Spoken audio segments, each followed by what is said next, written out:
Hello, chat. Welcome back to chat. Welcome back.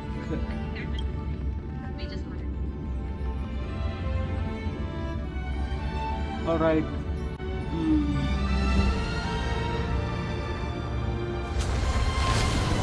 I am back.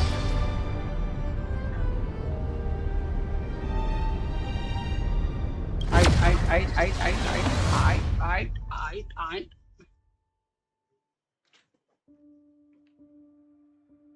Let's continue our story.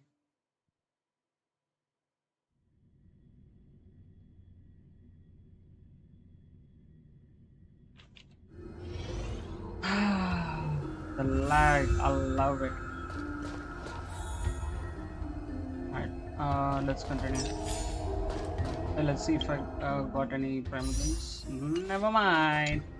Let us decide how much we can secure for ourselves and how much we're willing to sacrifice like truth. Let's begin then. Continuing from the earlier topic, let us discuss our common enemy. Aglaia. She is the second most experienced Chrysos heir across the whole of Akama, who has gradually lost her humanity to the ravages of time and the ablation of the core flame. A formidable opponent indeed. Admittedly, there is ample reason for her to take your life. Yet your previous reasoning is quite sound. As a seasoned political animal, it's unclear whether she will actually cross that irreversible boundary. Moreover, she still needs you alive so that the Titan's trial can be completed. Is there anyone present who can swear by the sacred vow of Kefali and guarantee that you weren't in league with that woman before coming here? Are you just trying to pull the wool over our eyes and aid her in her savagery?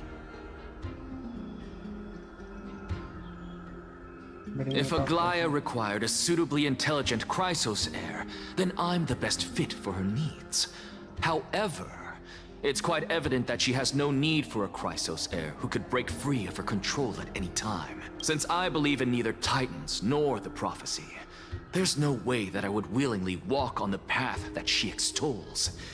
Given how rigorously she enforces her principles, how would she ever accept a heretic such as me?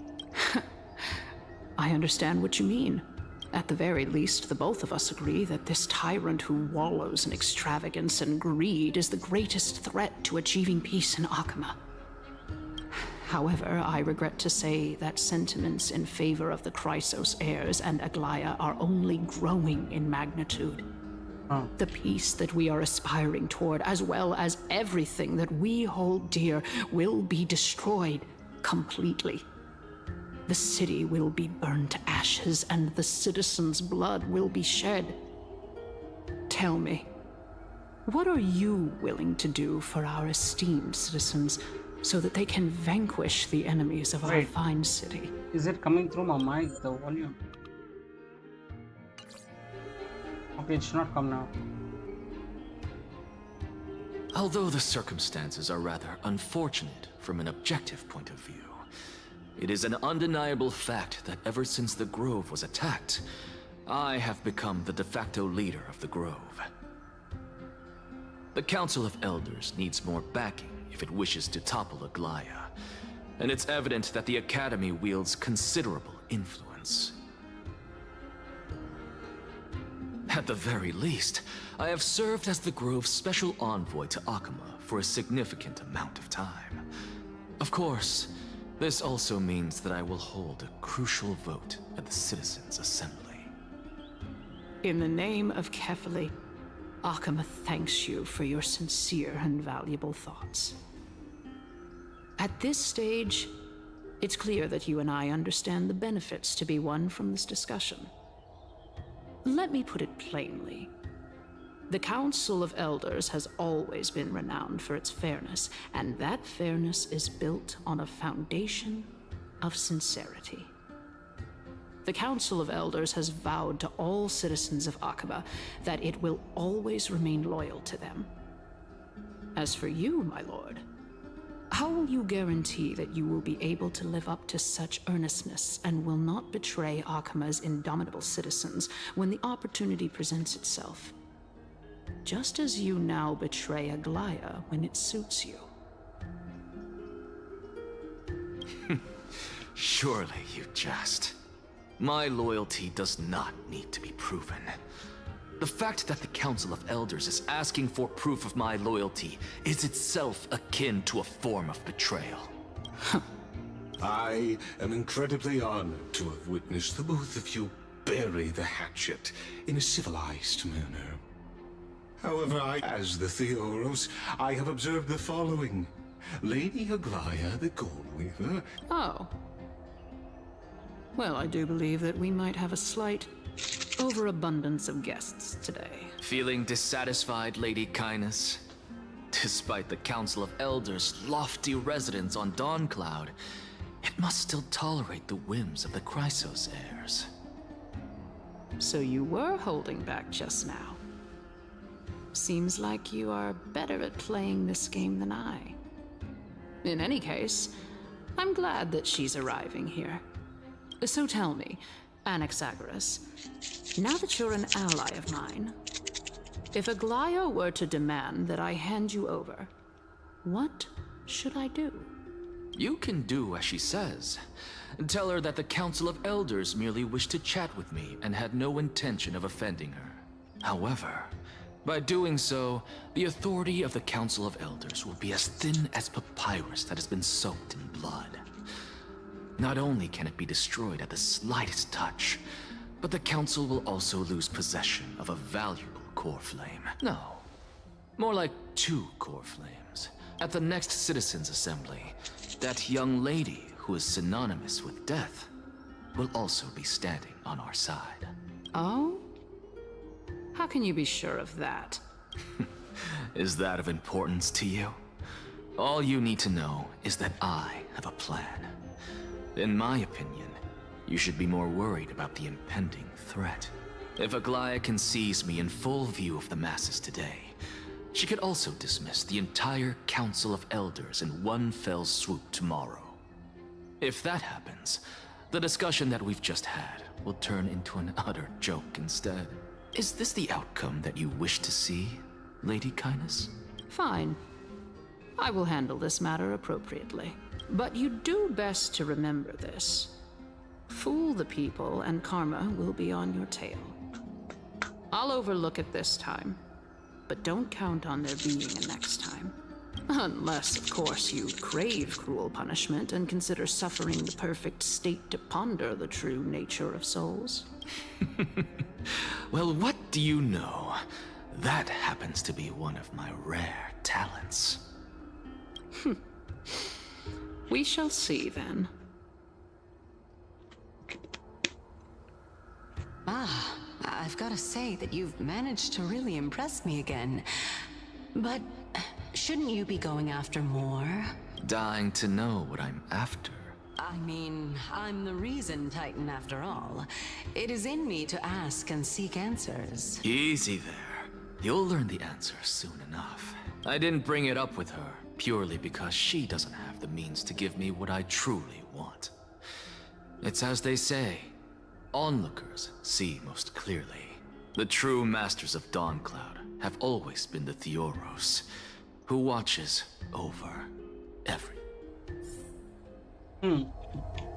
Sounds like a yup, but okay.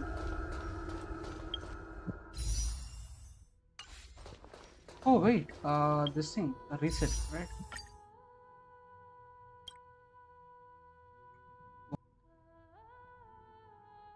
Yo.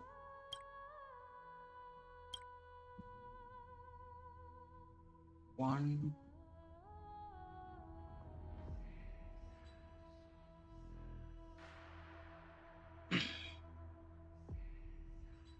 Okay, I'm close. An expected visitor. Welcome. You could actually skip all the pointless debate and come straight to... I have no reason to refuse you. You may not, but Kindness has. Whoever gets hold of Kefali's core flame will get to rule over Akama. She's wary of me, so naturally I had to gain her trust. I would say that debate was not at all pointless.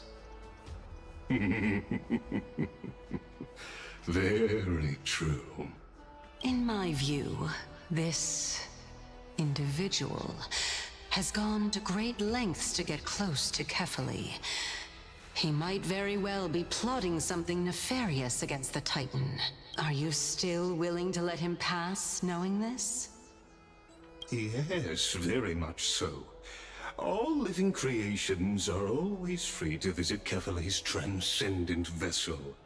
This comes with being the World-Bearer. How convenient it is to be able to hear what they say.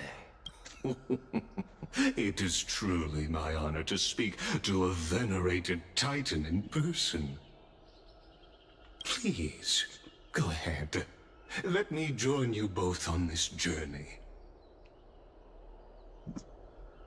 Oh, a bygone myth tells of an occasion where Kefali once answered their followers' questions on the peak of the Holy Mountain.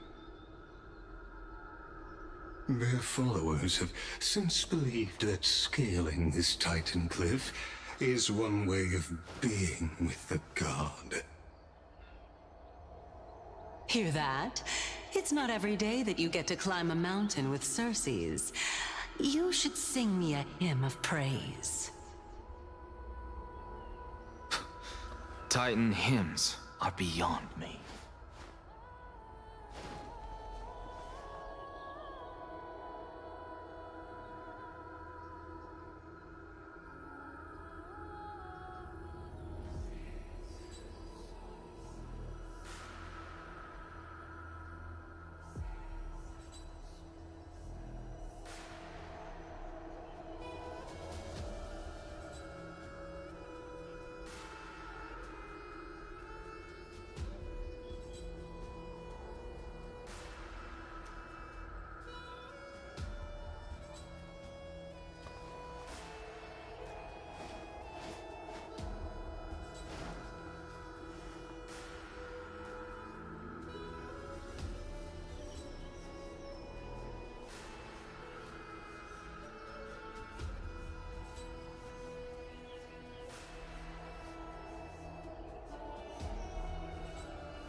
I am a buck.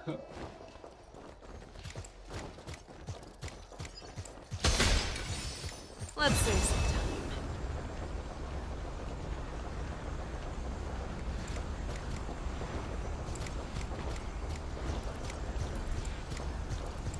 Let's save some time.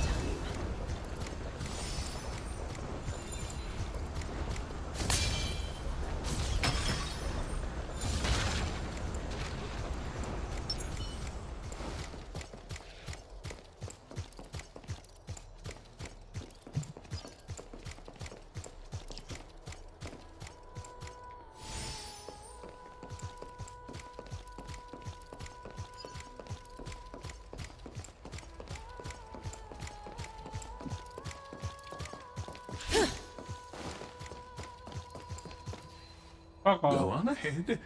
Take this Yanis shortcut, and the long pilgrimage stairway will be waiting for you at its end. I have to admit, I never expected you to not ask me anything. Not even my motive. Because I know very well what it is you are after. As the saying goes, a gentleman helps others achieve their goals. I have a feeling that your theory will be validated at the end of this journey.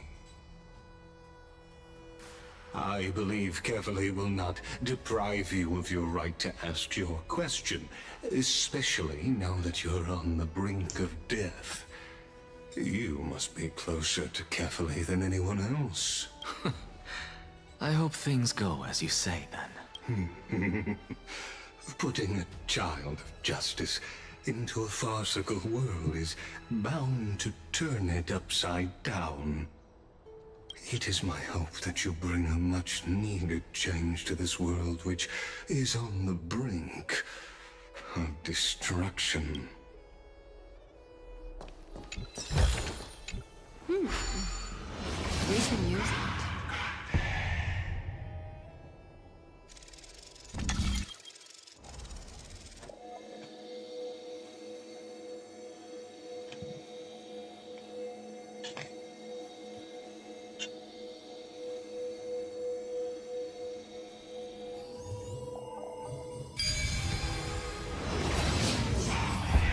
Honestly, this is my first time going up to Dawn Cloud's peak. What a splendid view. Isn't it about time you recognize the magnificence of us Titans?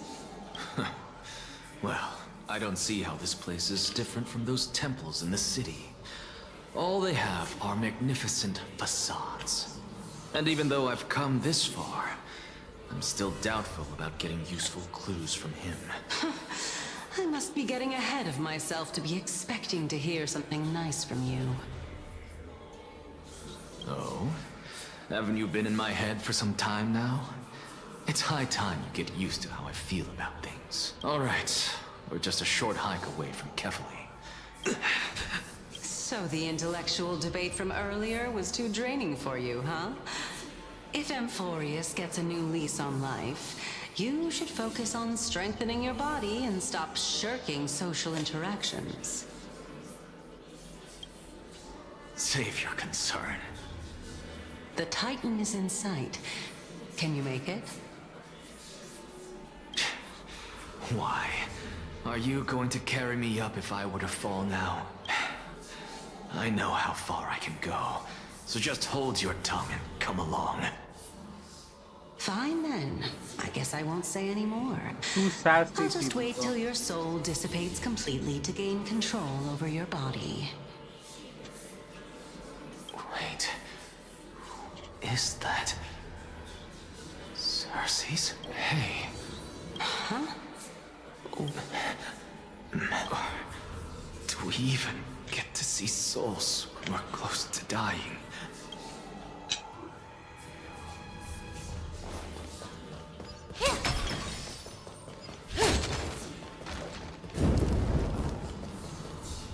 Oh? Why didn't you bring your favorite spear with you on this trip, Nias? Nias. It's unfortunate. The Black Tide destroyed every last inch of my calyx. How could that be? Even a creation of Georios, from their prized ores and molten fire, couldn't escape the fate of destruction? Hey, Cersei's. Nias? No, not that I remember. How did you even think up? I just saw him. Nias. A warrior-like figure who was just chatting with you. No, I have...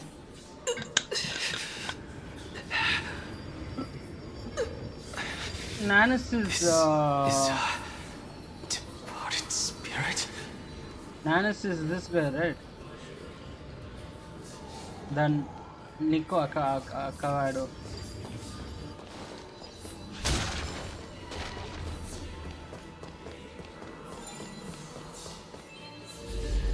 Nico Avocado.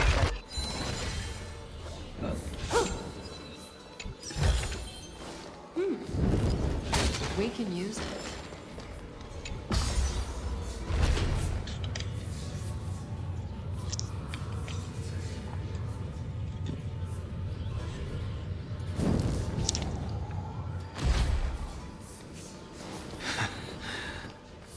Enough about me. Did Kaos ever reply to you? Well... Seems like the price of becoming a demigod is a lot heftier than we thought. Chaos. I've never heard of this person. Which Titan? Look on the bright side, Nias. Since we've come all this way, I doubt he'd snub his old friends, would he? Let's just hope we mean as much as the world to... Hey! Are you seeing the... Yes, it's still you and Nias, but you're now talking about a certain Chaos. Chaos? This name's... Never mind. I think I know what this is about.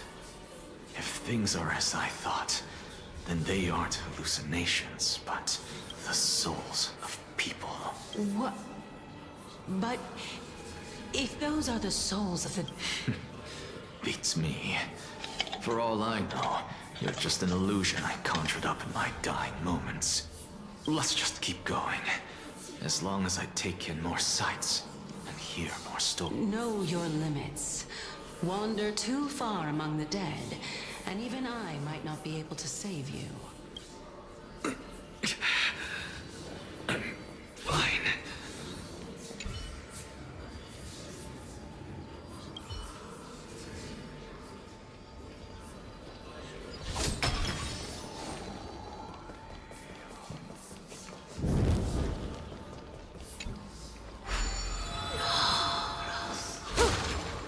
So,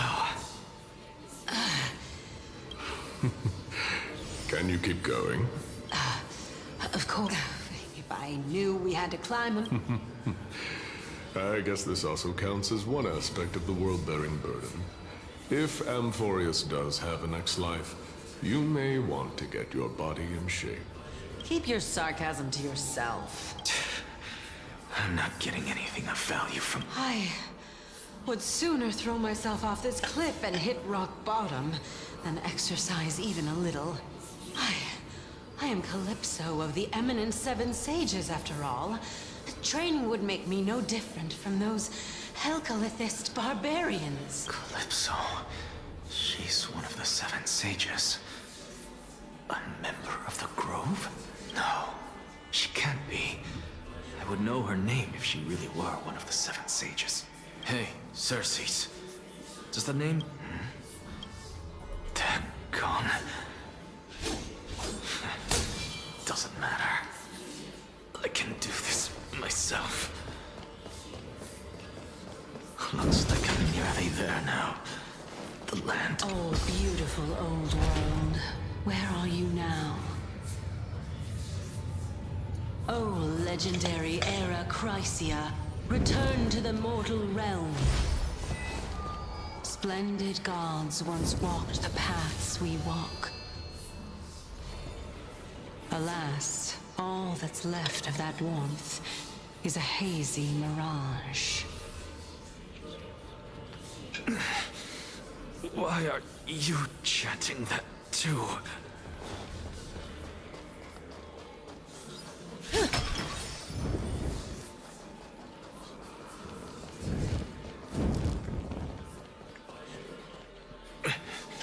We're here, finally.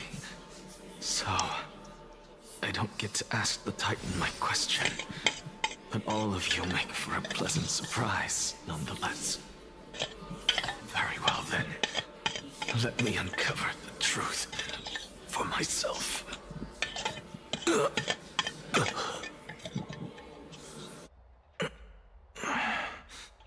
Did I still fail to make it in time? Huh? So, I can hear it. I hear it from the depths of the tides. This time, Since we've come this far, let's just wait.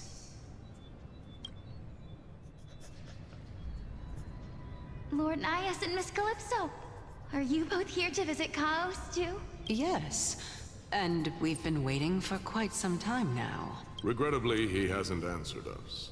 The worst-case scenario is that he's already been overwhelmed and crushed by the world-bearing burden. You're overthinking, Lord Nias. I can still sense Chaos' soul in the area. And besides, we both know Chaos' nature. A deliverer like him wouldn't fall so readily, much less give up on all that he holds dear. Isn't that so? Yes. I have faith in him. That reminds me. Why are you making this trip alone, Polixia? Oh, my sister needs more time to make sure the flowers are fine. Such a pity. Both of you have hearts kinder than anyone else. Yet you are born only to take over Thanatos' divinity. Everything that I see and hear this time has left me shaken to the core. What may seem like a mundane conversation is in truth a once-in-a-lifetime exchange that has revealed the ultimate answer to Circe's question. The conjecture has taken shape and must now be solidified into a theorem. Next, I only need to seek verification from Kefali. By doing so, I can answer Circe's question and reclaim my body.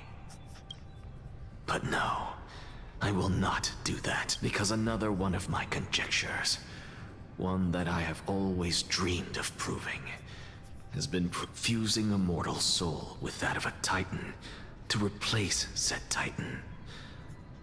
It's not a ludicrous idea, after all.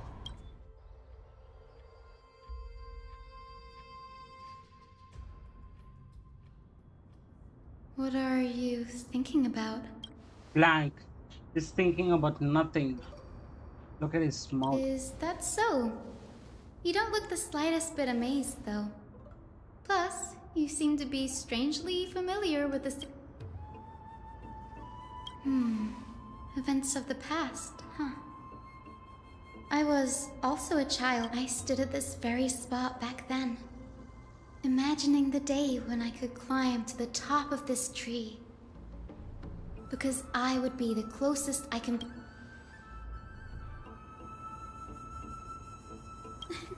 Don't read too much into it.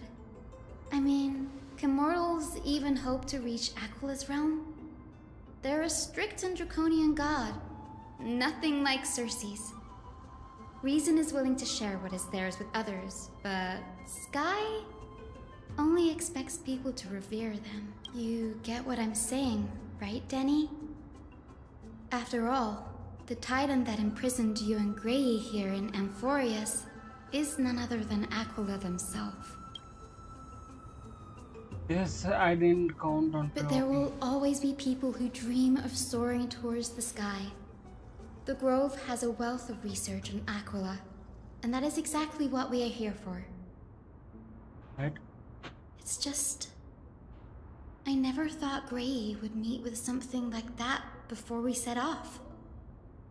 As a physician, I should have been there by his side.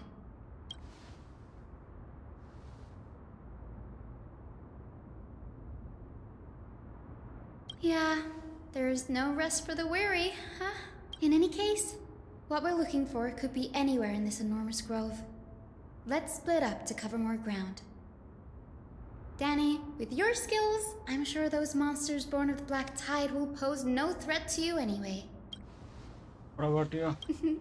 Have you forgotten that you're talking to the chief physician of the Twilight Courtyard? Have more faith in me. I'll be just fine. Let's see about that.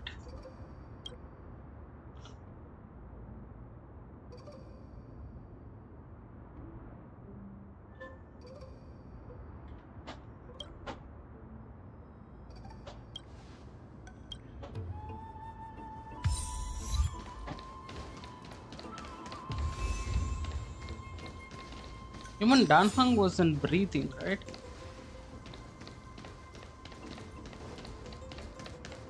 Bro, how to live this shit?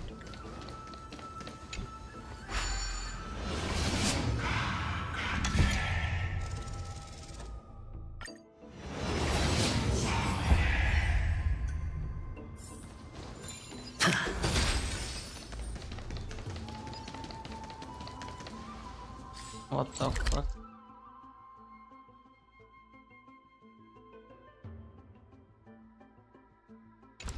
Oh wait.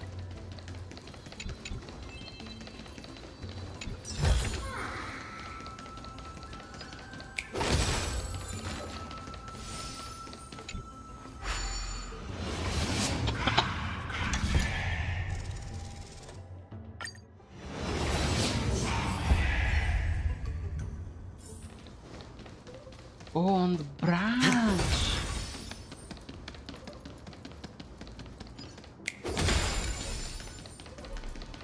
Niggerundayo Smoky.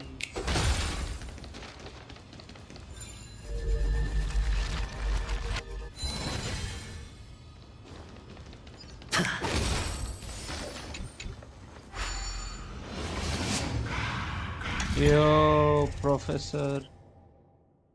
Yo, Fred, what are you doing? Play Valo.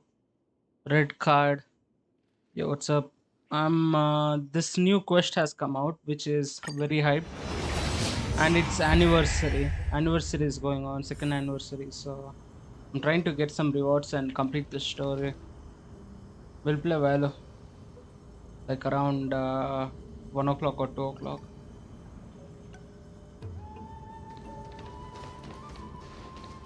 I just want to see where this story goes.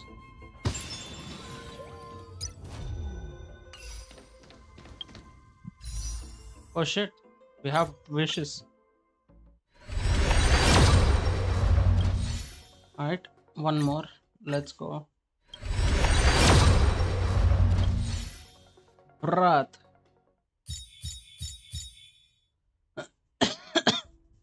So you're planning to take me.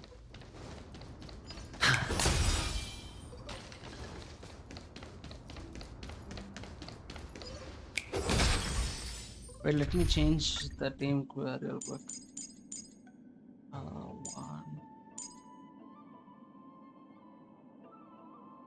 3, and 4. I think this will be fine, right?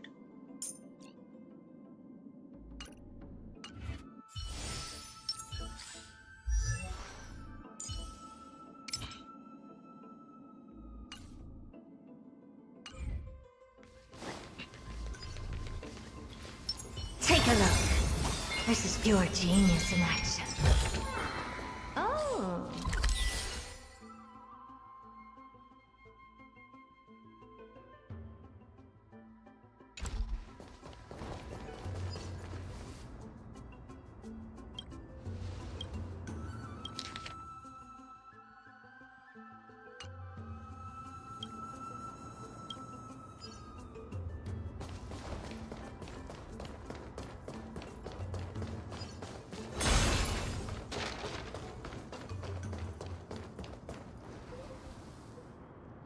On the second thought, on the second thought, chat, I think it's better to have Acheron.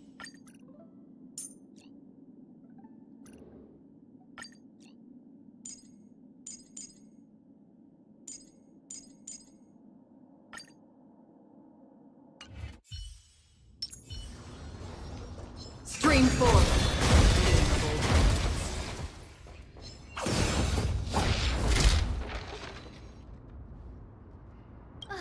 Really now? This is way more.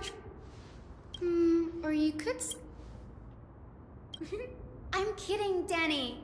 Lend me a hand, pretty please.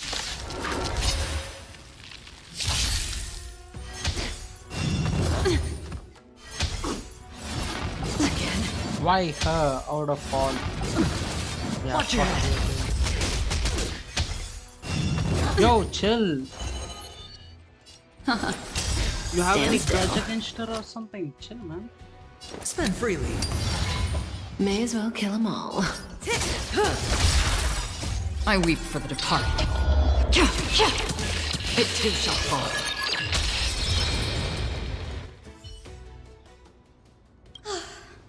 The Black Tide is remarkably quick to detect the light of Amphorius. So or rather, the blessings of the Sky Priest in me, might have unknowingly called them to me. Anyway, never mind that for now. Here, you might want to have a look at this. What is I it? found it around here and thought it might be of interest to you.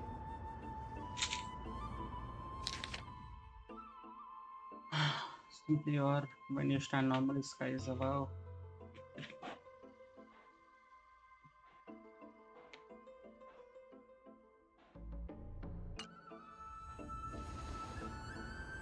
He's a scholar who fused himself with This is new. I didn't know Professor Anaxa was researching this guy. He's never mentioned anything about it.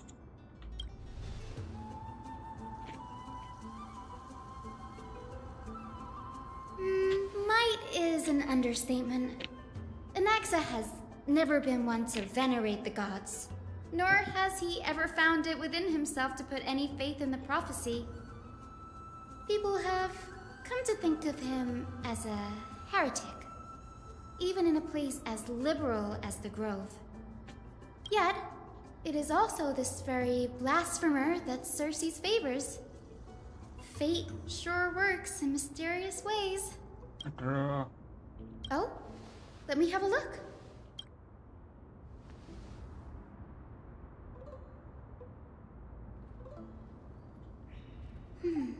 By the looks of them, these scrolls are records of two conversations that took place in the same setting.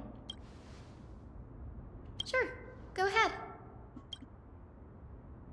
Anaxa often says that every failure brings us one step closer to perhaps to him. The crash of the sky ship carries a different interpretation. The firmament is not impenetrable. On the contrary, it was precisely because the sky ship represented the first step toward breaking free from the shackles of the earth that it provoked the wrath of the Sky Titan and brought divine punishment upon itself. It's a shame that the majority of the Grove's research on Aquila was headed by the Venerationists, with sacrificial rituals making up a predominant part of their findings. Discourse about more esoteric subject matters in relation to Aquila dwindled even further after the sky ship incident. Don't worry about it. We just. That's what I'd like to know. What are these experiments he's involved in? I have a bad feeling about this. Could there be more to what happened at the Grove?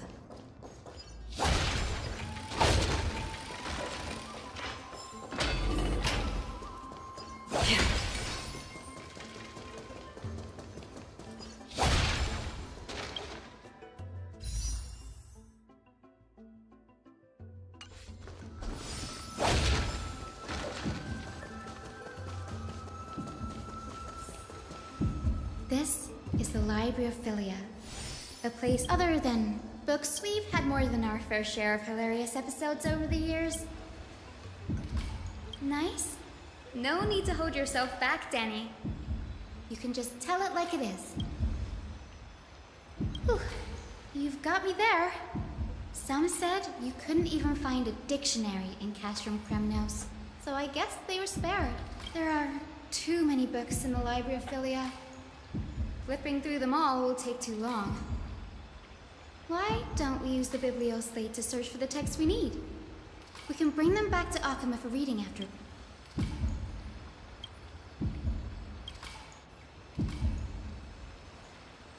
Yo, stop beating, bruh.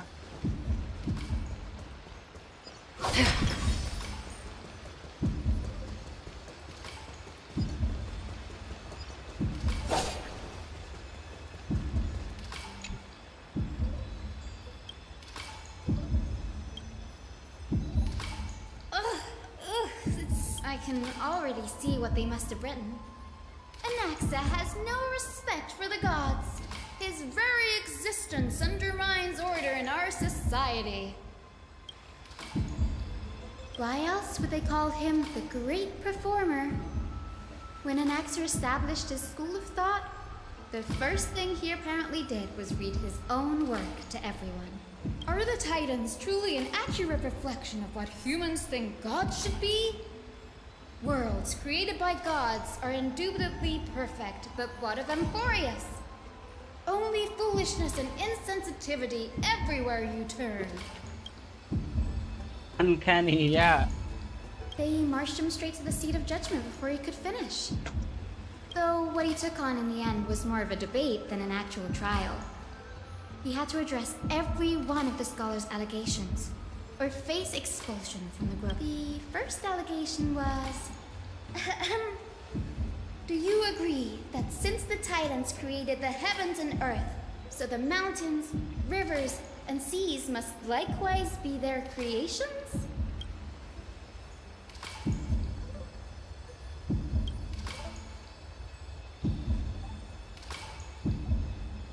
Anaxa would have probably been spared a lot of trouble if he had answered this way. Instead, he quoted past instances of the Flame Chase journey and posited that humans have the potential to take over the divinity of Titans. Needless to say, his critics... You claim to be studying souls, yet you are, in fact, defiling them and committing acts condemned by the gods.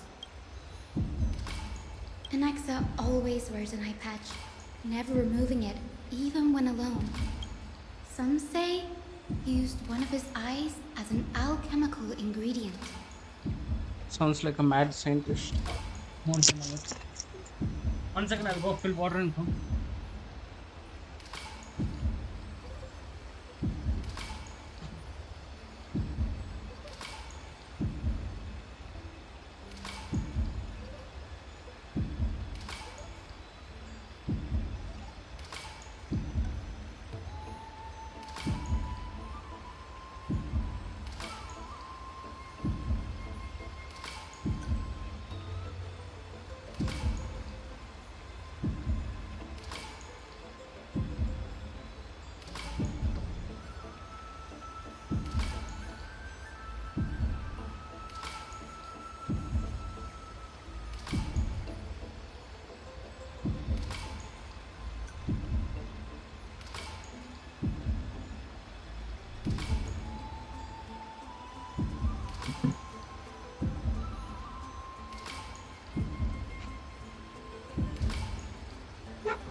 Finally, I'm back.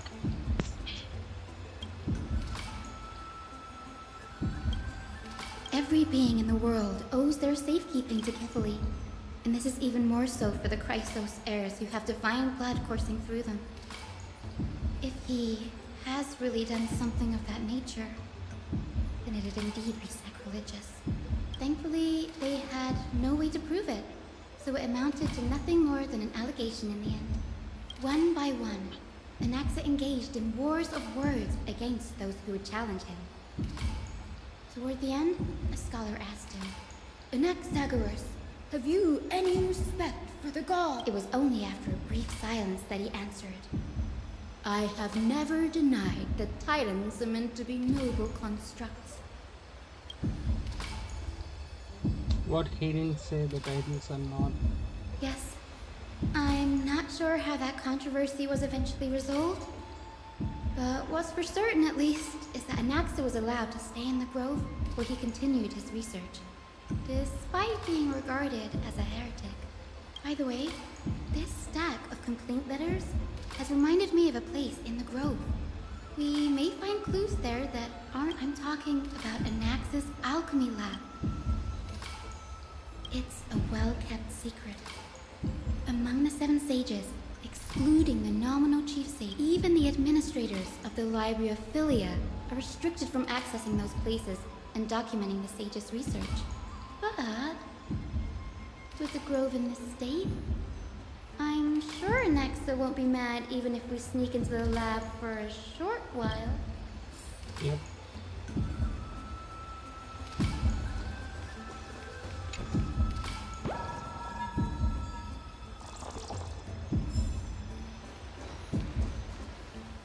Let me put on Japanese chat. I don't want that silent voice to take over.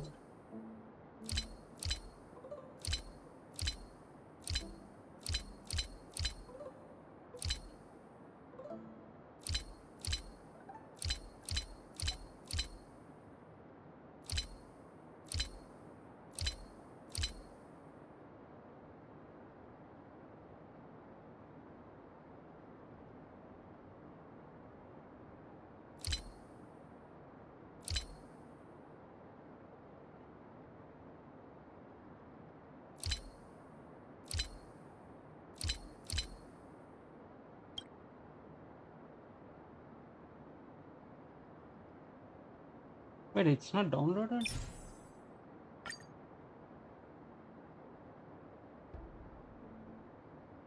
Until this downloads, let's actually see what's going on.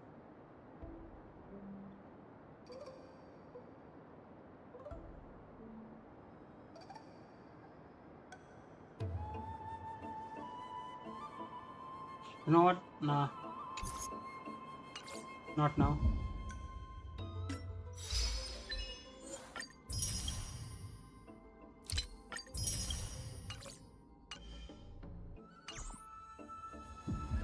Right.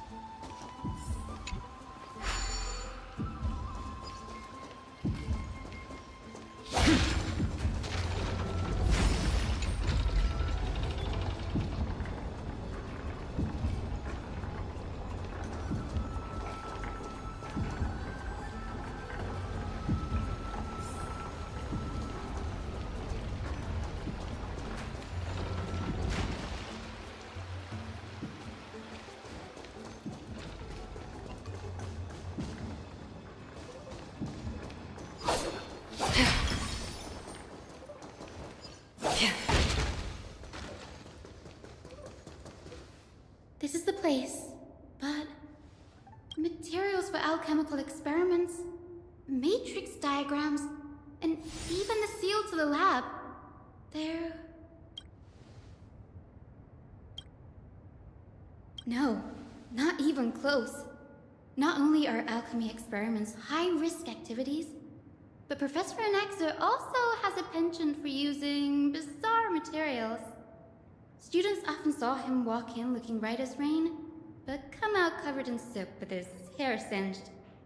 Naturally, no one dared to come near this place. Huh? That bookshelf of...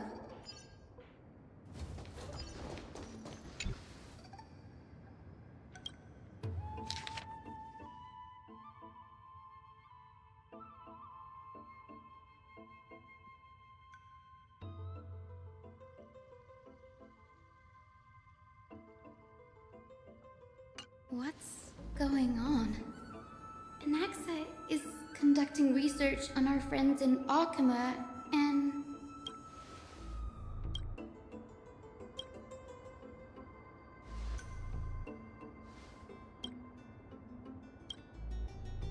Imagine Dunham getting a 5-star character before, no, the second 5-star character before his voice actor. Imagine that. It wouldn't have been so strange if he had focused only on Cassie, given her own curiosity about her origins. Plus, considering that the new sporists have crafted omnipotent medicines capable of curing diseases, it also makes sense that he would conduct research on immortal Chrysos heirs. But now, it seems Anaxa's objective was never to create medicine, but to identify the origin of the golden blood and figure out its inner workings.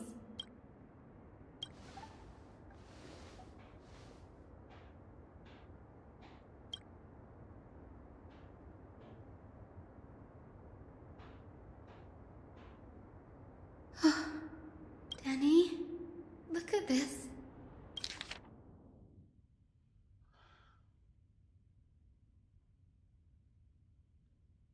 The previous approach has flaws.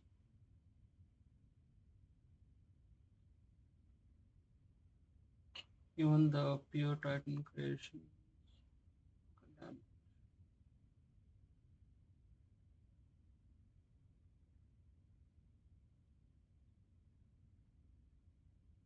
My biggest fear. It's come true. After going through his notes, I think I can piece it all together now. Anaxa was carrying out experiments on soul transmutation. Yes, this is what he was secretly conducting research on. Something he had to keep hidden from others. Compared to his public speeches, this is the real blasphemy. Oh, I just thought of something. Do you remember when the Black Tide was approaching? The Grove had planned to send Cersei's core flame to a safe place.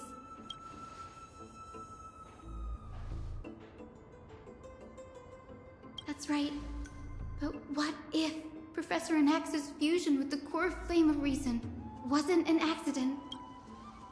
Put yourself in his shoes. Knowing that the Black Tide was closing in and your time was running out, what would you have done? Exactly.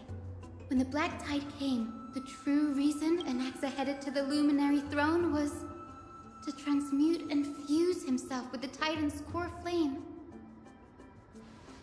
No. Judging from how he reacted after the event, the results came as a surprise. Maybe he failed to consider the possibility that Cersei's would make a similar decision. The manuscripts detailing all the alchemical formulae have been taken away. His research is still ongoing. Like, what? There's only one Titan left in the world now. No.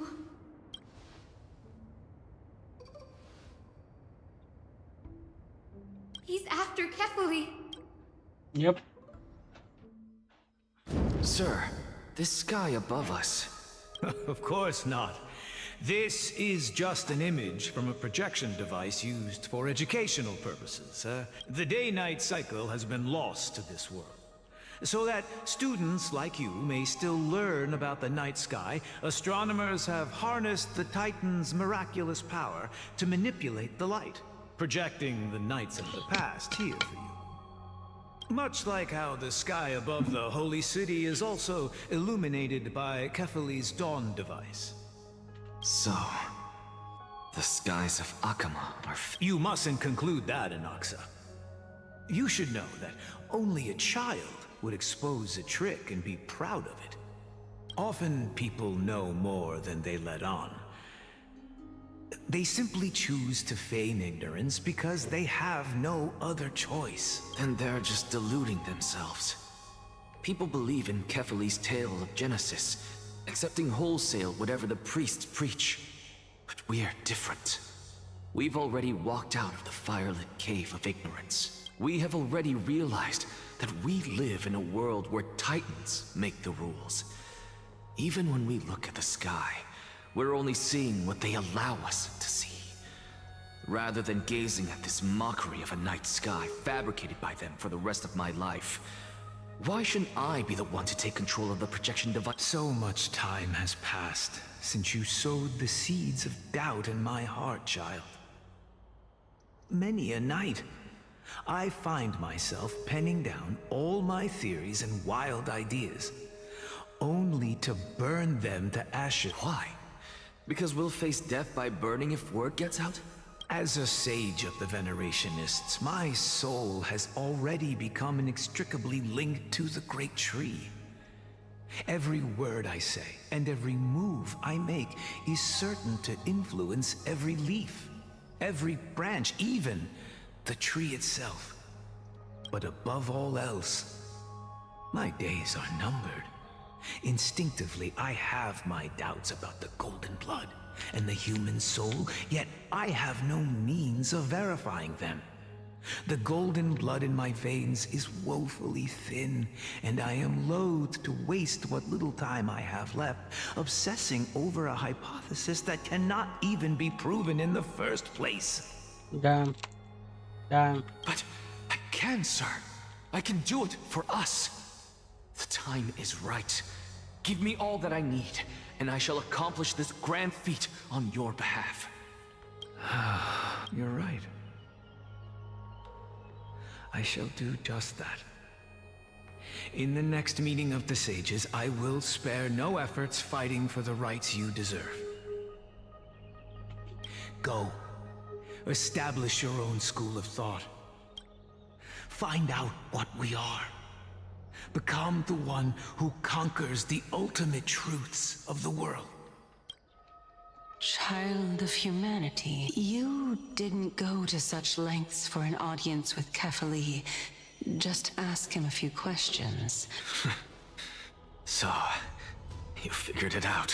If I were as foolish as a Dromus, perhaps I'd throw myself down and prostrate before their greatness, begging for the gods' prophetic wisdom. Well, sorry to disappoint, but I'm no Dromus. Alas, I am a human, standing tall on 2 feet, possessing both intellect and pride. Before such power, does it make any difference whether you're a human or a Dromus? I'm sure you're familiar with the story of the Styxians. When the raging waves threatened to swallow them, they didn't just give up and become sitting ducks. No. They constructed a dam that kept the roaring tide at bay, chaining down the mad Fagusa. They call me a blasphemer, Circes. But that doesn't mean I deny the existence of gods. As I see it, Titans are simply a force that mankind has yet to find a way to tame. Oh? If power that rivals the Titans is what you crave, why not conform to the prophecy and brave the trial? Why stop at harnessing the power of the Titans when I can do so much more? The source of life is what I wish to grasp, to understand what makes up the soul, and to learn what we really are. Thanks to you, I've had the chance to personally verify, in more ways than one, that the soul indeed ceases to exist in death. But where there is death, there is life. And where there is an end, there must also be a beginning. How then is a soul born? That was the only unknown variable left in my calculation. And by the sound of it, you have already formed a conjecture. No, I have already drawn a conclusion. In my journey unto death... Professor Anaxa, I'm here. His life hangs by a thread. I must ask you to refrain from taking any unnecessary steps. Of course. I'll bring this to a conclusive end, and give you the answer you so desire. However, in accordance with the principle of equivalent exchange, I must... As you wish. Don't you care to know what the price might be? It's a matter of uncovering the truth about the Death Titan. This may be the only time I can ever save someone's life. I see. Indulge me. Am I correct to say that you intend to prove Thanatos' whereabouts and prove the nature of our existence now? Before I begin, I must confess I had been stuck in a cognitive trap all this time. As unrelated as these two propositions may seem at first glance, they are in fact logical equivalents. They are merely two different ways of telling us about what the soul is at its core. The reason I say this is, as I've mentioned earlier, the answer was hidden in my journey unto death. Anaxa, you were in the Netherrealm? Yes, I am but a living dead man now, but that's not important. What truly matters is, I overheard a conversation between heroes. That's not all.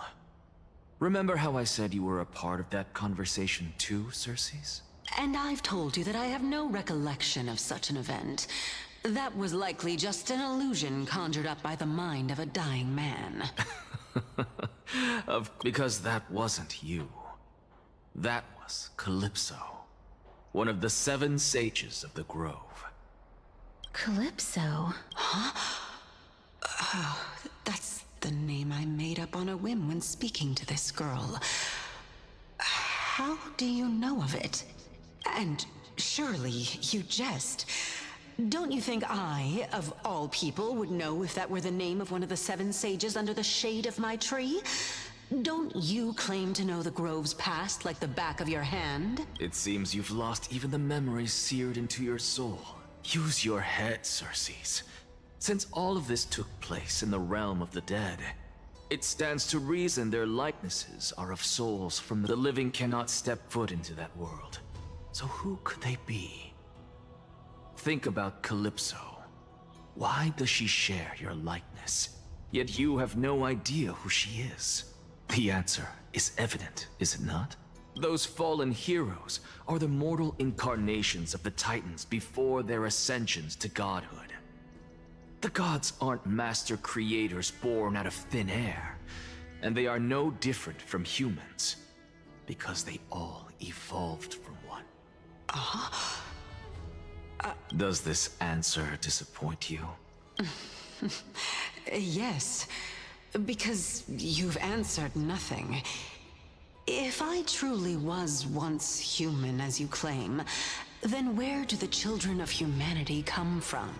Even on the off chance that you speak the truth, this brings us no closer to grasping Thanatos' whereabouts. How are we to find them? She's Castorice was like, I couldn't care less about your research, bitch. Tell me where is the Titan, bruh. I knew you would say that, but it matters not. I know what I'm doing. Actually, why don't we have this supreme being standing before us tell us everything? You can revive a Titan? Humans cannot return from the dead. Neither can gods. But all we need to do is look at this from a different perspective, and the problem will resolve itself. The solution is simple. Just like what you did to me. If I'm reborn as Kefali, I can rebuild the world and all within it as they once did. Simple.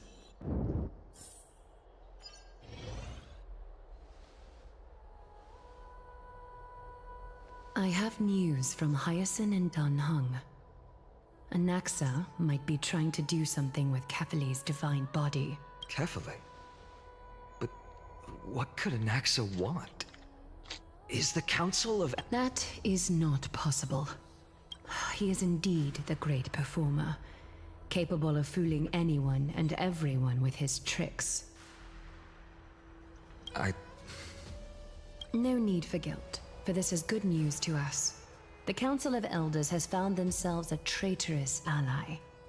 Anaxa's ambitious desires will be something we can exploit. What we should be doing now is to keep our eyes peeled for whichever trickery Kainis is up to, and react accordingly to thwart her plan. Being Archima's political center, the Demigod Council holds just as much significance as the Vortex of Genesis. Someday, after my duty is over, this site will take the place of the battlefield where you hunt gods. Become the next challenge you ought to overcome. Till then, it's best to get used to this place as soon as possible.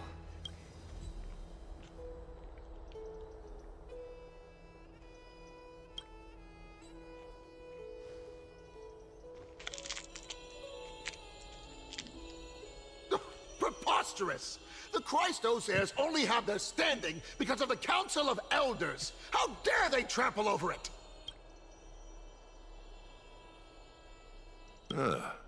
It's been a while.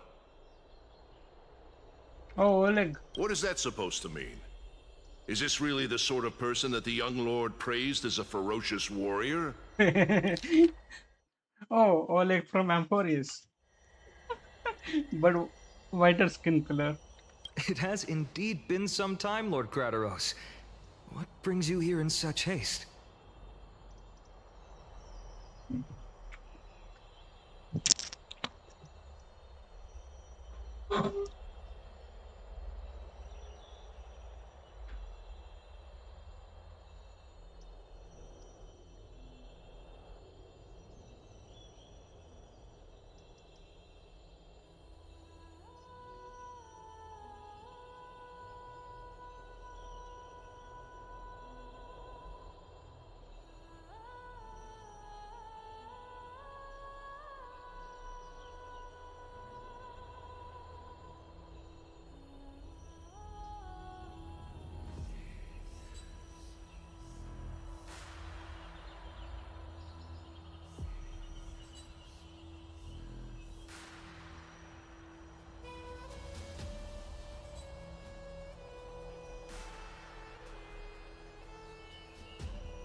Shh.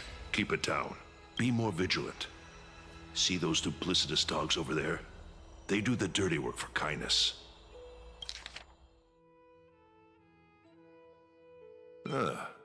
It's been a while. What is that supposed to mean? Is this really the sort of person that the young... I've already ordered my people to hold them back, but we should still lay low. Unless you're itching for a bloody fight to get a workout in. My bad. So, did something happen? Did you hear thunderclaps last night? Yeah, that was when I was banging your mom.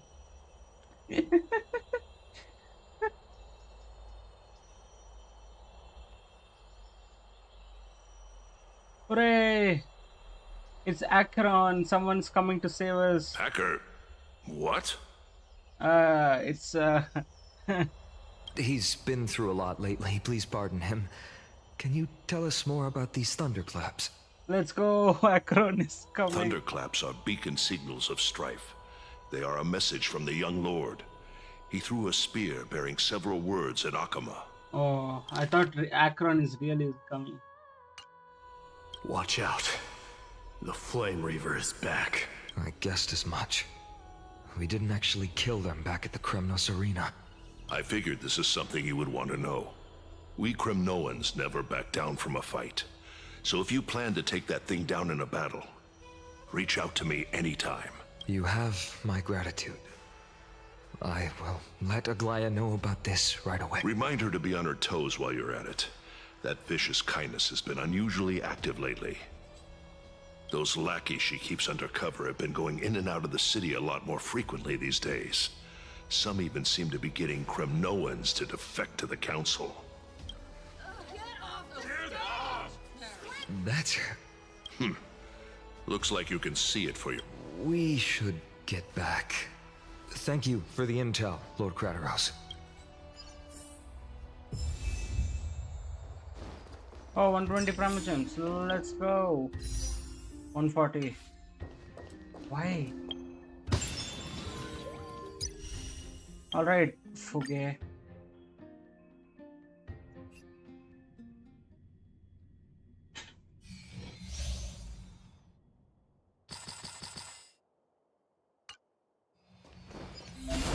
Not yet time to return.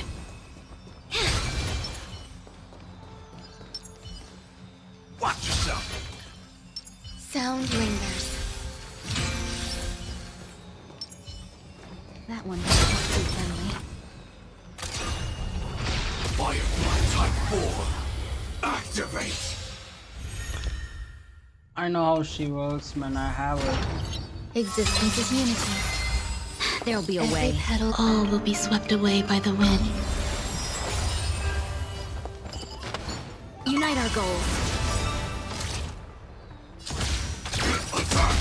Dreams of a... Let us dance once more.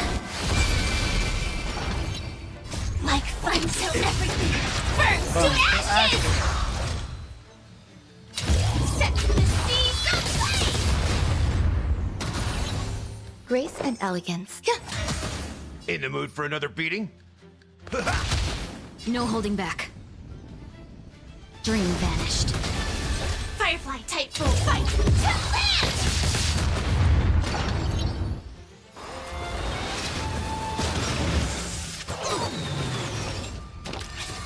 It's fine. Nice, like my friends.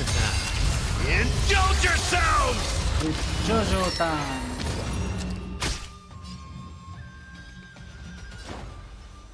How's this taste? Wait, what? Eternal. Cloud scattered. I like that confidence.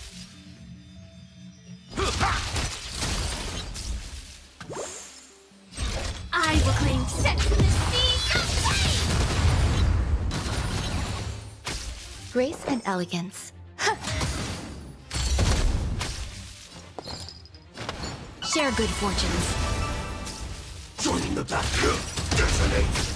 There's more to life.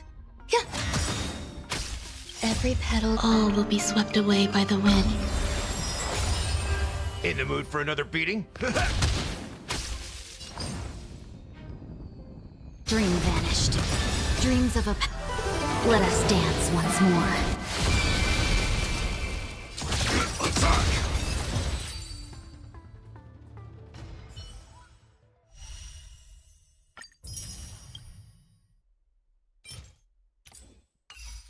Oh, 160. I have 160 chat.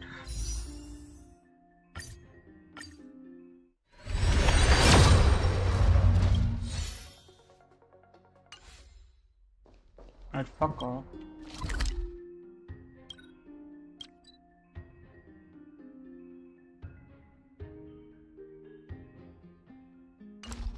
By Cathay into Lantern above, as the Theoros I have observed.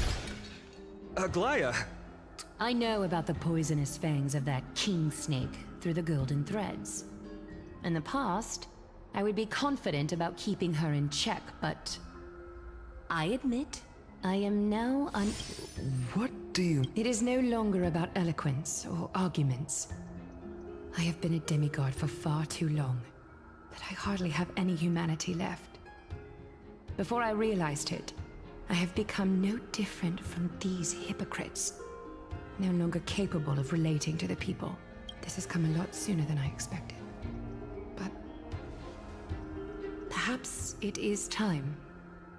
I need you... Yes, this is my duty, but... It is far easier for the Council of Elders to fool many than just fool one person. Their so-called more support is no more than a ruse to distribute power using words instead of lances. There is no glory in winning this debate. But that makes having respect for humans so much more priceless. Finan, you are a Chrysos heir without flaw, capable of relating deeply with humans. I appreciate what you've taught me, Aglaya. I hope we'll live up to your expectations and win this debate. Alright, let's go.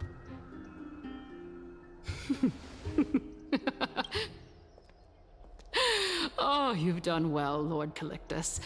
Let me take over and personally close this debate for today. Dearest counselors, let it be known that I sorely miss the blissful times portrayed in lyrical poems.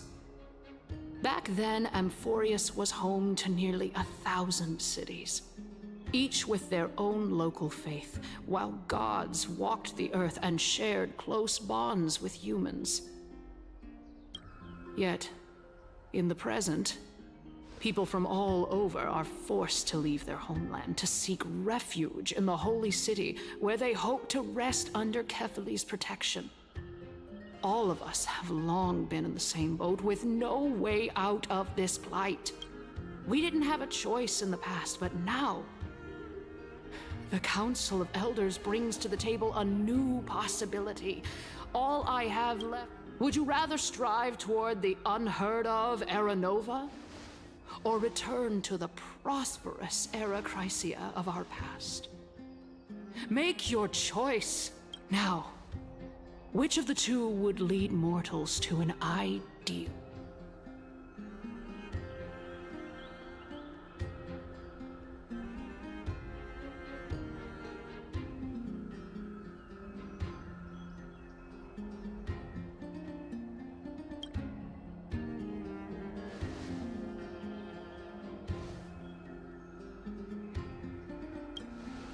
We all know that Era Chrysia is a thing of the past, Lady Kainas.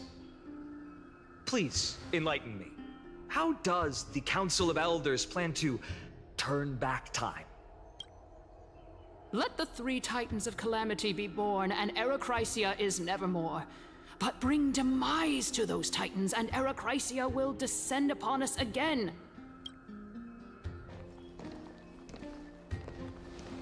Know that the Council of Elders is never one to make empty promises.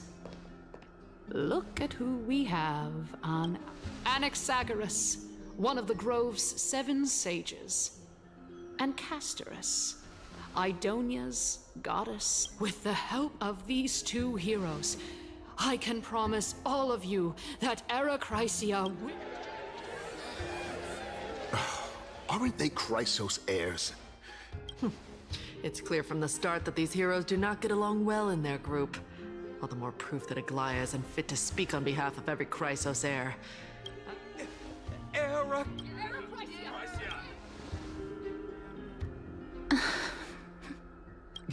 Castorice?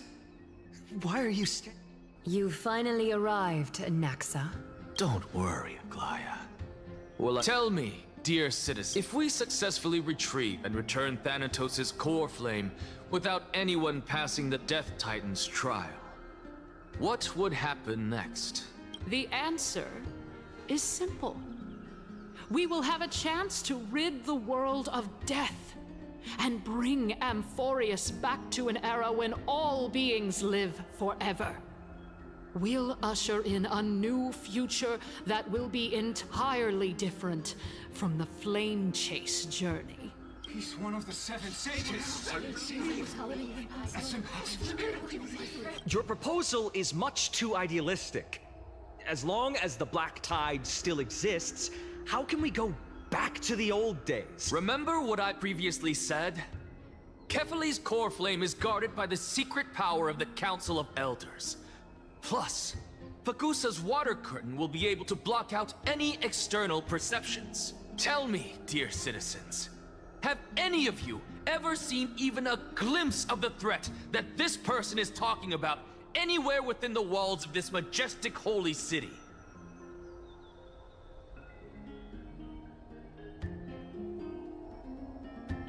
Yo.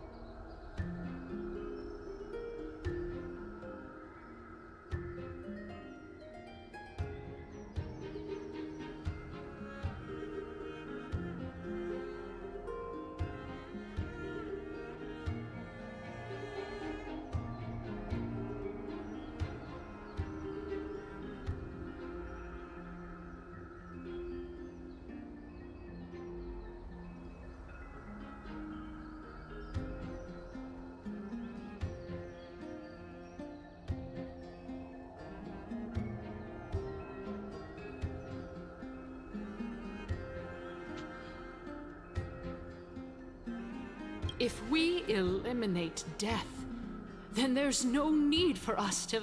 Citizens, let's loudly sing the blessed hymn. Oh, beautiful old world. After the destruction of the three Titans of Calamity, the flame chase journey will have to end.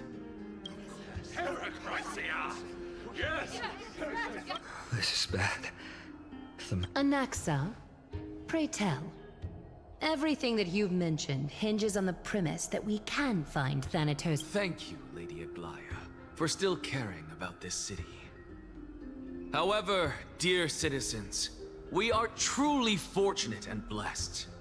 For Castorice, Idonia's goddess of death, will surely What?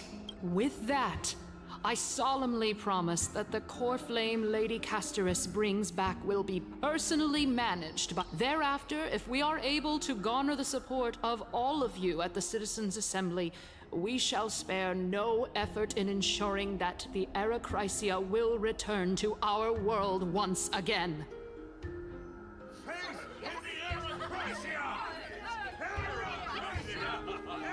With the balance shattered, the result is clear.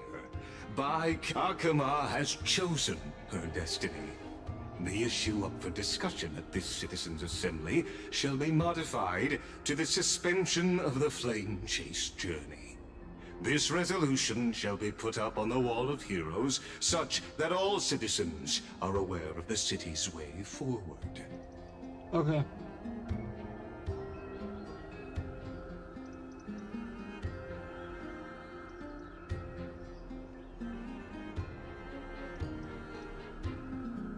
So you guys...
Aglaya, dear Aglaya.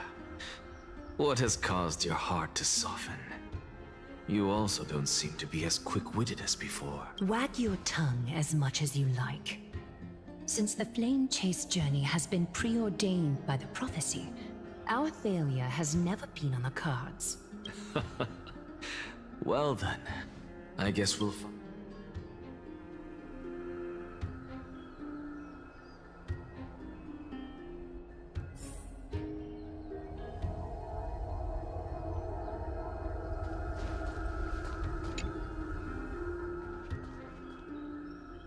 Well, it seems that when I sent you to look for Anaxa, My apologies, everyone. I know that you have many questions to ask me. I will answer them. In that case... In actuality, he showed me a past that was both long and... The reason I say this is as I've mentioned earlier. The answer was hidden in my journey unto death. Anaxa, you were in the... Yes, I am but a living dead.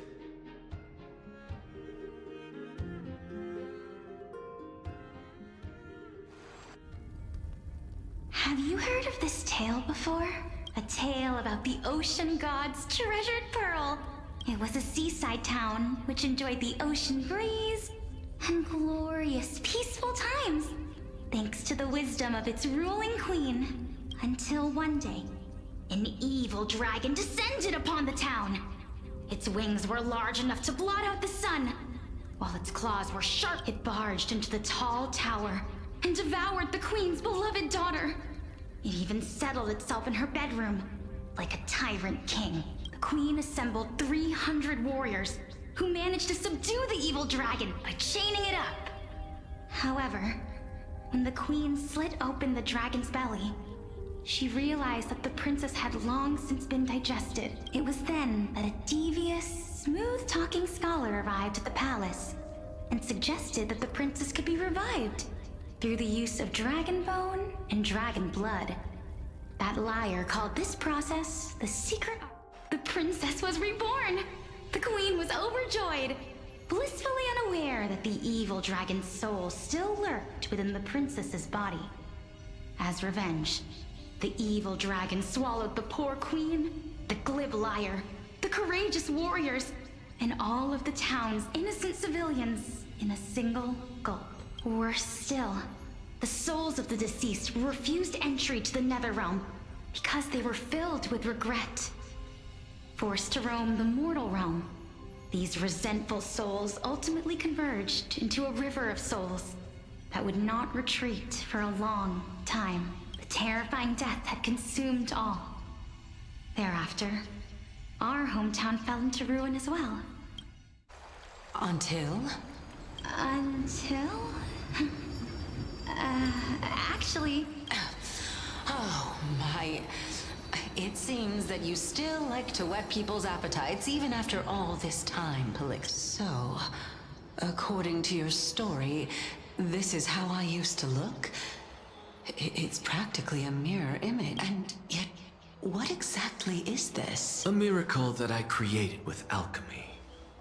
As for what it is and how I was able to accomplish it... Oh, my goodness. Is this... Quiet, Titan. Continue to enjoy this splendid play, and the truth will naturally reveal itself. Dragon, huh? I've heard this legend before. In that case, what do you think of it? I think that this so-called alchemy was a tenuous analogy added to the story by future generations. After all, you've never heard of a tradition of alchemy in your hometown before. Indeed. Before I left home to pursue my education, I never even knew that anybody was looking into this area of study. Therefore, we can just treat this tale as a fable told to young children. A fable, you say? If so, what moral is it trying to impart to the kids? I guess it might be the concept of equivalent exchange? Oh? I thought the moral might be closer to something like honor the dead. What? No. I merely realized that we're both thinking of the same principle. If life is priceless, then there is hardly anything else in this world that is of equal weight to it, right? Indeed. As expected of the wisest scholar in the land. You flatter me. Why don't I ask you a question as well, as a form of equivalent exchange? Of course. What is your question? If I imparted my knowledge of the art of alchemy to you, would you use it to resurrect someone you loved? What? What kind of strange question is this? I got it. You're just trying to get me to tell you whether I like anyone, right? Let's just leave it. Yes. Oh? Death is inevitable. In the days to come, I'm certain that someone whom I cherish deeply will leave me for good, if such a mighty power really existed. I think, after all, you, me, and the rest. My time is finally here. You shall wither, and through that, the dead will sprout again from the remains, and be reborn with the dead flame. It is a pity that fate is such a cruel mistress. Is there no other way of interpreting those words? I'm afraid that the meaning is clear. Between my sister and me, one must pay the price. Our trial can only be completed when the one chosen sacrifices her life. I'm afraid that the prophecy might even have selected a pair of twins. Fortune makes fools of us all. My sister is prepared to sacrifice herself. How absurd. My time is almost up, but I'm still afraid to welcome. What should we do? If I'm ultimately not able to make up my mind... Since Chaos is willing to guide all of us and leave this trial to the end, there is still plenty of time for you to ponder. That's right. Don't allow the fog of an uncertain future to cloud your mind. Trial, prophecy, the topics that they're discussing seem familiar. But these three people must not have left their names in the epics. Otherwise, I would have some recollection of this. Amphorius' history before the Titans were born was complete chaos. I have long held 3 hypotheses about this. However, let's continue watching for now. Calypso. And this warrior... I seem to have met him somewhere before. Regarding this matter, Nias, are you confident that you'll complete your trial? Of course. Though, I am worried about what will happen once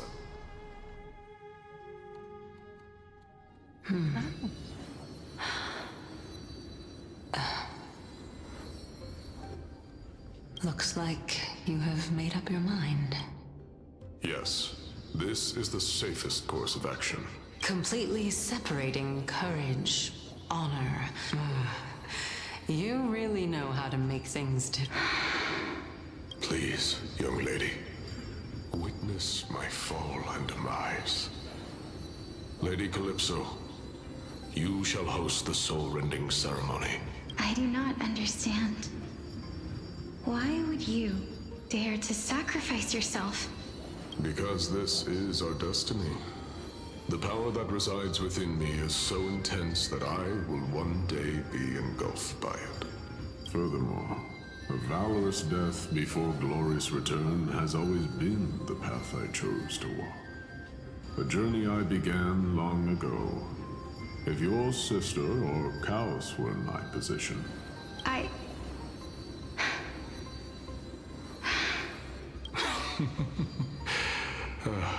Despite being Death's chosen one, it seems you still don't know how to face it.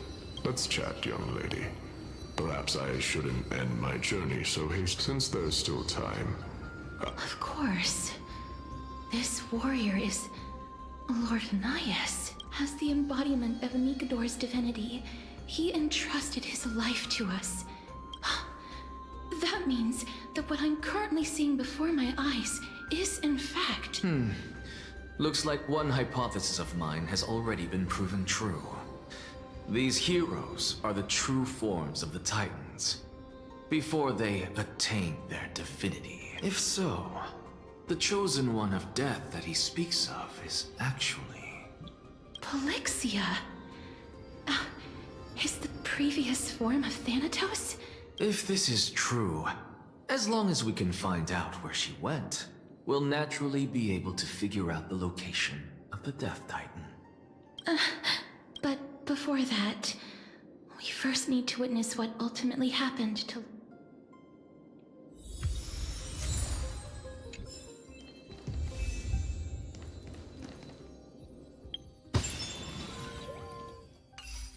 Oh shit, we got Primogems. Only 100? Bro, these steep checks, man. Lord Nias' honor. Incredible. The honor in this child's soul is so light. Honor, courage. And finally... Cheer up, young lady. There is no need to shed tears over a glorious death. all farewells in this world. No, young lady. As a warrior, I have witnessed too many bitter deaths. But now, all I feel is peace. I did not know until this moment that mortals could live their lives in such a way. Although only a sliver of your soul remains, you remain so optimistic. Or maybe the truth is that you aren't able to feel sorrow anymore. To be honest, I don't know either. But I am certain of one thing. This is not an acceptance of death nor apathy toward it. It's not even a feeling of despair. I am just enjoying what remains of my life to the fullest. Enjoying? Indeed. Along this journey that we've taken together, not only have I changed the world, I myself have also changed in the process. And now I have reached the journey's end. When I look back and see the grand epic that I've personally written, how could I not revel in that fact? But when you depart the mortal realm, separation and death are two sides of the same coin. Reconciling this. Finally, let me recount to you a story of the first time I returned from the battlefield. The calamity had devoured everybody on the battlefield but me. When I returned to the city alone, the citizens held a banquet for me that was far from pleasant. I felt as though I was still on the battlefield, and the person who had returned was nothing but an empty shell. It was late into the night by the time the banquet ended. My head still reeling, I returned alone to the barracks. On the way back, I encountered someone.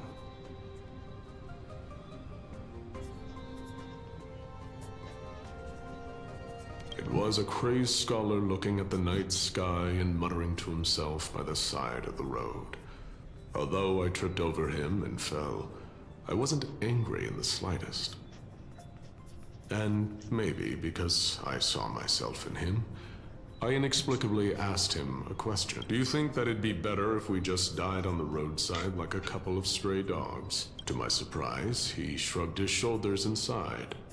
To someone who is currently experiencing death, dying and living afford the same amount of bliss. Now please go away and don't block my starlight. Are you trying to say that there is no difference between living and dying? For they are both journeys that lead toward death? That's exactly what life is, and death is, but a scale to measure how valuable the journey was. Journeys and epics are only glorious and magnificent because all things eventually fade. Therefore, young lady, don't detest your fate. The embodiment of strife telling me about the majesty of the world. Indeed. I believe that when the fated moment eventually arrives, you will be able to understand my words. It is time for me to knock on death's door. I will set up a long table at the end of the road and humbly await your arrival. When that moment finally comes,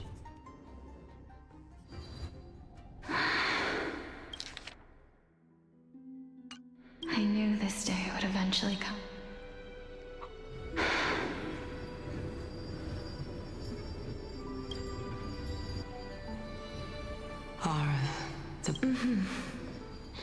Polixia, I'm here.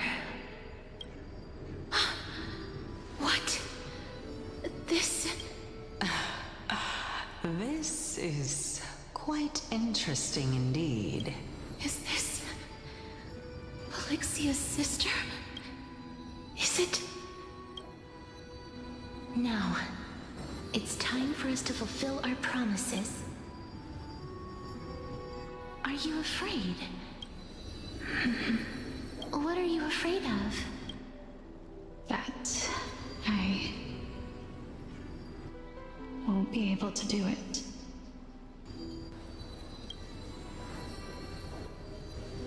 You shall wither, and through that, the dead will sprout again from the remains, and be reborn with the dead flame. As foretold in the prophecy, and according to our vows, once it all ends, we must face our fated moment head-on. Even if it was prophesied, do we have no say in the matter? It's so unfair. Why are we the only ones who are forced into mutual destruction? Let me do it, sister. Let me be death's sacrifice. I was never long for this world anyway.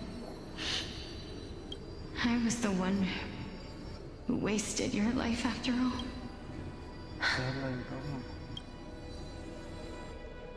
I don't think that my life was wasted. Just the opposite. When I finally arrived at this destination and looked back at the journey I took, I discovered that flowers had long since bloomed along the path I walked. It was you who sowed the seeds for this sea of flowers. One that is more beautiful than the promised land at the end of the world. Besides, I have lived a fulfilling life. Even though I was fated for sacrifice, none of the things that I've experienced will dissipate.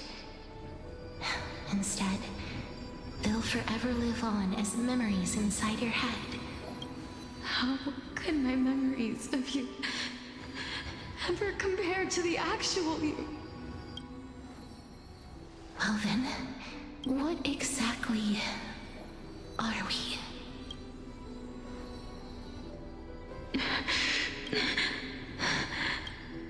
I don't know either.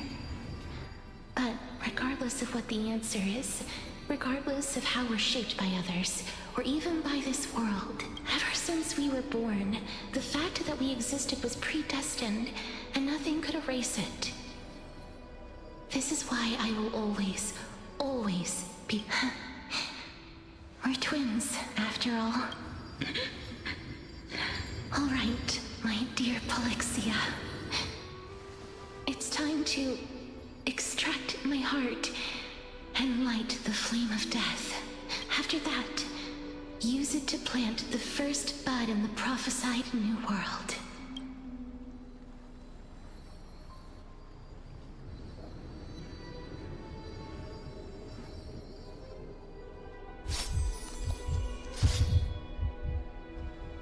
If I impart imparted my knowledge of the art. Would you use it to resurrect someone?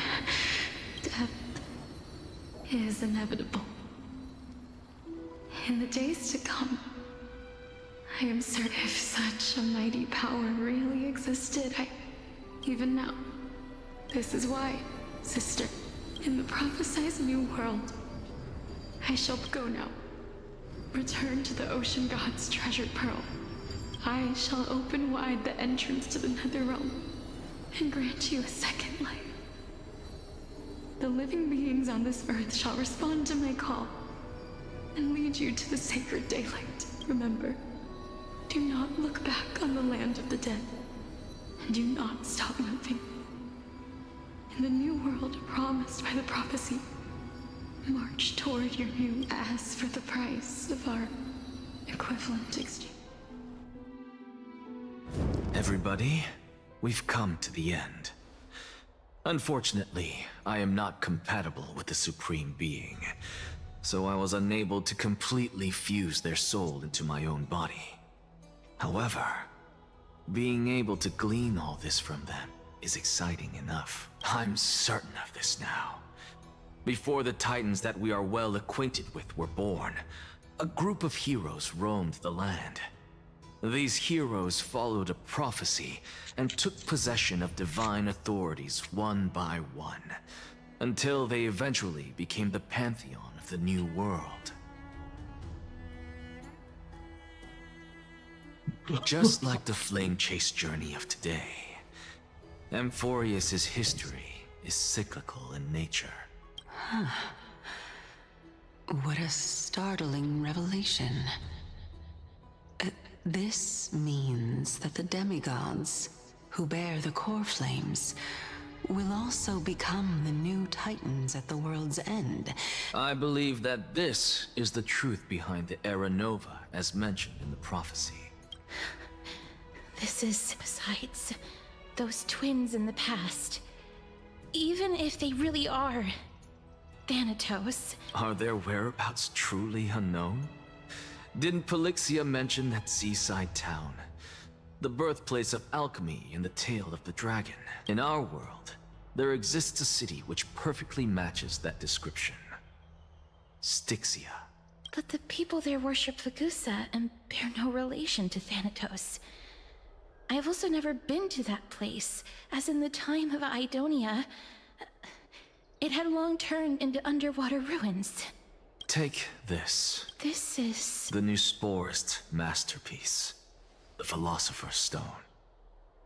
It was made by transmuting all of the sages' wisdom into a single entity, with their flesh and blood as its foundation. Remember? I've mentioned before that the art of alchemy is all about conversion, tempering, and ascension. This process also applies to the pursuit of truth. Think about the story of the dragon.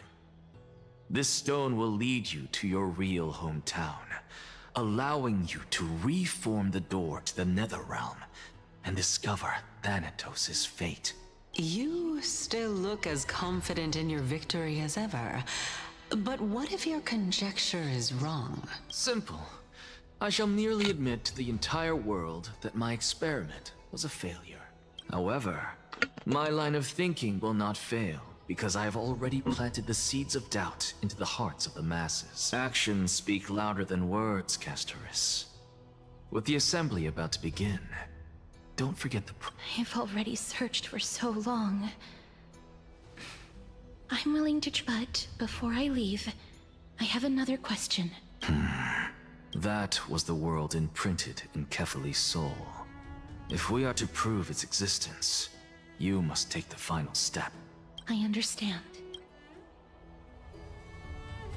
Hey, child... Don't get antsy. I still remember the question you posed. As a scholar, I do not wish to offer up ambiguous conclusions. Let's discuss this topic again when she manages to find the evidence. I merely wanted to ask, if so, rebirth is no longer an option for you. Why not? When I was a child, I lost someone dear to me. When I was a teenager, I lost my faith. A while back, although you saved my life, I also lost my soul in the process. Now I'm merely forsaking my body. What's the big deal? Why are you always finding ways to die? Isn't it good to be alive? Oh my god, he's just like me, chat. This is but a necessary sacrifice on my path to transform into the purest of them all. Can someone who's dead even claim to be the purest of them all? Furthermore, if your hypothesis is proven correct, does it not just confirm that the myths are true, and thereby invalidate all your theories? No, it's just the opposite. It means that I can actually ascend to godhood and reshape this absurd world that you all have created. That's just dumb, bro. That's a lot to take in at once. Lady Aglaia. Go on. You know that the core flame of death has always been the greatest unknown regarding the Era Nova, which is why both you and Kindness desire to gain the power to control that core flame in the approaching Citizens' Assembly. Professor Anaxa has come to a consensus with Kindness. They want to suspend the trial once Thanatos' core flame is reclaimed, hoping thus to eradicate death from this world.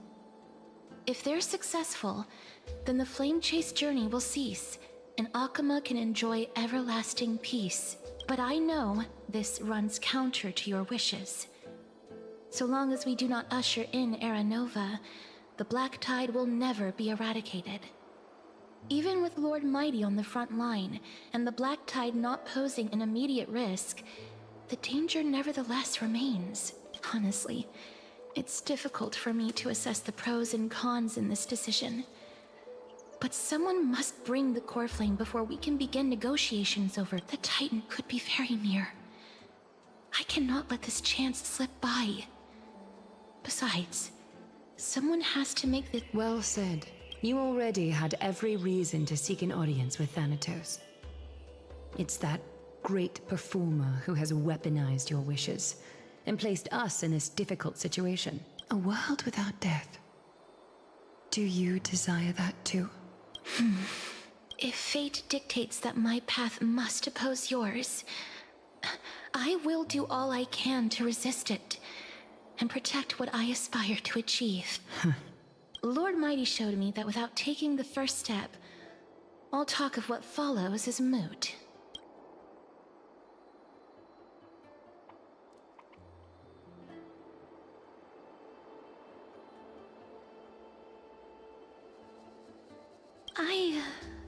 I have always hoped to hear you speak your mind, Cass. And I am glad to have heard your true thoughts. Styxia. I visited that place in the past. Though it is now an island surrounded by the river of Souls Torrents, it's not hard to see its former splendor. Go. Castorice. I too look forward to your journey. I wonder what kinds of new interpretations your completed story will bring to the Flame Chase journey. Thank you, Lady Aglaia. I hate to put a damper on this heartwarming moment, but if Styxia is now an island surrounded by the river of Souls Torrents, then how do we find a way in? The answer is quite simple. In the myths, Zagreus once made the domain of the dead their treasure vault. That is to say, they could enter and leave the nether realm as they pleased. And if they could do that, then it follows that the demigod who inherited their divinity must be capable of the same. I'll see you at Marmorial Palace at Action Hour tomorrow. Cypher shall be your guide to finding that ancient city.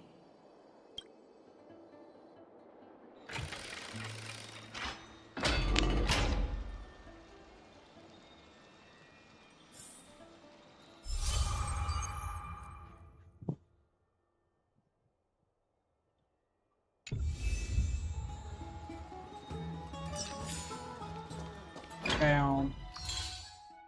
The fuck? Damn.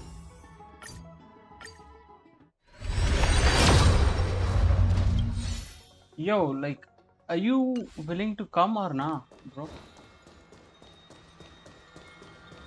Are you willing to? Rand, is the debate finally over?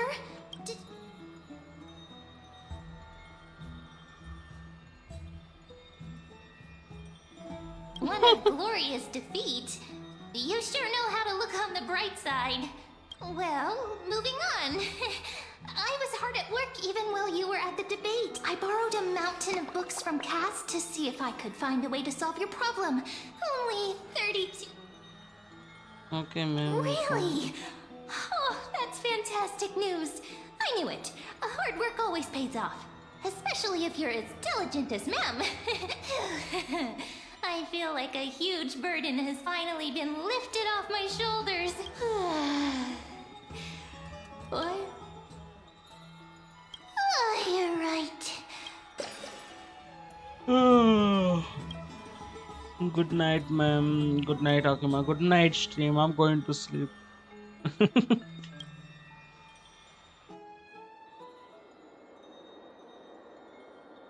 Later, somewhere in Okima. Cat? Lady Treeby. Is something troubling you? I just wanted to speak. No matter how breathtakingly beautiful Styxia once was, the place is now the dome. I don't want to have. Has anyone told you that Is that a figure? in the past, when you did smile once in a while, all of us could see that your heart remained troubled even as you smiled? Lady Treeby, you know perfectly well that see you tomorrow is nothing but a. I hope your toughness is not a mask hiding a lonely heart. Cass, you hardly ever talked of your past. None of us knows what you went through, apart from Maggie. But we know it must have been filled with pain and hardships, as it is the fate every Chrysos heir is destined to live out. We are just happy for you that the core flame you're meant to inherit has finally surfaced. Isn't it a little too soon to? But you already know where tomorrow is. There's no need to rely on anyone else. Just give it your all and leave no regrets. We have always believed that your embrace is just as warm as everyone else's. Because we embrace others to comfort them. And Cass? Thank you, Lady Treeby. This feeling. It's hard to put into words. Then go do it, Cass. Trian was actually working on a surprise gift for you. It's a pity she didn't get to finish it. But now, so, let's meet back here when you return from Styxia. Bro, she's bribing. She's bribing Castorice with a gift, bro, for not leaving Chrysos.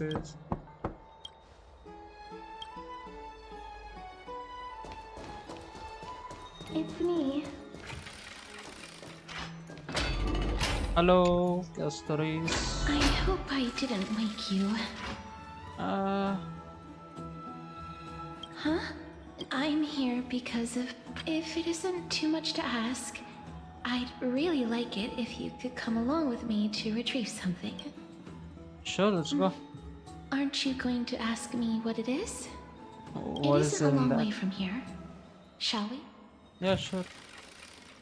I'd love to know. What?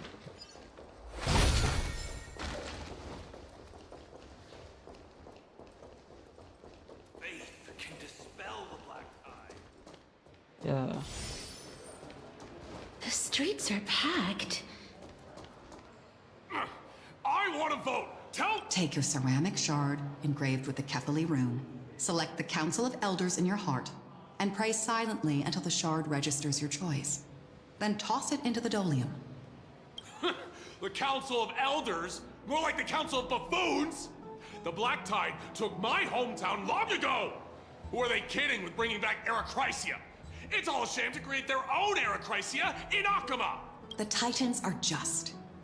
So long as we do not overstep our bounds again, we will not incur divine wrath. Oh, please. The time when these deranged titans should have vacated their spot to the demigods is long overdue. You'll see soon enough, you old... And I pray that Talanton smacks some sense into you with their scales. We shall see how this turns out. That was... That's a chord.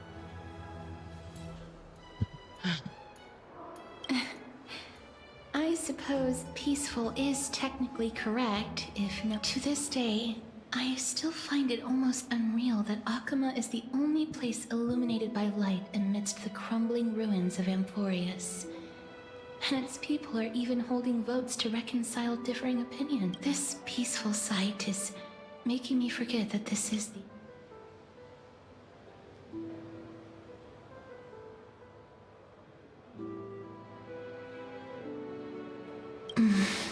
Before coming here, I had lived for many years in Idonia, a city of rime and frost. The people there were devotees of Thanatos, and were traditions. Yes, but back in those days,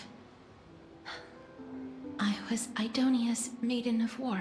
I was trudging across the frosty plains on my own when the Idonians found me.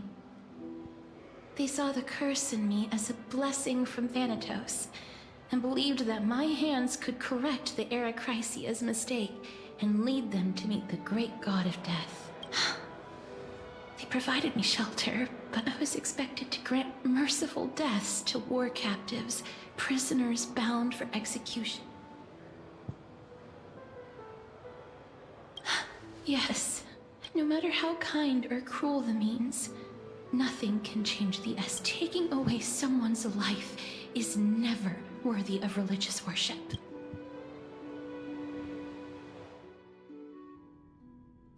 I heard their voices.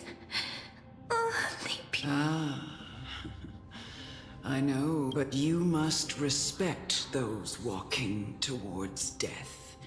Just like how you should respect... What you're asking me to do is no better than the task of an execution, no matter the titles.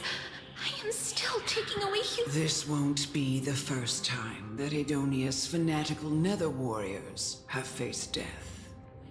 On the contrary, recruits new to the battlefield often run away from their death is the mightiest and gravest power in this world.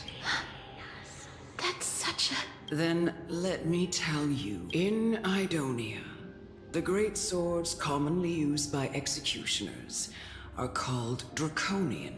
The sword has 3 air holes along its body. If the sword is swung down swiftly and accurately, the holes would make no sound, and the executed would also depart this. But should the executioner have any hesitation, the holes would produce a piercing whistle. On that cue, the scream. Every executioner after Dracon is to hone their sword skills every day in preparation of future executions. Every swing of their blade must be more pain for the dying, as well as pain for... You misunderstand. I'm asking you to consider the source of the dead's suffering, and use that knowledge to fortify your future touches with more and more determination.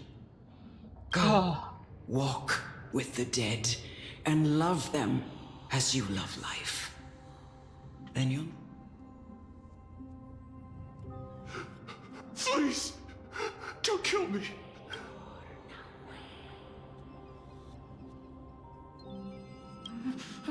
No!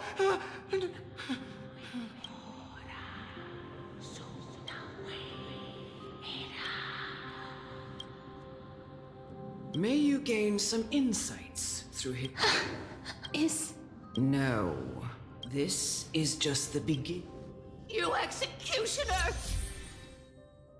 Goddamn.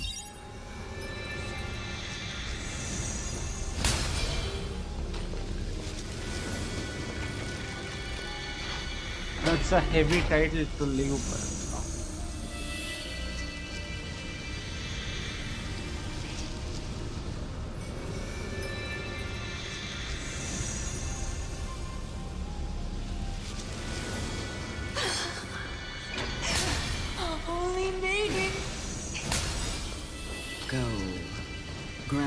glorious depth.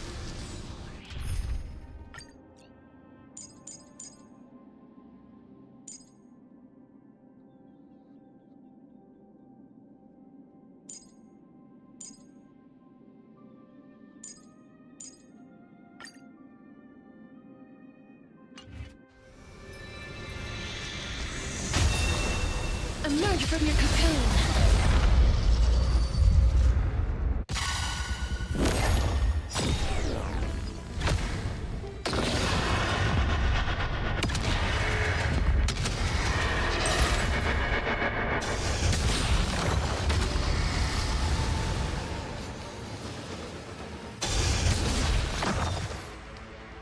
Be of your body and mind.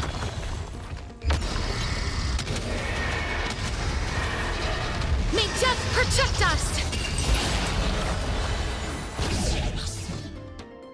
Root here. Yeah. You executioner!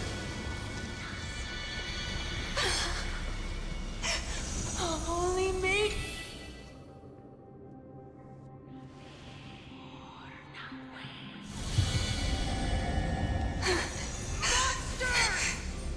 Thank you. Do it then, executioner.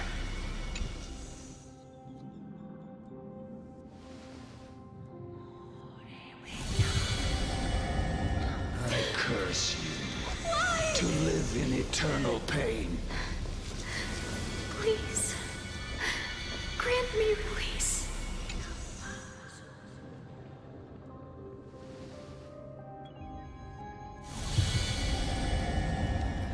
When will this ever end? You murderer!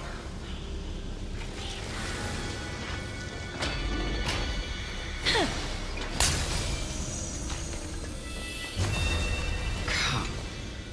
What are you trying to do with... I have a final resting place. You're not that old yet. You still have many... No, no. For I have come to fear my... Castorice. Child, it was I who brought you here. I've always known that you have doubts and even anger about my faith. Indeed. Yet you can end any sinful life with just...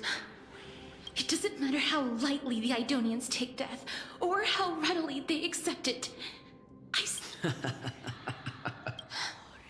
I've taught you and cared for you as my own daughter all this time because of this blessing that's been with you since your birth.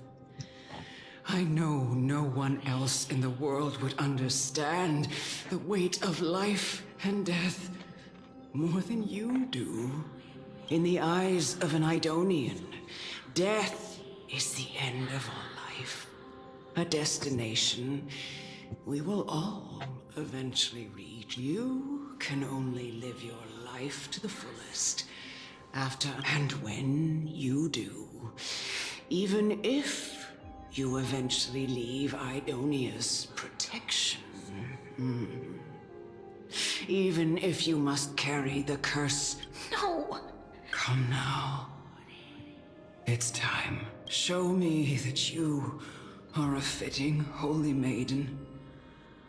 Or at least that you... Come now. It's time. I've already taught you all I know. Show me that you are a fitting holy maiden. Or at least that you possess the respect.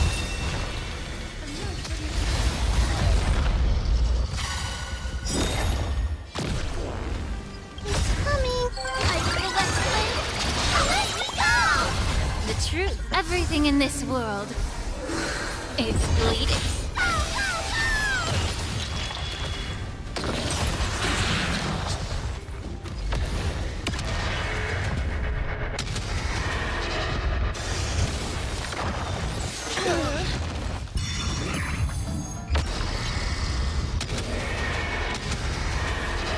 May death protect us!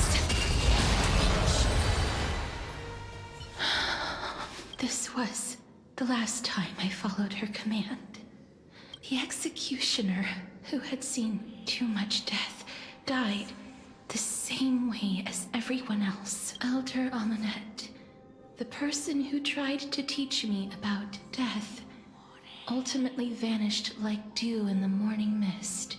I have nothing but respect. I erected a cenotaph in her honor in the marshes outside Idonia's city walls with the others I had laid to rest. It was a long... It seems the most terrible darkness. How did a disappeared titan become the deepest fear of humankind? And why do they haunt my dream? I continued my travels to seek an answer. I just want to know if my touch, if my embrace, can I make anything?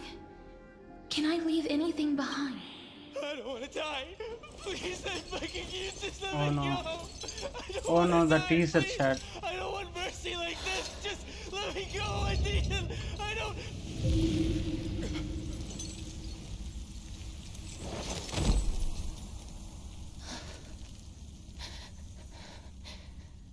I hate these icy hands.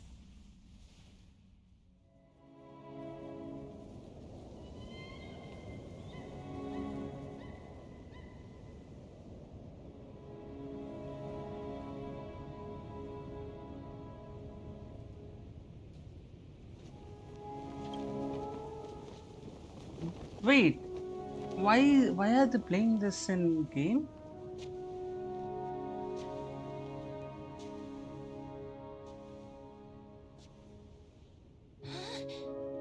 Oh,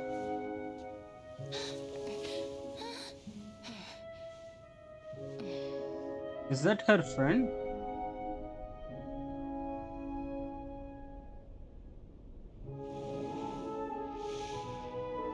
Get it over with. End its suffering.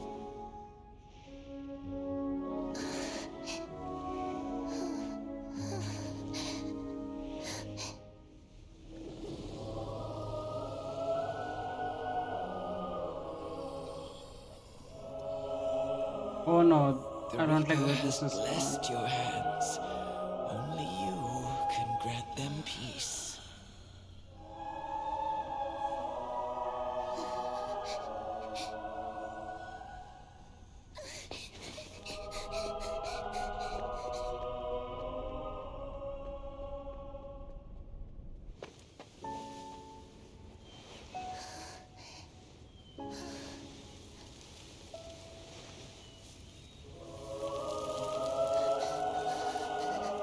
Oh no.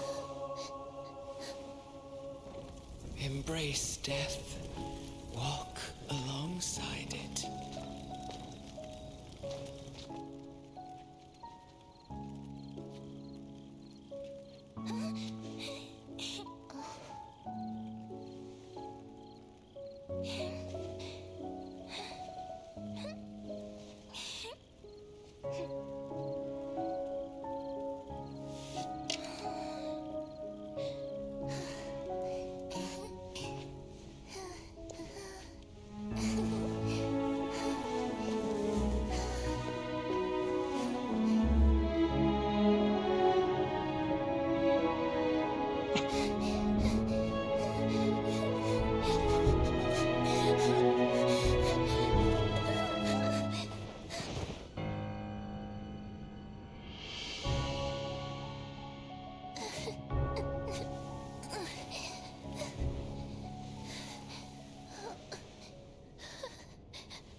Damn.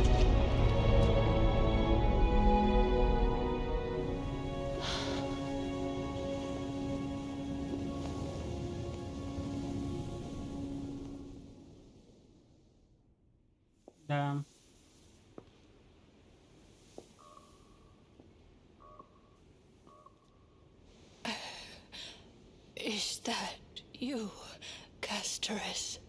Who is this? That old teacher? All No! of them have gone. No. Heeding death's summon. Crossing into their domain. I don't like where this is going. I must go too. I don't fear it. Just I have some regrets. Watching people leave this world again and again. It must be lonely for you. You must want to desperately embrace them before they go. I can't. These hands, they're too cold.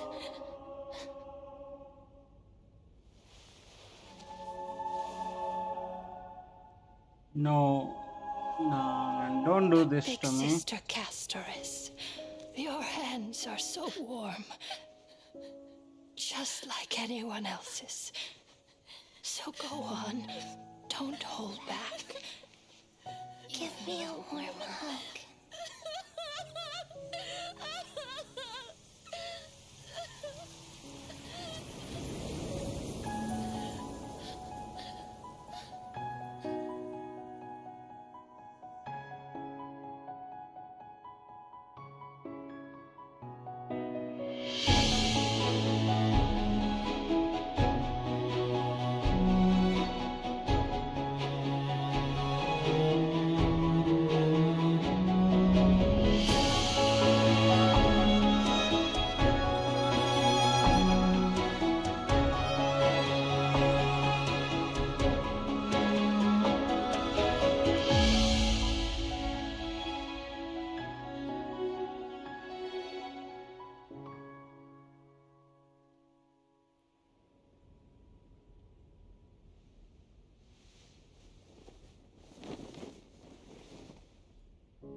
Why are they doing this to me, chat? Hands like these really be warm. Ah. Don't do this.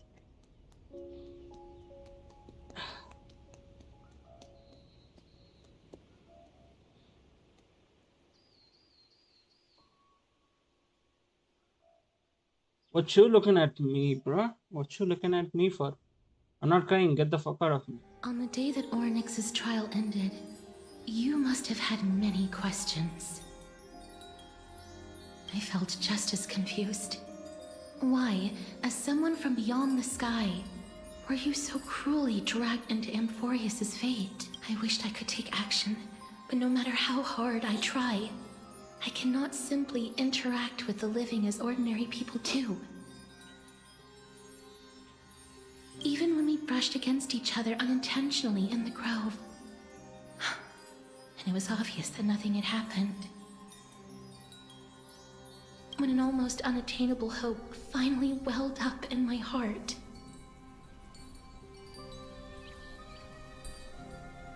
When I thought that perhaps my touch would no longer bring sorrow, fate declared to me, it wasn't that the curse of death had finally been lifted. It's just Orewa Shindero. But that your soul no longer belonged to this world. And there was nothing left for my hands to take. And did I really think this time would be any different? It's not that I don't understand this reality. Just that I'm unwilling to accept it. Having walked such a long road, I am still unable to find the answer to life and death. Anything I wish to hold on to, death will inevitably wrest from my grasp. From that moment on, I lacked the courage to confirm it again. Until...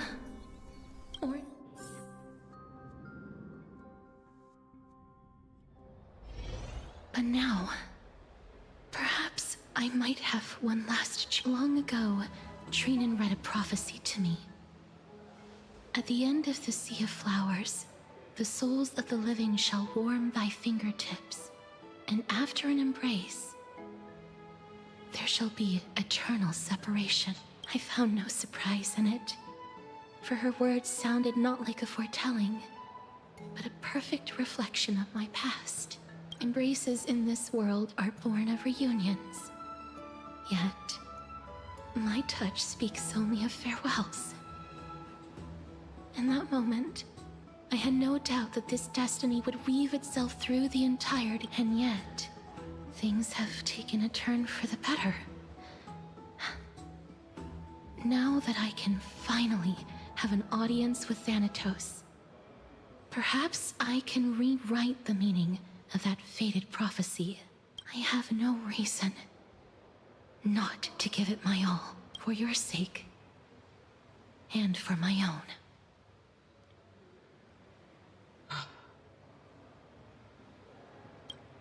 With that, I won't have any regrets.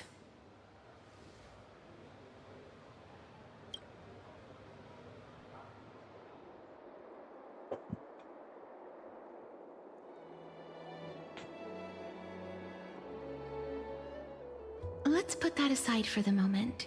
I want to retrieve a small gift I specially prepared for you. I made it myself, like the trinket I gave Lady Trianne. The journey to seek an audience with the Death Titan cannot be an easy one. Is it a brooch with the face, my face on it? No, it isn't. You'll know when you see it. Look, it's right there. I can't see shit. What, the scrolls? Huh? Where did it go? Bro, of course. I know who did this. What's going on?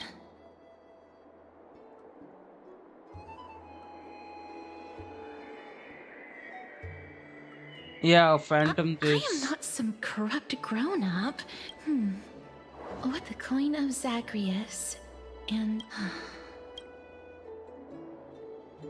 A kitty thief. no doubt about it. This is her favorite symbol. It's a lady's cipher, the demigod of Zagreus whom Lady Aglaia had spoken of.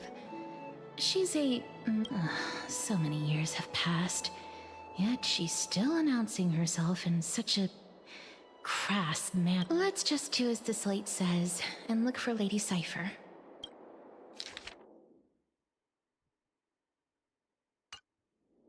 Okay.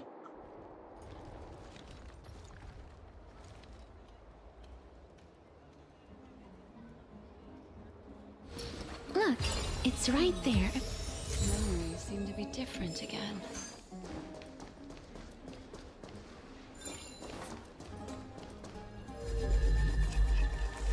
We must pursue her.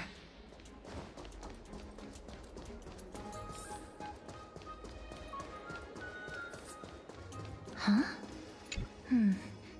This is a trick sheet.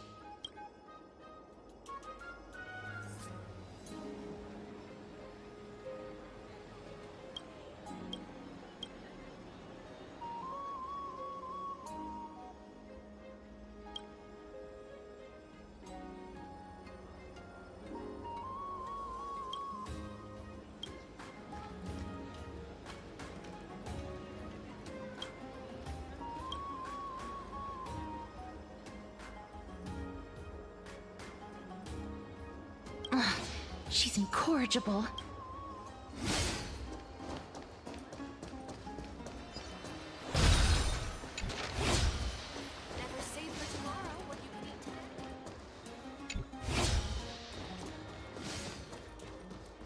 It's about time you do some exercise. No fucking way.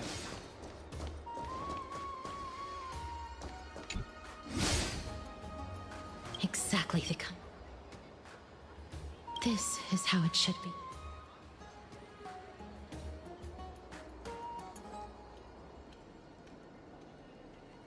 We must pursue her.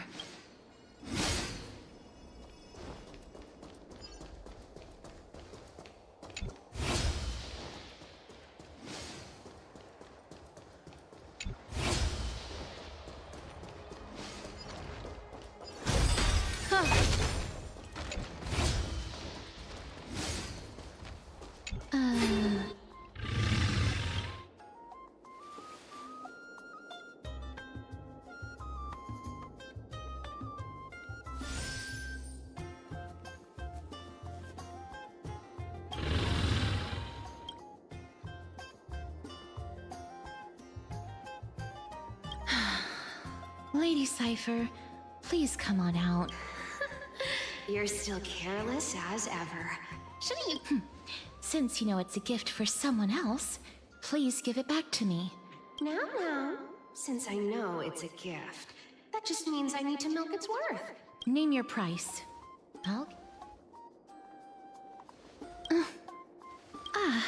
I'm sorry. Why don't you two come over to my place? Piece of cake. I can... Alright, I'll see you there. Everyone cool with me collecting a deposit before we reach an agreement, right?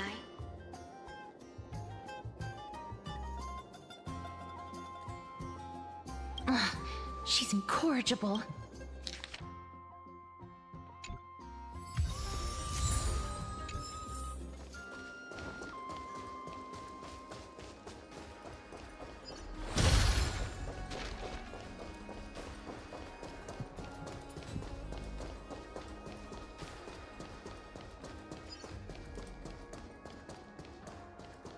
Not there, bro. Never save for tomorrow when you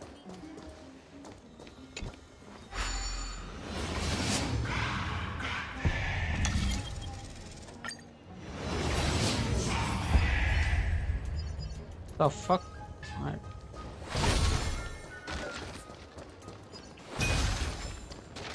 Huh.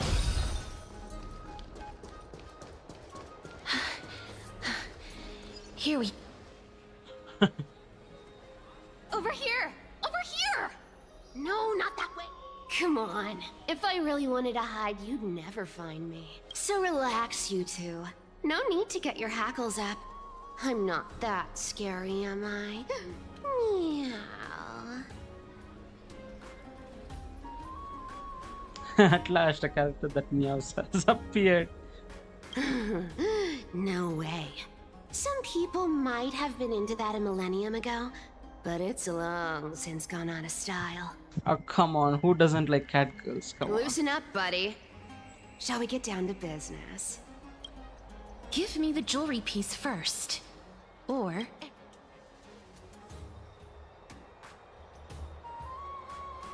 The materials are nothing to wow at, but the workmanship is superb, as always. You're still skilled as ever, even after all this time. Oh, come now. Don't be so upset. Relax. Look, isn't the view here just great? You can see what everyone is doing and where they're... Now that we've broken the ice, let's get to the point. Everything I've said so far has been a joke. 1. The seamstress found me and wants me to take you to Styxia to look for the Death Titan. 2. The Council of Elders also found me and wants me to make sure the core flame of Thanatos ends up. Look at you. And last, but not least, I'm telling you that I'm not interested in doing either of those things. Don't go look for the Death Titan. You're one of those lazy cats.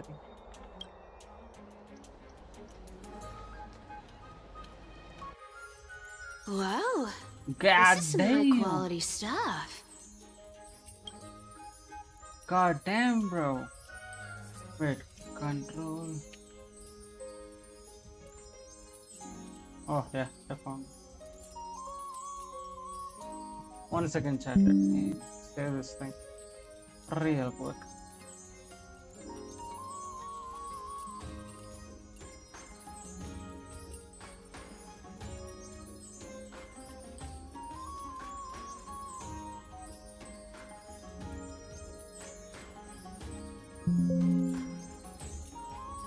I already saved it, right? And this room is full of it. How much are these worth, Did you get all this through that Aranova gimmick? Some of it is family fortune, while the rest came from my business as a dressmaster. Don't liken the flame chase work to your shady dealings. Wow. I should have busted down your door instead of going around like a thief. Well, spill. Why are you giving me so much money? Payment for doing work.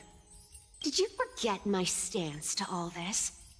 I thought I made myself very clear. You wish to run away. Run away from your responsibilities, from the prophecy, and from your destiny. You shall walk with greed and die over petty change. I understand this prophecy weighs on you immensely. That is why I have never approached the demigod of trickery for running away. But I need you right now. You know, maybe the gods got your tongue with their golden threads, Aglaya. I'm not hearing any... Give me a reason why you're bowing your noble head to me. We lost Trian. Oh. The divine power of passages is running out. I need another demigod to escort Castorice and help her fulfill her lifelong wish. Oh, I get it now. You're sending Castorice to her death.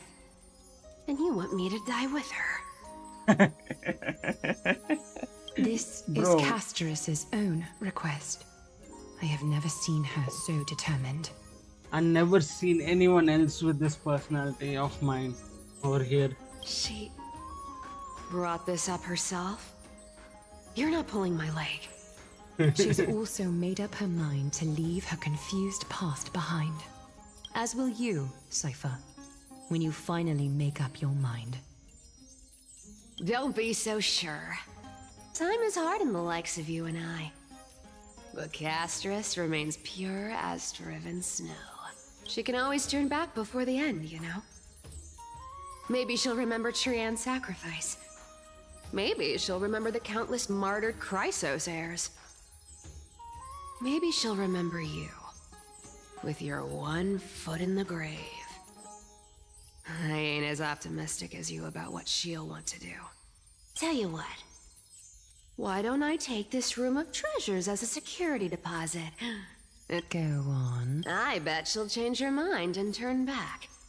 Now, if I lose, I'll do what you want me to do. Return this deposit to you, plus giving you another room full of treasures. You sound like you have all the confidence in the world. In that case, let's make a pact with those conditions. I hope you're prepared to lose it all. In conclusion, I want to win. So I hope you two can give up on going to Styxia. I'll give all the treasures in that room to you. And you can split it between yourselves. What do you think? Tempting, right? Bro, I'm almost dead. What do I use that money for? I decline. If we don't find the Death Titan, his... I can't go into the details, but we have to go to Styxia. Princess, homebuddy, you keep talking about needing to find Thanatos, about getting rid of your curse, and you don't care about anything else. But did you ever live for your own pleasure? What are you trying to say? I'm saying, contrary to your beliefs, Aglaya didn't take you in just so you can die for her Aranova. The flame chase journey walks hand in hand with sacrifices. Isn't that why you're always running away from Lady Aglaya? Fine. Never mind. We all have our own problems. I ain't gonna say anything anymore. It's not like I was gonna honor that bet anyway. But listen to me. Styxia is no tourist destination. Sure, the treasures buried in there are 10, no, 50 times richer than Aglaya's vault.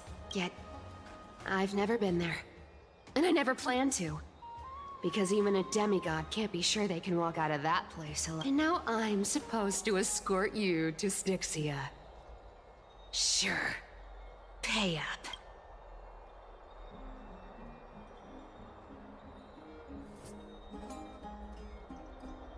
up. Is ripping people off authority of God. You know, you're not wrong. At least it's part of my responsibilities. I don't like this. I have lived a longer life than most people. Though I'm not as good at... Then how are you going to live the rest of your life? Then I'll give you 90. Well, don't mind if I do. 80% of Castorice's savings. Hey. I'm so scared. Yo. Can you even catch my tail? Here. Be careful with that. A minor change in plans, though. Don't go to the bath tomorrow. Come look for me at Akama's city gates and... So, why are you changing the meeting place? Oh, nothing, really. Just a bit scared of the seamstress's frosty face. I wouldn't stay a second longer in Akama if it were up to me. Well, now that we've struck a deal, what? It's gonna be a long ride.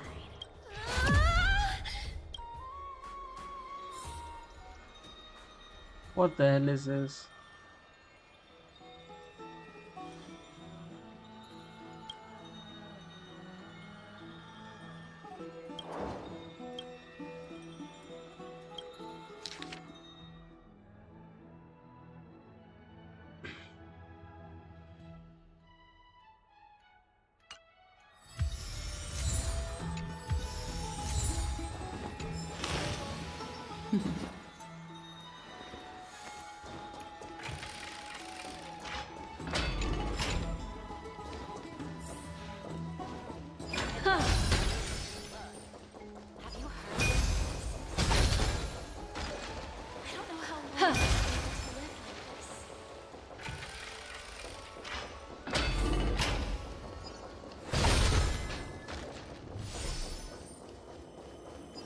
Yeah.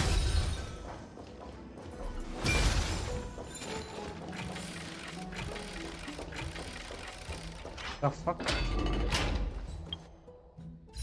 Why did it take so long to load in?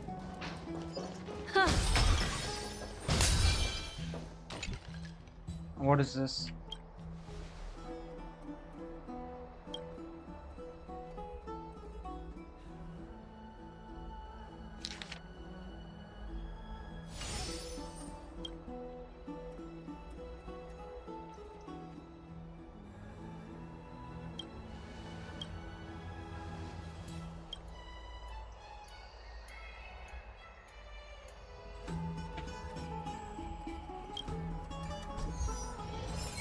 Guests in the Grand Baths lately.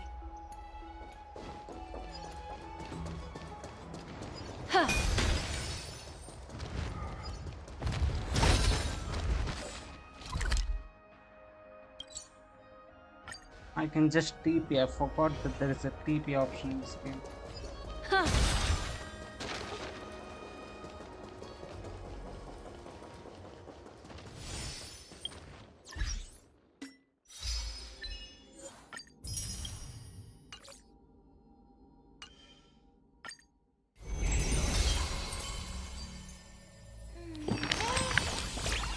Meh.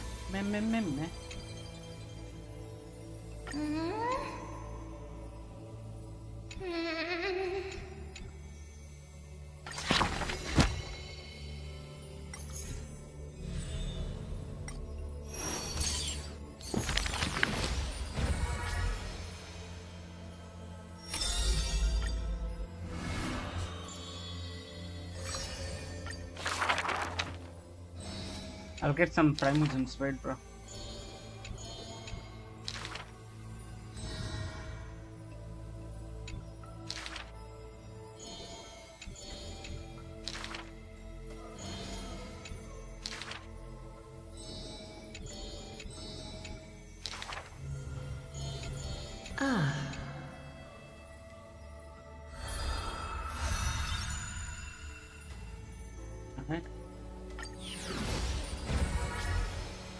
Let's just complete all this.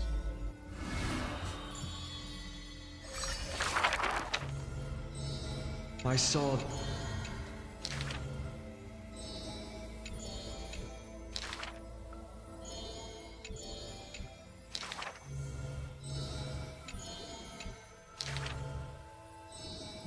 If it's just... for a what?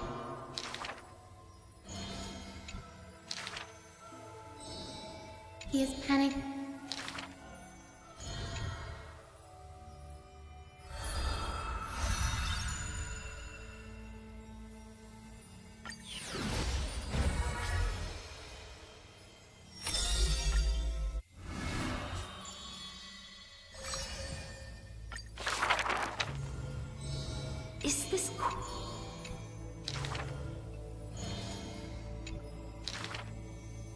him to the...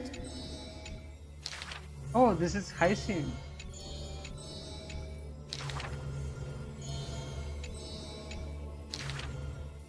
Wow.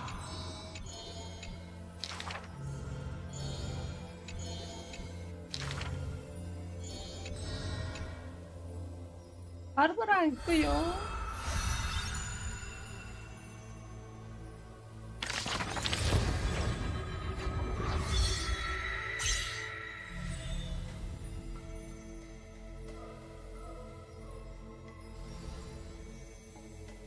Triance is the closest one, no?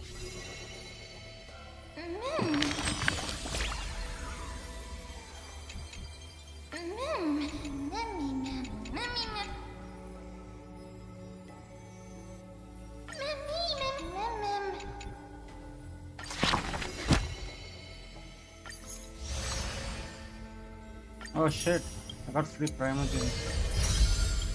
Let's go.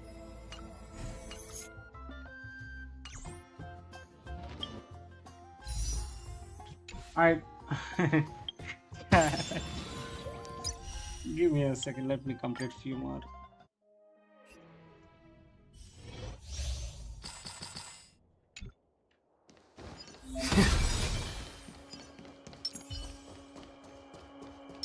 Feeling lucky. Feeling lucky. Feeling lucky.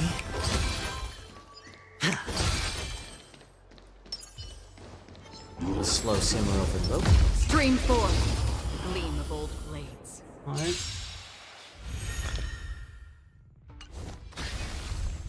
I like adding fuel to the fire. A little more heat. Enemy targets detected.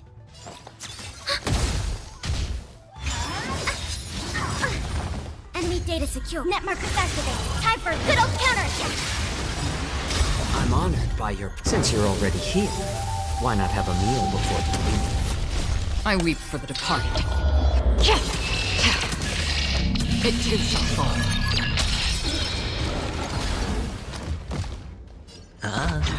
Another journey begins on the still waters of oblivion. More season.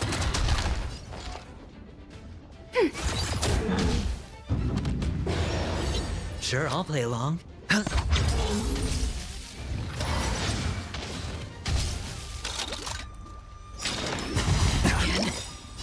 I weep for the departed. It too shall fall.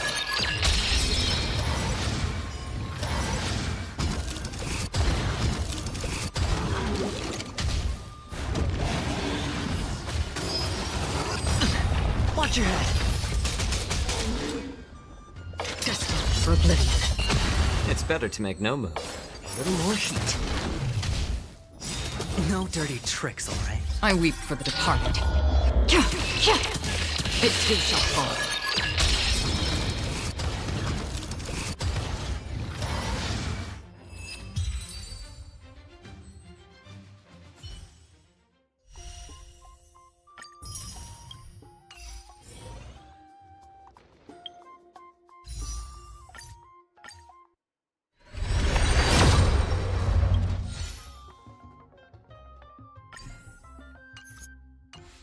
Bruh, what is this?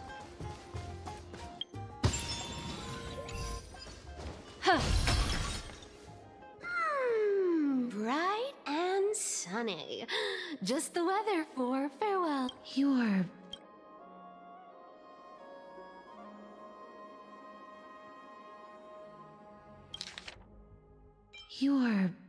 here. Totally. The trio team is the best set up to reach the finals. Don't we need any healers? No need, I already told her. She's fine with it. You sure know how to put me in a spot, Castorice. I need to travel with you, but I can't touch you. What a bother. What the fuck? Sorry. Aw, I was just teasing. Did you know that the legends say you have to put an obol into the mouth of the dead or over their eyes if you want them to successfully cross the River of Souls and enter the... That's the fairy fare for entering the Netherrealm. However, I honestly won't ask you to pay this time. You sure?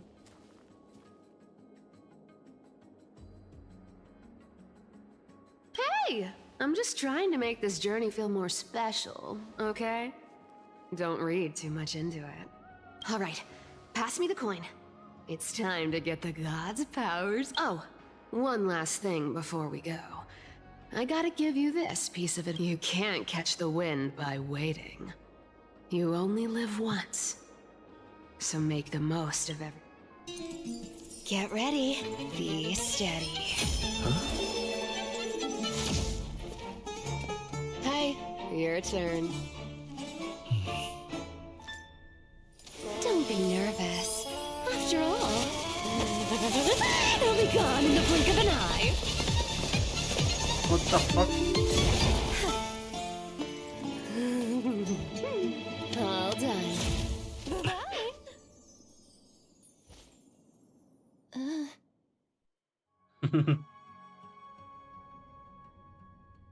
Are you feeling all right?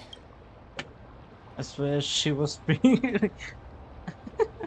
She's the demigod of trickery. When she flips the coin of whimsy into the air, she gains incredible speed that lets her travel anywhere in an instant. Just like how she clearly had no intention of lingering here for even a second longer. We can only depend on ourselves for the rest of the way. Don't worry. Mem's here to... You can teleport Being to? cute isn't my only forte. I'm strong too. This is Styxia, the city of dragons and waves. Anaxa hypothesizes that the missing Thanatos, this is the land of their birth. Or perhaps of their... Are there any other clues? Anaxa had used a secret alchemical art to temporarily fuse his soul with Circe's and Kephae.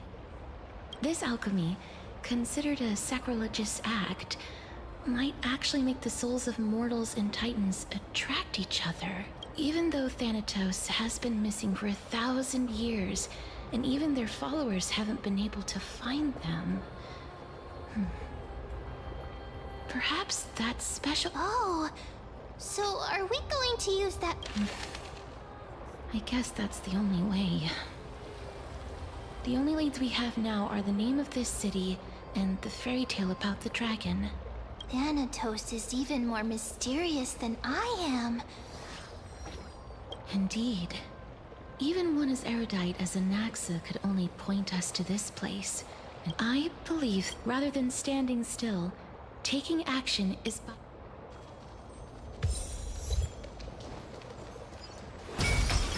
Go back whence you came. Go back. What a beautiful This is a eulogistic butterfly. They are found in places where many have met their In Idonia, some think of them as manifestations of Thanatos' benevolence. By turning the lingering obsessions of the deceased into these creatures, others think of them as Thanatos' messengers that guide the departed. The second theory sounds more believable. After all, the things they're saying are rather... Perhaps. But the...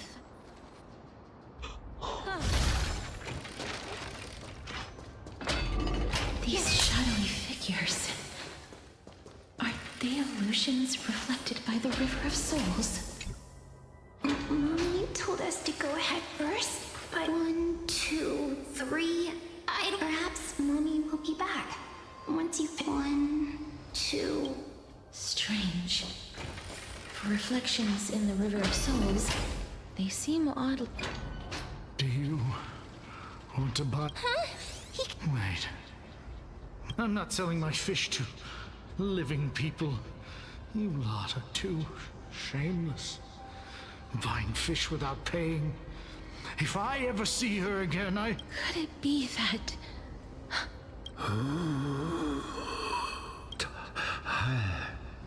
Titan rejects. So... But there aren't any... Other fish, I can only... Apologies. I don't have much in the way of say. Please relax. This. I knew it. These people, they're supposed to reach the end of the West Wind by floating down the River of Souls. Did Thanatos reject them?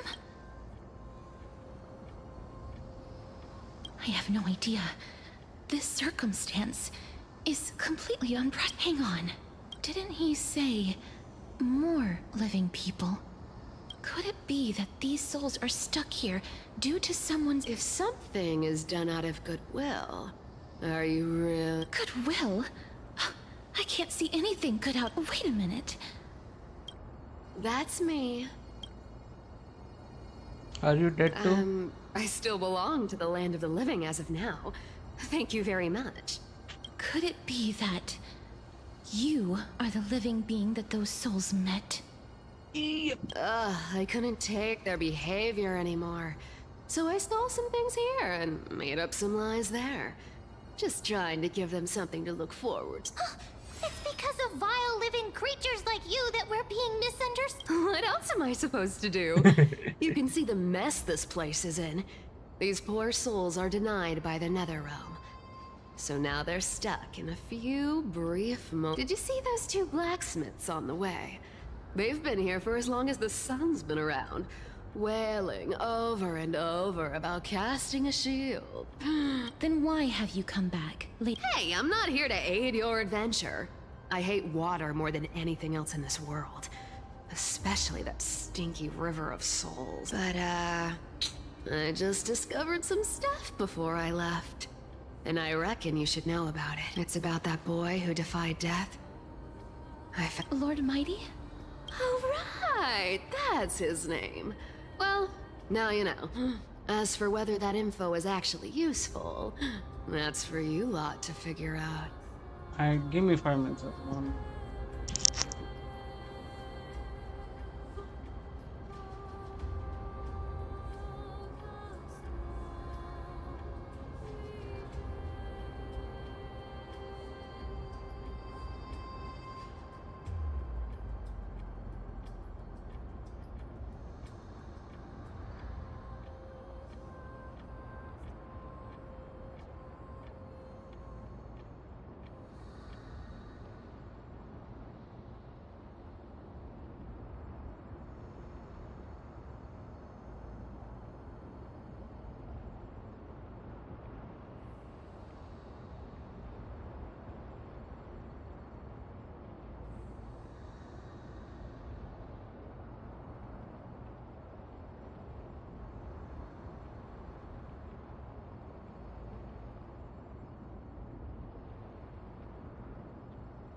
So long, Princess Homebody. So long, Grey Miss... Huh? She disappeared just like that? Lady Cypher has always been a... free spirit. If Lord Mighty is also somewhere along the river shoals right now, then he will certainly become our signpost. After all, he's different from those wandering souls. He will find his way. Don't worry, it's time for me to shine. Ornyx's rune of recollection is nearby. Use prayers to return the river to before it got flooded.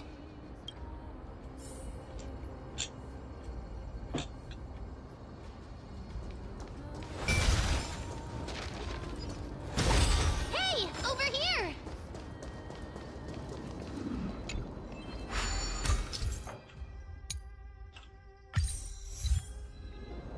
Ornyx's miracle has appeared. Amazing! It's like We're inside a giant bubble. Even the river got parted.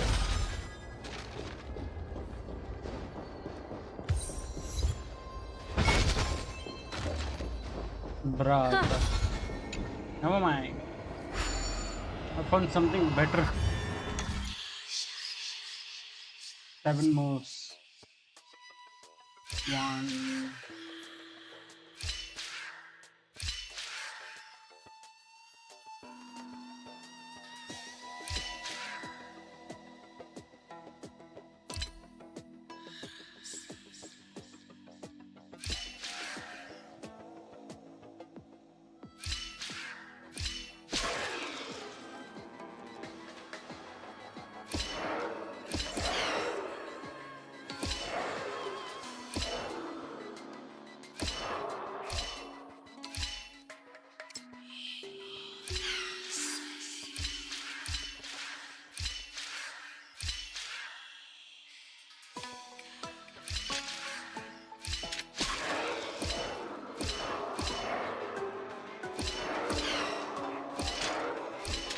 Oh, fuck off.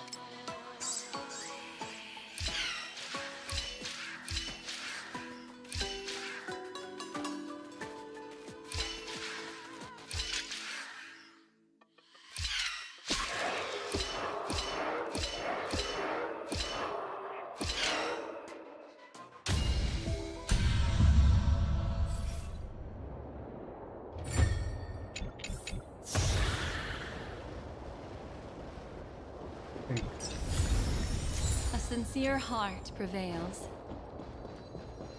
Bruh.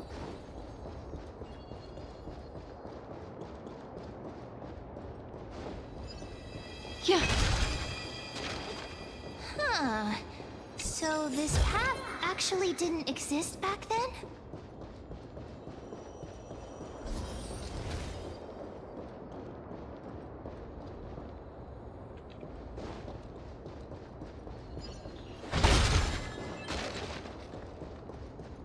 There are wandering souls of the deceased here as well.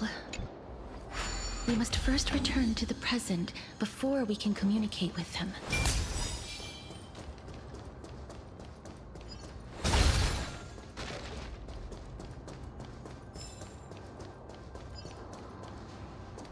Huh.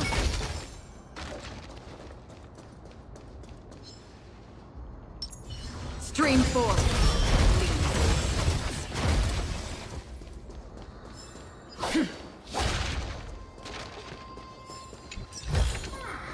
Seek, and you will find.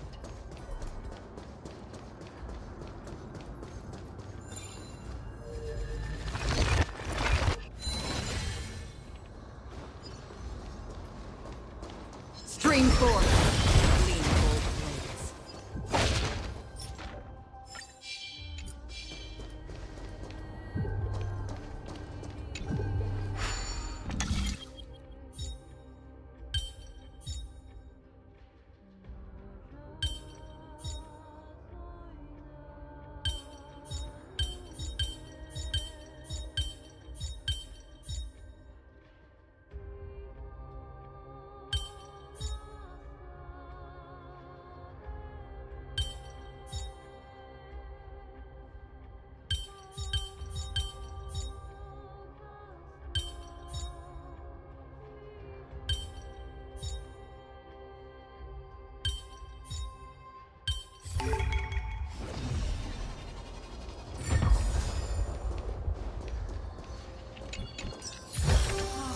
Don't forget to let your friends in on the action.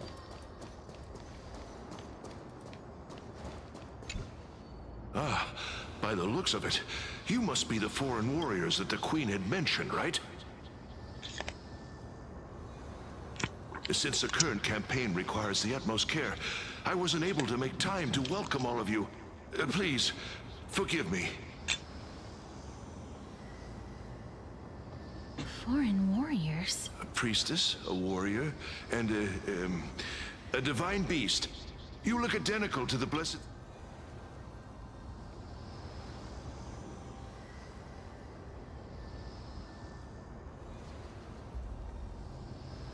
A campaign? Nobody knows. As of now, of the scouts that went ahead, only one has managed to return.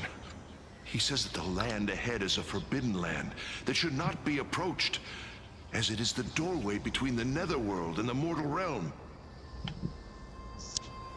As for the rest of the scouts, they've completely lost their souls and are decaying by the day.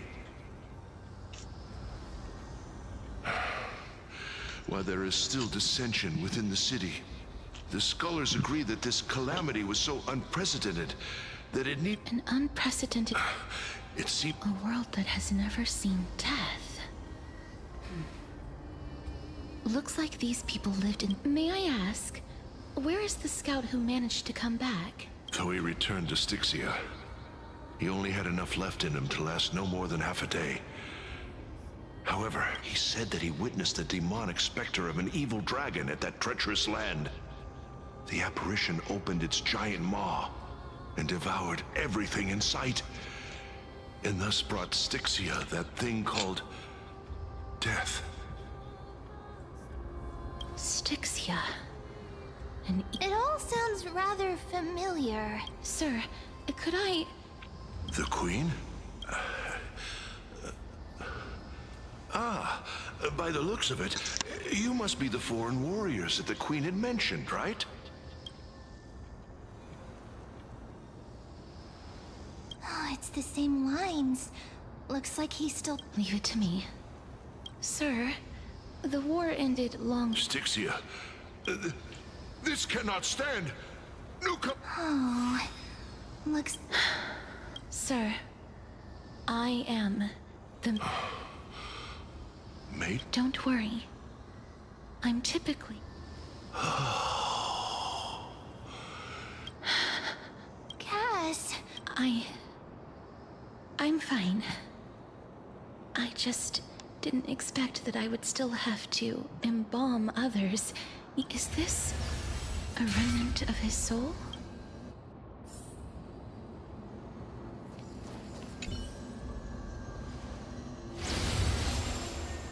Well then, why should I place my trust in Holy Maiden from afar? Wait, I don't quite understand. Since the prophecy has already pronounced your name as Chrysos, heir of death, Arkema ought to treat you as an esteemed guest. However, you seem to have no intentions of concealing your involvement. I cannot deny your claim. It was the council that offered this room to me, and they had only one request. I was a good— But why? I am unable to rid myself of this innate curse. However, from this day onward, I shall use it according to your will. I will never make any superfluous moves on my own. I see. So that is how they plan to control the— They have shifted the heavy responsibility of granting death over to me. If I ever become obsessed with executing people, they will then have ample reason to— And yet, you seem to— That's because the fate that we were born with is a burden far heavier than that of an individual's life. I've woven many unforeseen events into the tapestry of fate. This is but one instance. Tidy up your precious garments and come with me. Arkema welcomes you, Castorice.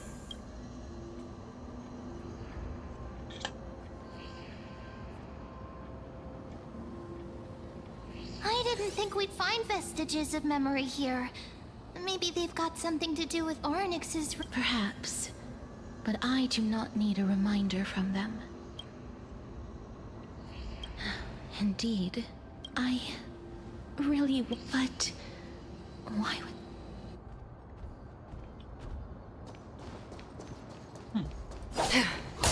Could these dead monsters actually be— If Lady Cypher is to be believed, this could be the handiwork of Lord Mighty. Of course, he'll only do it. Why are the Black Tide monsters here too? Can they— Even Thanatos wouldn't be able to accept Black Tide monsters into their realm. These traces seem to suggest that anybody who trespasses upon death Since the realm of the dead must remain peaceful, it's imperative that we rid the place of such. Please stay back. Let me deal with these enemies.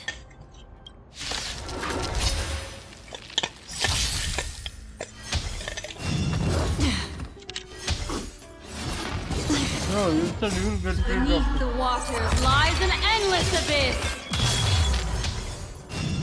Now! Stranger matters. Ill fate descends. It's on me. Time to say bye. Boom. That's half the work. I weep for the departed. It too shall fall. Another blood debt repaid.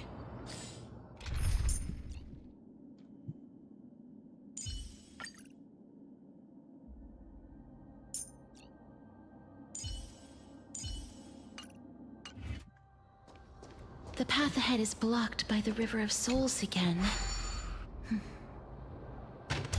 In that case, let's go back to the past. This miracle sure is handy. This is yet another aspect of a Titan's divine power.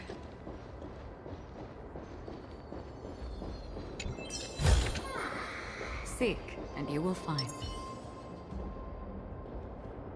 Yeah. Huh. If Dan Heng was around, he'd definitely be able to raise the waters of the River of Souls into the sky. If Lady How do you know? Hycelians was still alive, I think she might be able to do that too.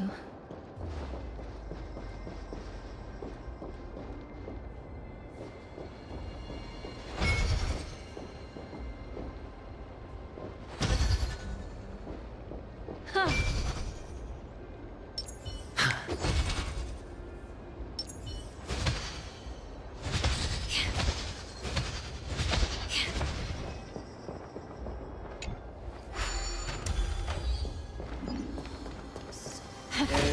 ना भाई वीटले Hello, bro. so glad Nothing streaming right now. oh nice but then I won't disturb I'll just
Breathe out the old and inhale the new.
You seem to be able to discern both the past and the future.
Oh, this place must have been a beautiful courtyard in the past.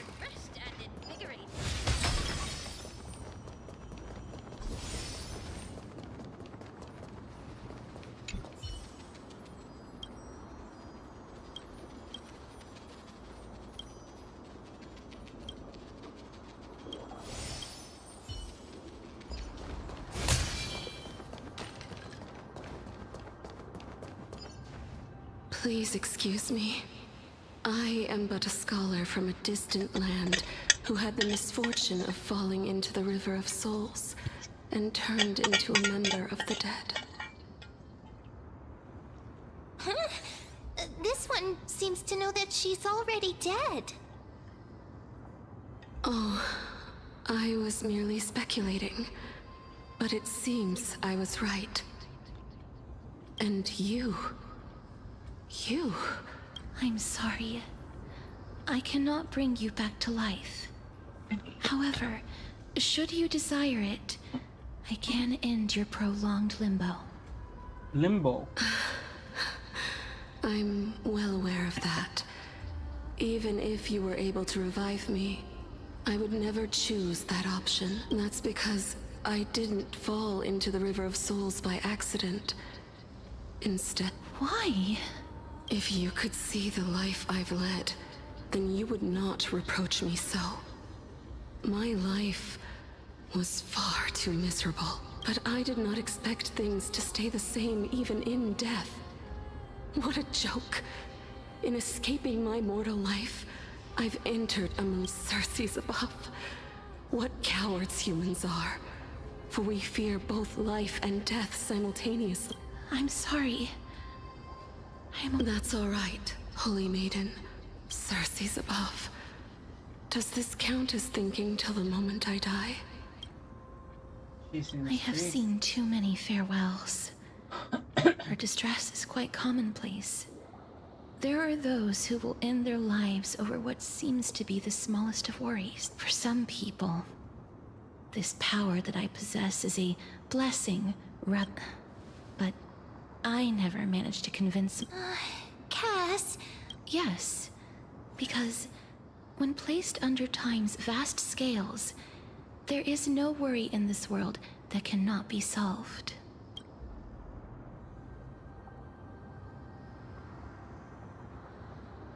This is a wish that I've held for almost a millennium. My mind might have changed once upon a time, but I've never been more firm in my conviction.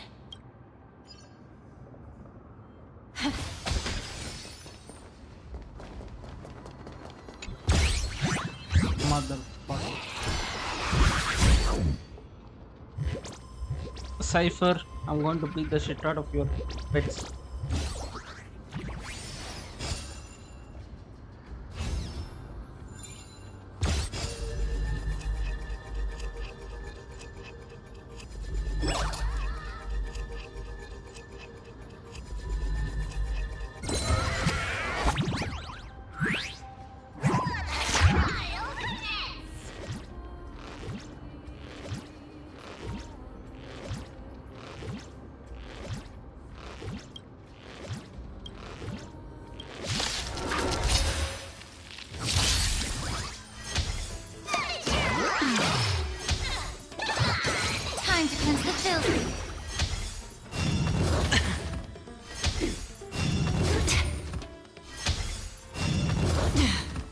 fate descend! Huh? Bust? Or maybe I'll take it off! Oh!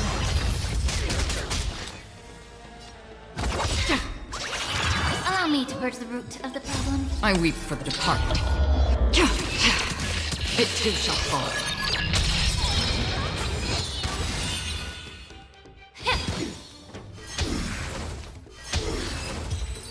Alright. This aroma is much better.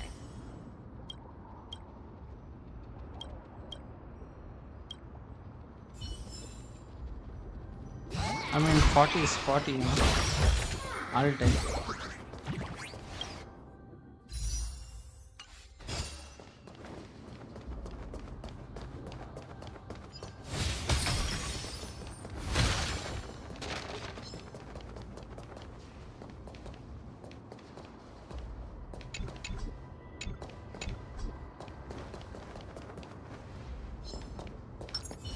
Stream 4.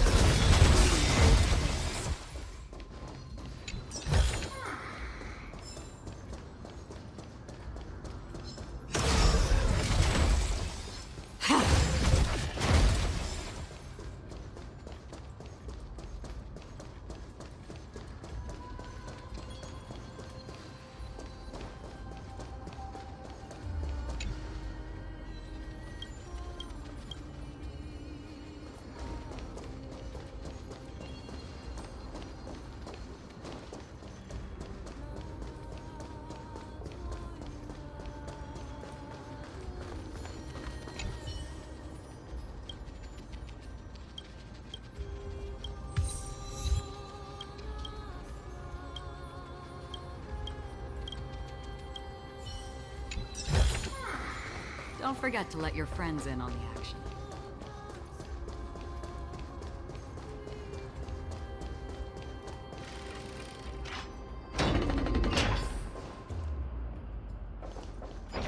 Holy, the game lag. Wow, this place is so spacious. That's fine and all, but we need to lay down some rules. We're not gonna return to the past to steal things. Do we need to enter that doorway to climb even higher? There seems to be a person. But how should we get up there?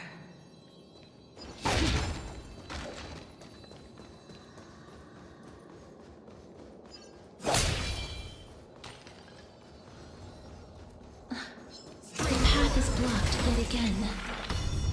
Oryx's 8 always appears in times like this. So convenient.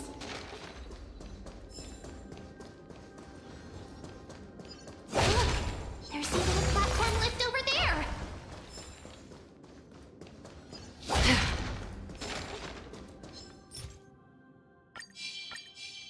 Stream 4. The gleam of old blades.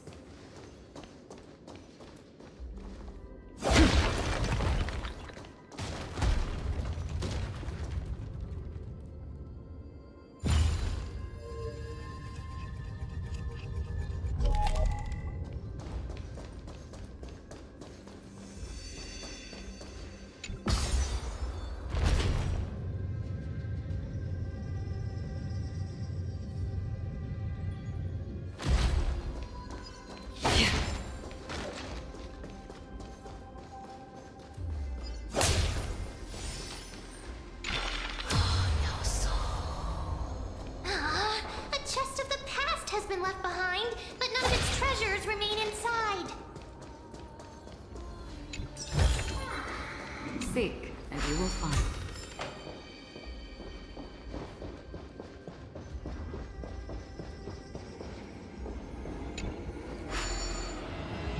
Hmm. 8, huh?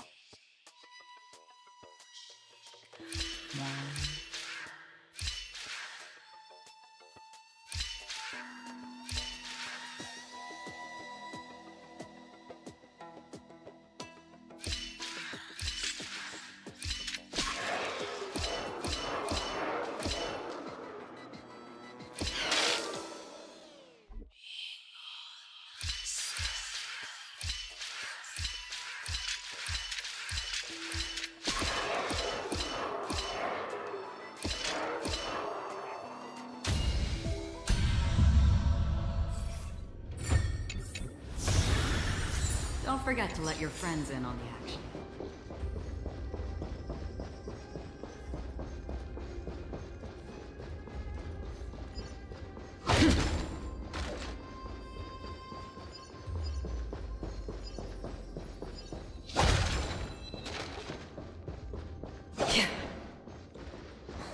Wait! What if the miracle suddenly loses its effect? We fall. Mem, do you really want me to answer that?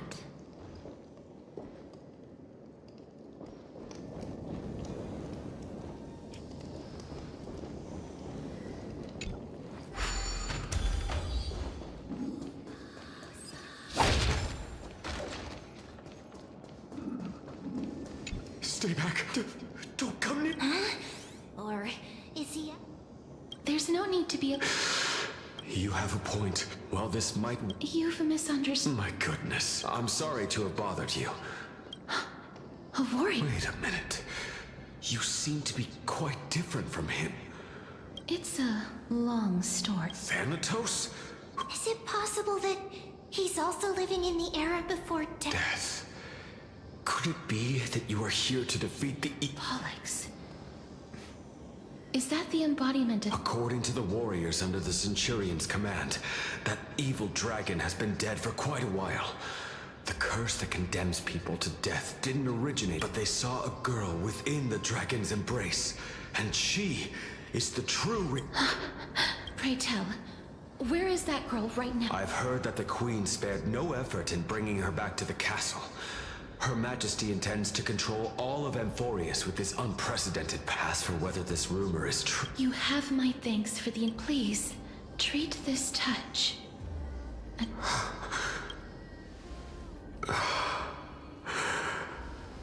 Thank you. This is his...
Then you granted him.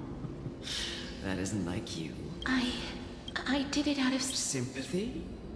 Sympathy? That young man was favored by Talantin, who taught him a move that will defeat any mortal enemy with a single blow and emerge victorious. He could rely on that move to always achieve victory during Era Chrysia. However, now that death has descended upon the mortal realm, that divine swordplay also means he can send others to death at will. In other words... You feel that he's similar to you? Yes. Since he can never, that's why he approached me and pleaded. You are perhaps feeling lost from making your peace with death. And so I have not made peace with death. I've seen the people of Idonia stand tall and they had such proud expressions. Perhaps death's authority was... I won't refute your beliefs for now. But would you be... It's a fairy tale from foreign lands. Told by the... A tale told by the... What? That means the girl born in the dragon's embrace. The personification of death is so... I've already had an inkling for a while now. My memories only begin... Damn. So you killed everyone in this place. God damn. Don't... Oh, I haven't.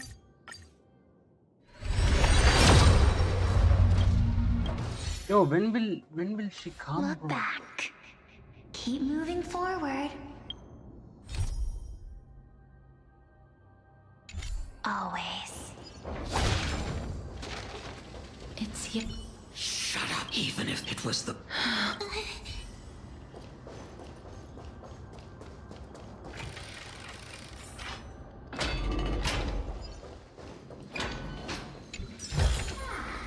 Don't forget to let your friends in on the action.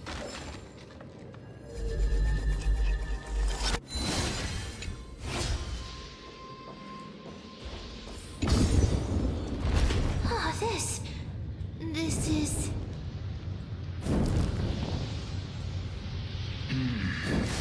living ones?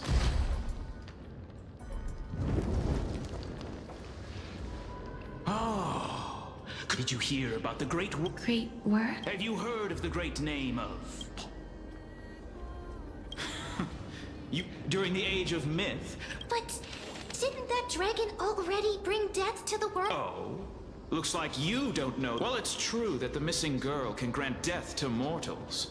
Pollux, the one who delivered her onto this world, makes it so that humankind cannot die. So...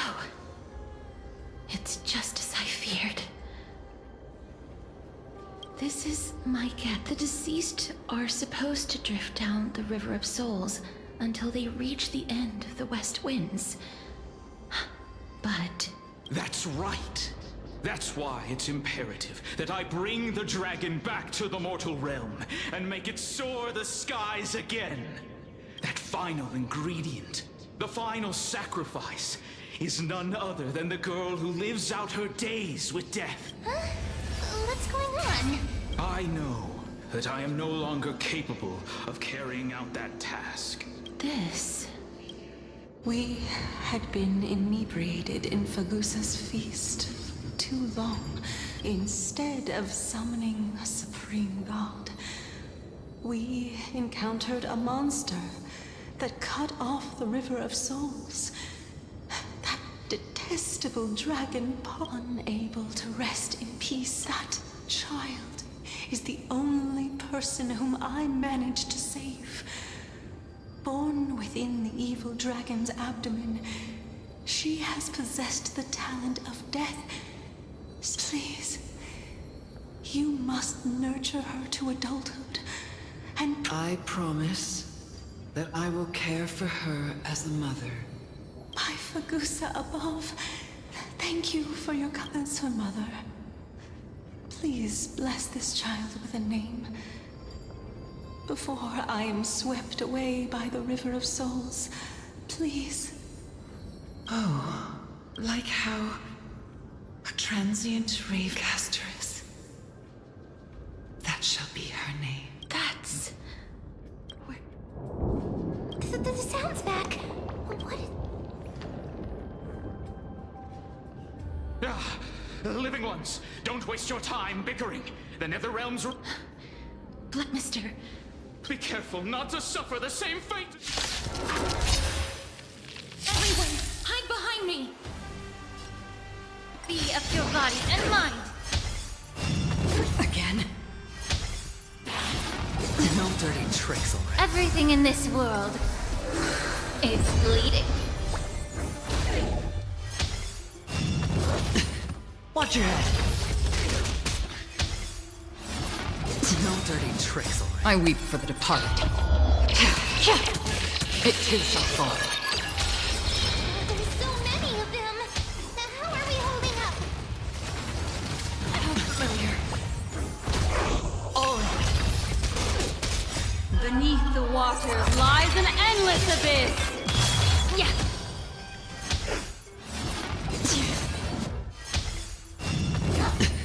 Watch your head. Ill tidings manifest.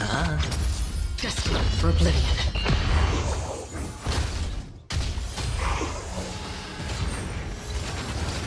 How familiar. All right.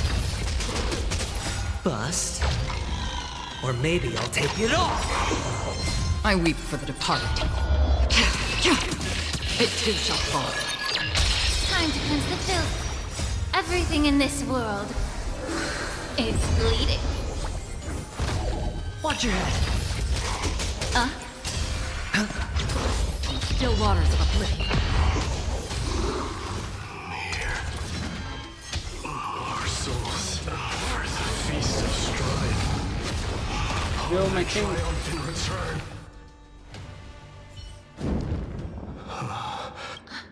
Lord Might.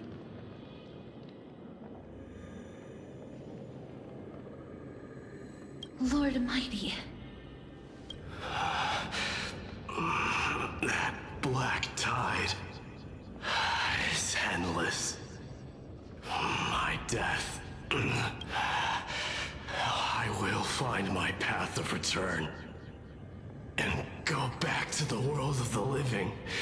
Lord Mighty, I have always wanted to... I'm the one resisting it. I must resist the temptation. I'll go against the current and kill my way out of this cursed nether realm. That is my destiny. It seems like he's completely focused on resisting the temptation of the dead's whispers.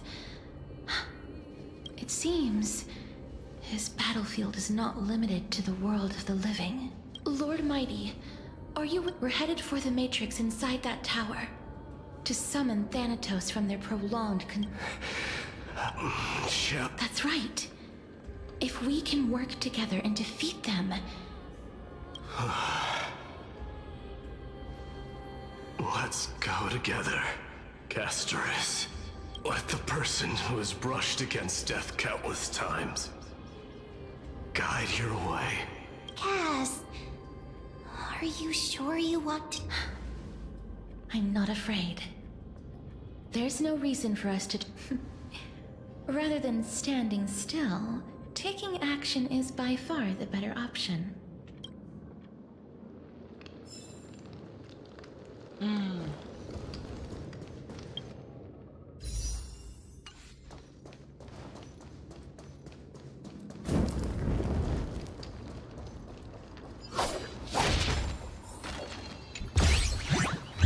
Nah.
Life is a puzzle in and of itself.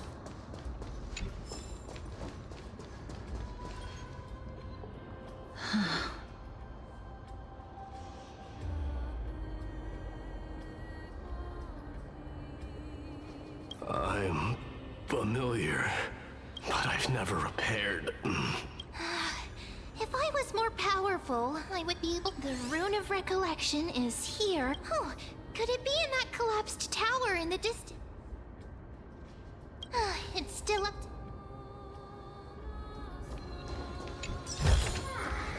Don't forget to let your...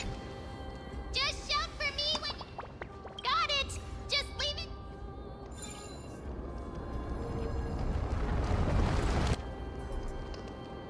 Mem did it. The pink squirrel is very smart. Pink squirrel. Why am I a squirrel now? The miracle's don't range ask is me. limited. Please come a little closer.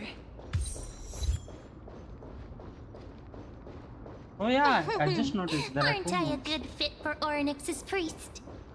Go for it, bro. Of course.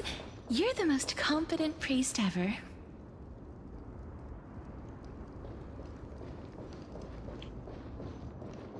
Oh, fuck off.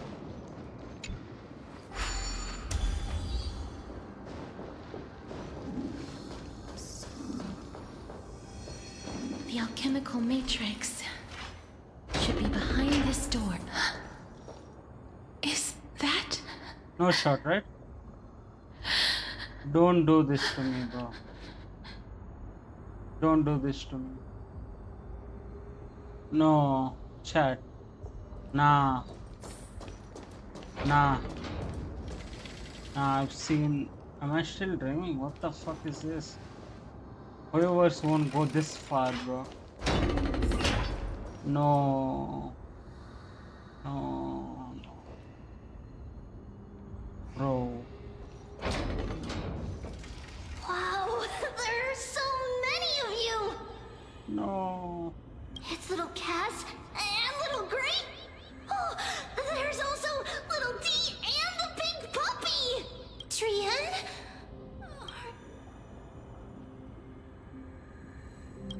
Get what? I'm getting even more confused. This is the first time I've encountered a deceased friend while going upstream in the River of Souls. It really works like this. Just like the other departed spirits we've encountered along the way. I'm also unable to sense the aura of the living on Lady Trian. No, bro. Yup, you're right. Trian already knows that she'll not be able to return to everyone's side, but Trian believed that little Cass would eventually return to the Netherrealm. So, Trian has been standing here, at this spot closest to the world of the living, and waiting for little Cass. Oh. It must have been very tough for you.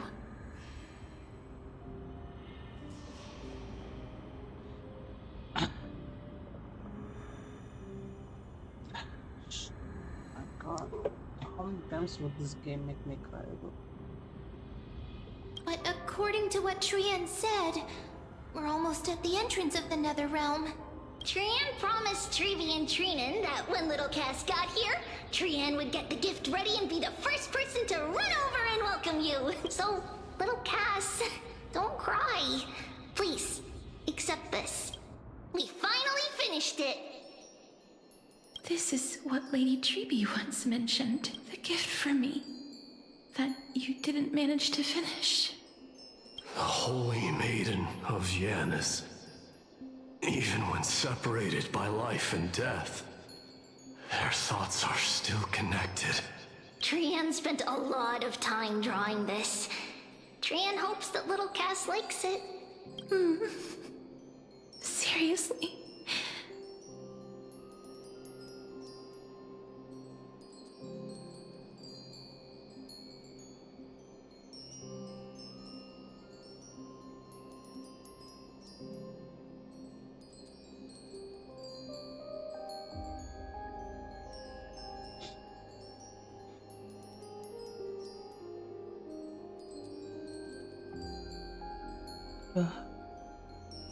Oh, fucking.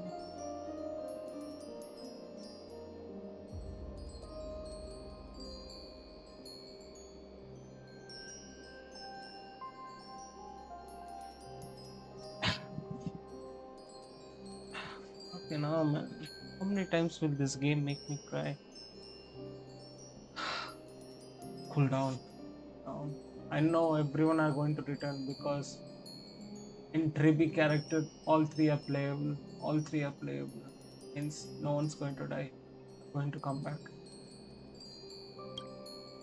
But I love this painting. I'm going to make this as my wallpaper. I'll definitely make this as my wallpaper. 1 second, chat.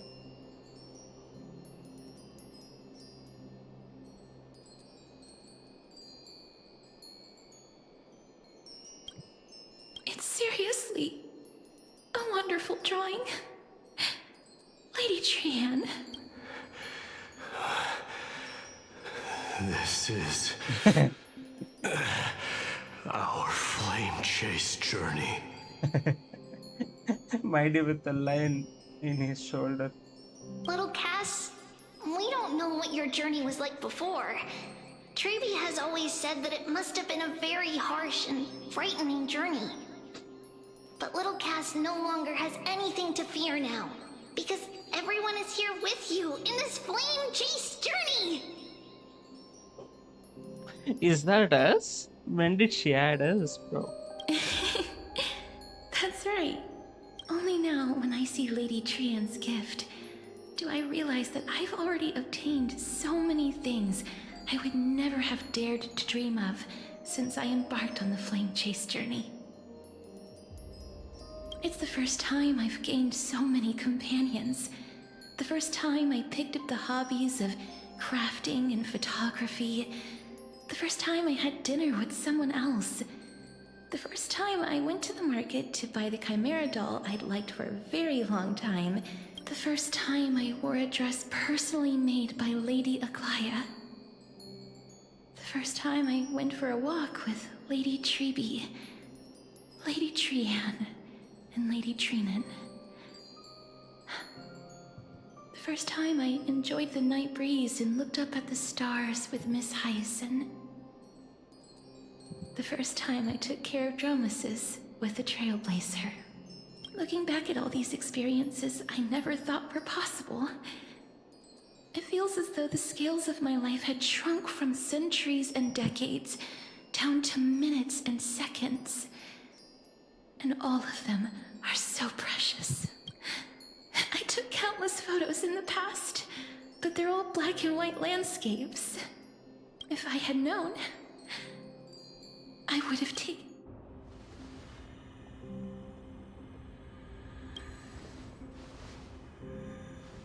Nah. Trian says yes! Trian likes little Cass and would love to take a pic. Sadly, being departed souls, our images cannot be captured. Wait, I can. What? Are we seriously going to leave any room for regret? Wait, I think I have a camera with souls capturing method. This vivid drawing surpasses any photograph from the world of the living. Little Cass smiled. Trevi, Trinan, and Trian's wishes finally come true! Oh, fuck off, man. Fuck off. Fuck off.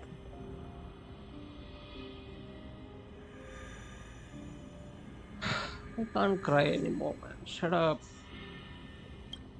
I remember you once said that fate is not the flowers that bloom at the end of the road, but where people tread beyond the gate. Now, the path that belongs to me is about to reach the end. Thank you for bringing me the final key. Key? Little Cass, why are you talking in riddles all of a sudden? I have a feeling that soon, this gift of yours will become the key to saving Mister's life. Wow, that's amazing! Then keep smiling and carry on bravely! Little Cass, Little Gray, everyone, see you tomorrow! Fuck off. Okay, see you tomorrow. Oh no. Lady Trian. Oh, fuck you, Cypher. What the fuck are you doing there? Seeing me cry, huh? The aura of this place. We have indeed reached the end of the stream of souls. Oh my god, this guy's the aura If from I me. go any further, I might lose myself. I must leave now, for the black tide still wreaks havoc in the realm.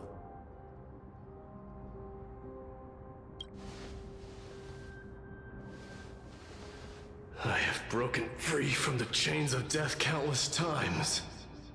This time will be no different. Castorice, will you fulfill your duty for the flame chase? I have yet to make my decision, Lord Mine. No matter. Make the choice your heart desires. Even if it takes 1,000 years of waiting. He's right about I that. will continue to fight till I die. Then rise from death. Till the miracle descends. There is one more thing you should know, Lord Mighty. What is it? Professor Anaxa may have deduced the principles behind the Era Nova. You and I may be reincarnated as strife and death in the next cycle, becoming calamities wreaking havoc upon the world. I see. Doesn't matter.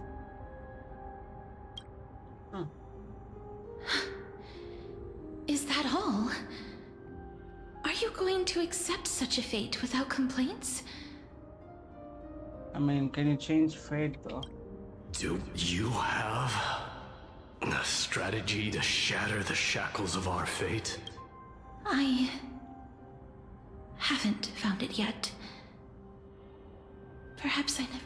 Then, cease wasting your thoughts on futile matters. Control what little you can. And when fate's inescapable grasp comes, resist it with the strength of your mighty will. Damn, bro. And now I regret not pulling for him. He's such a giga chad. Thank you, Lord Mighty. I will find the right decision.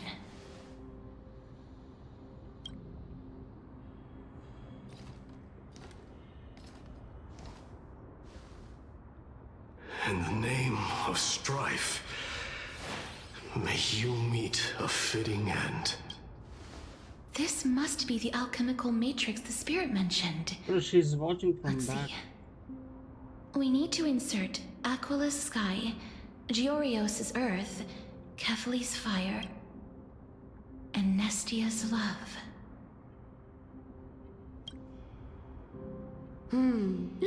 It seems our sweet Princess Homebody has made up her mind.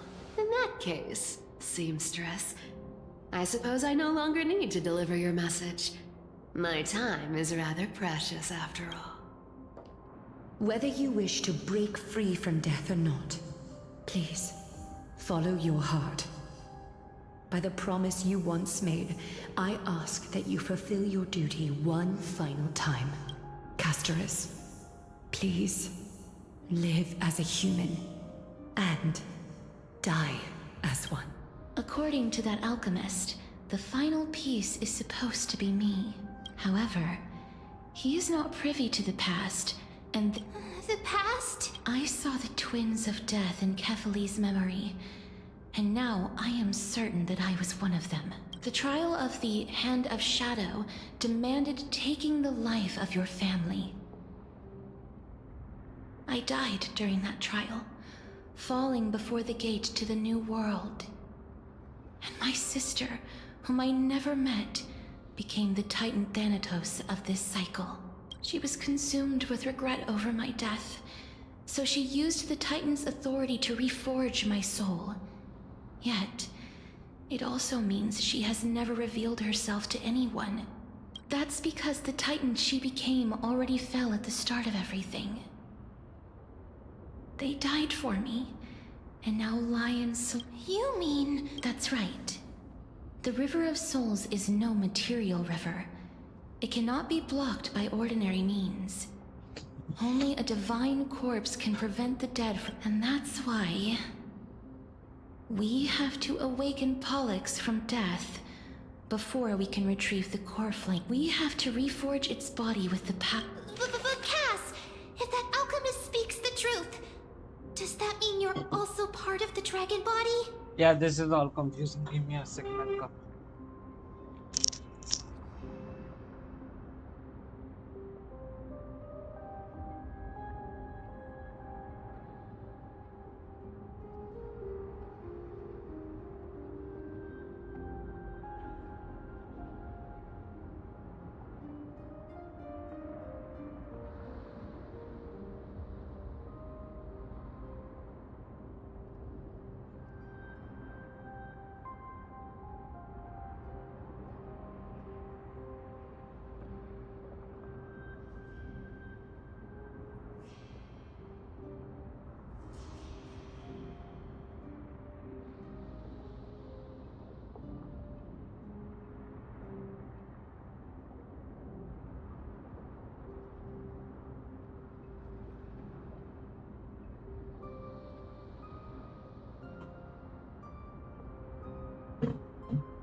Right.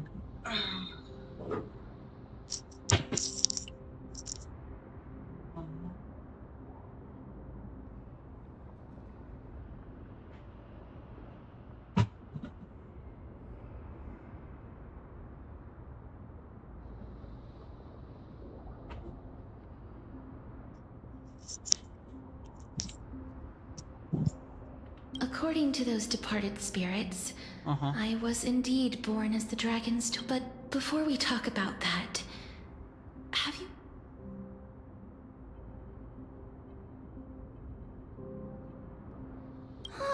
I heard them too. I think it's probably the sign of Pollux's wish being fulfilled. They must have realized how heavy a price they'd need to pay when they used their divine authority to resurrect a dead woman. That's why they exerted every ounce of their strength to send me to Styxia, a city that called for death, a land where none is hostile to death. They never saw their wish fulfilled and fell so prematurely, all because they wanted to give me a new life.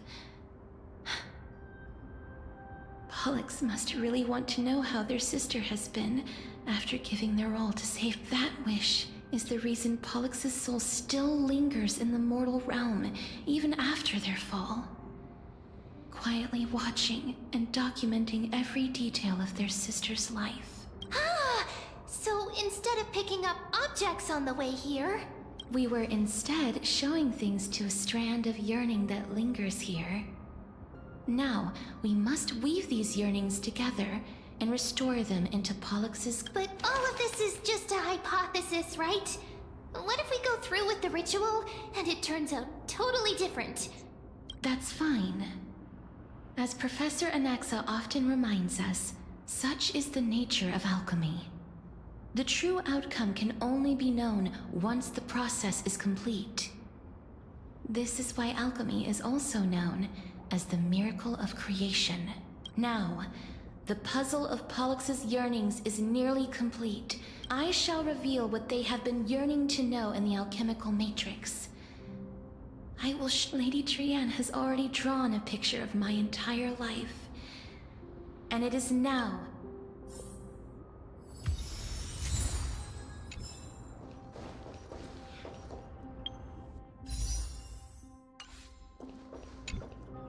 Then, let the ritual begin.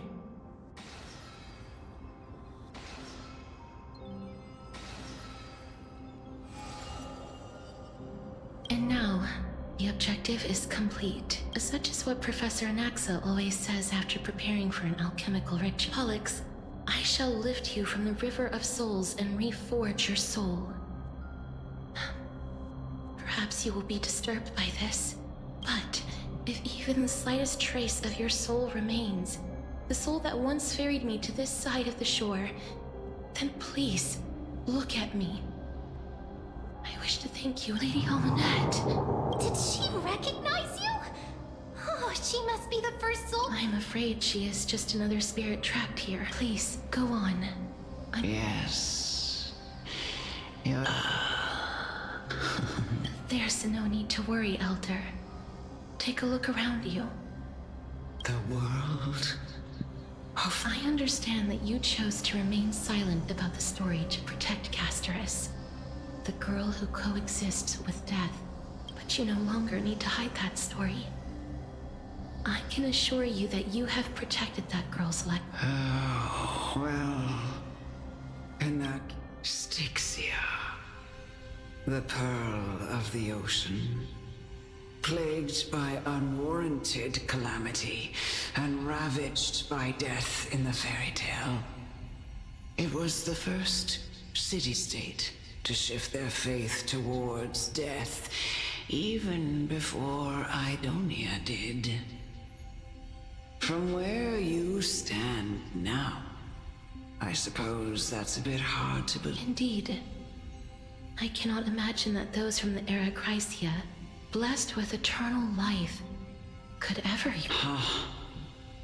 I have pondered the same question, child.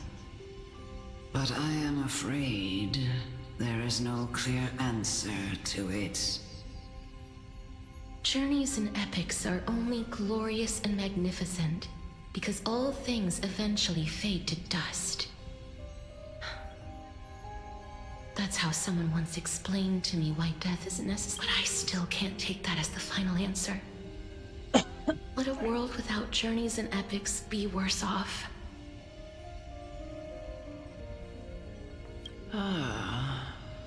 I take it the one who spoke this line was a general. I, however, did find... Please enlighten me, Lady Almanette. Though I have already made up my mind on how to handle your words might truly guide me to... You and I are neither warriors nor generals. But what if I reframe it like this? What if love is not a trait bestowed upon mortals by Nestia, but a blessing? Love? No one ever invented the word cherish in the era when life was eternal. Love is the For all the good things in the world can be revisited endlessly. And every bond formed carried no risk of being severed.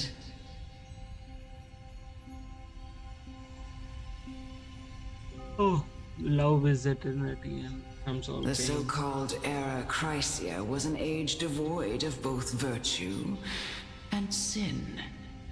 People did not truly live. They simply existed, going through the motions without passion or purpose.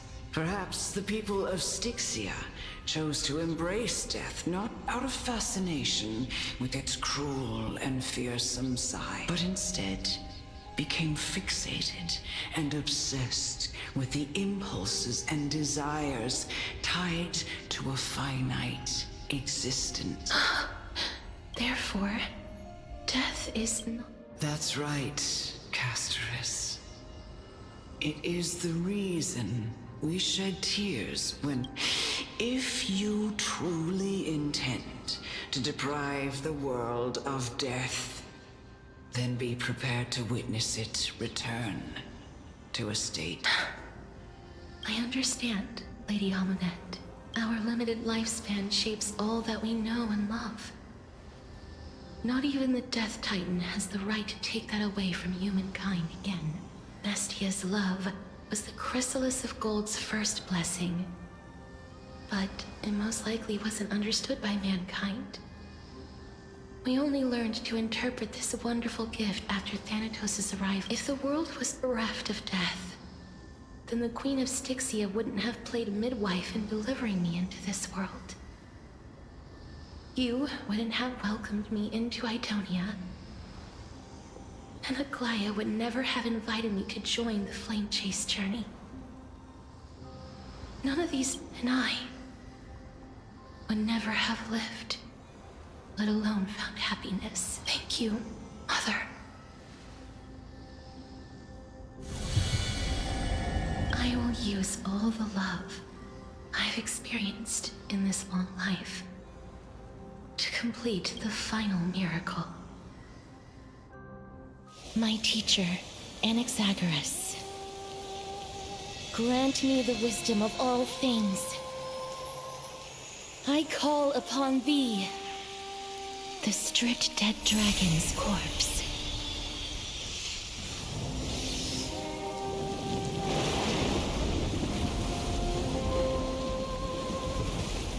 Rises from the earth, falls from the sky. As above, so below. This is the greatest power of all powers, unstoppable in this world.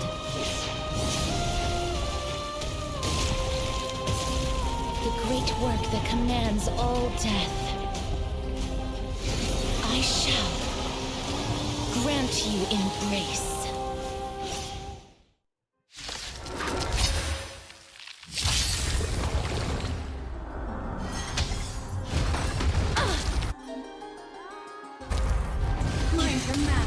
Is the girl who once saved my life truly gone? Or will you show yourself again once we eradicate this hatred and regret?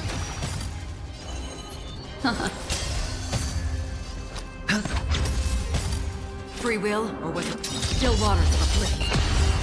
I weep for the departed. It too shall fall. Familiar.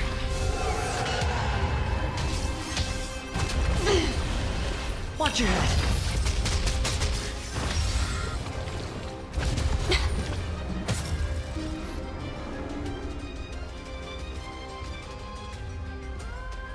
Be of your body and mind. Memories are beneath the waters lies an endless abyss.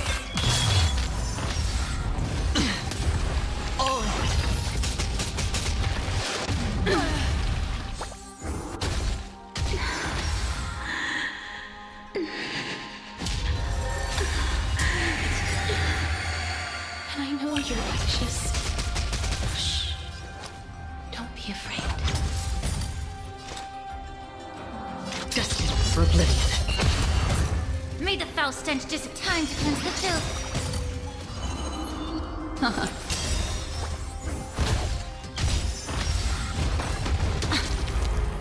I weep for the departed. It too shall fall. How familiar. The truth burns. Everything in this world is bleeding. The dice have bust. Or maybe I'll take it off. I hit the mark.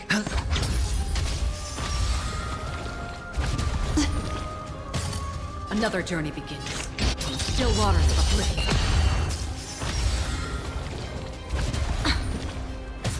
Allow me. Yeah. Ill tidings manifest. Get it together. Watch your head. Mind your manners.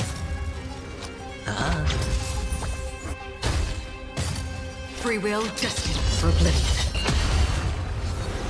There's no more need to weep in grief. I will grant you peace.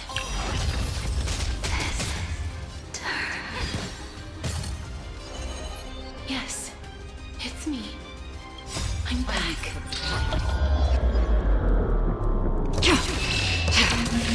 It too shall fall.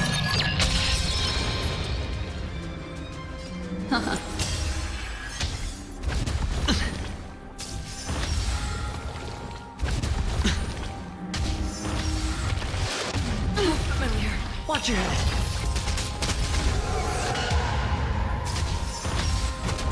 Attribution will find you. Be careful. They may be moving by instinct, but there is fury welling up within them. Time to cleanse the filth. Still waters of oblivion. The dice have been cast. Bust. Or maybe I'll take it all. Watch your head. The truth. Everything in this world is bleeding. I weep for the departed. It too shall fall. What do you want to know? Your fate descends. Beneath the waters lies an endless abyss. Yeah. Sure.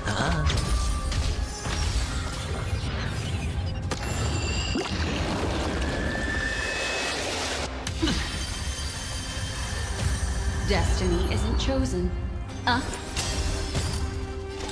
Destined for oblivion.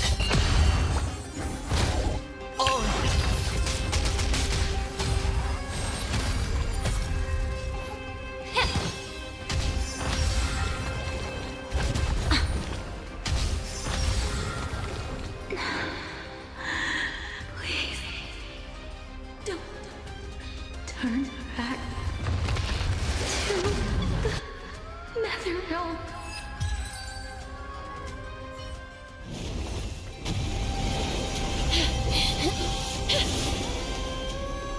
Oh, death. Sleep in peace.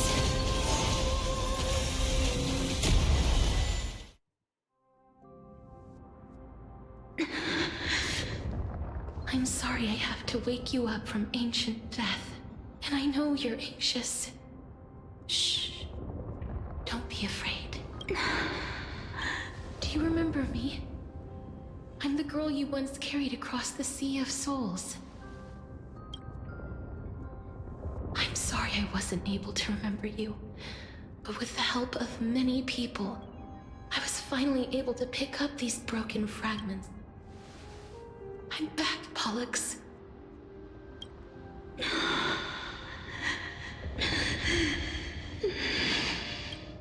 I know this might not be what you wanted. But I have to do this.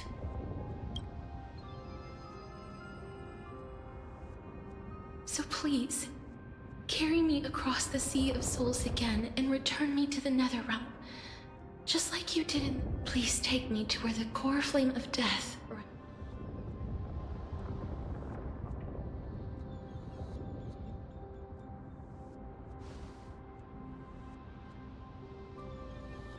I'll be going now. No, ಬೇಡ byte ಮೇಲೆ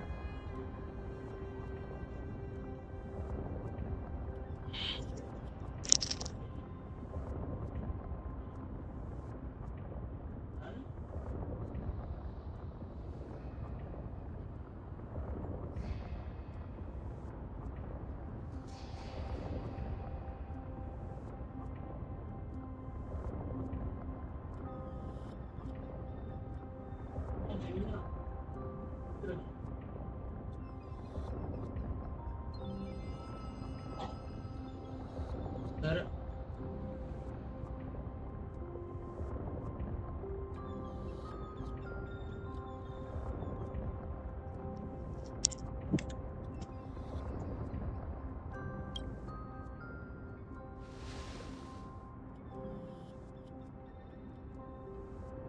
They may look scary, but as long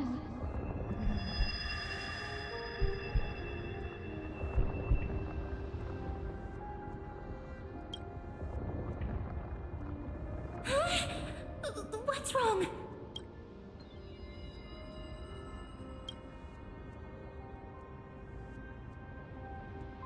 Are you... What's wrong? His time is almost up. If I don't go now, I'm afraid his soul will return to Thanatos' embrace before... What? Oh no! Is there anything we can... Don't worry. I promised I would ask Thanatos for the Trailblazers' right to roam the Earth again. Mem, stay here and keep a close watch until I return. Go on, Cass. Make sure not to leave yourself with any regrets.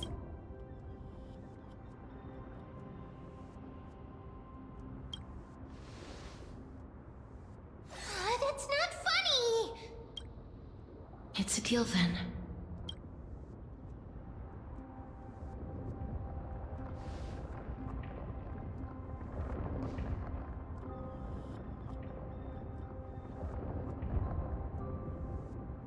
Please.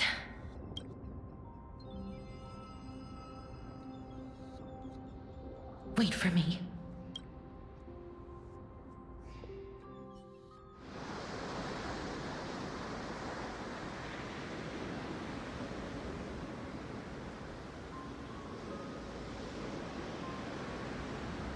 After all, you still ended up back here.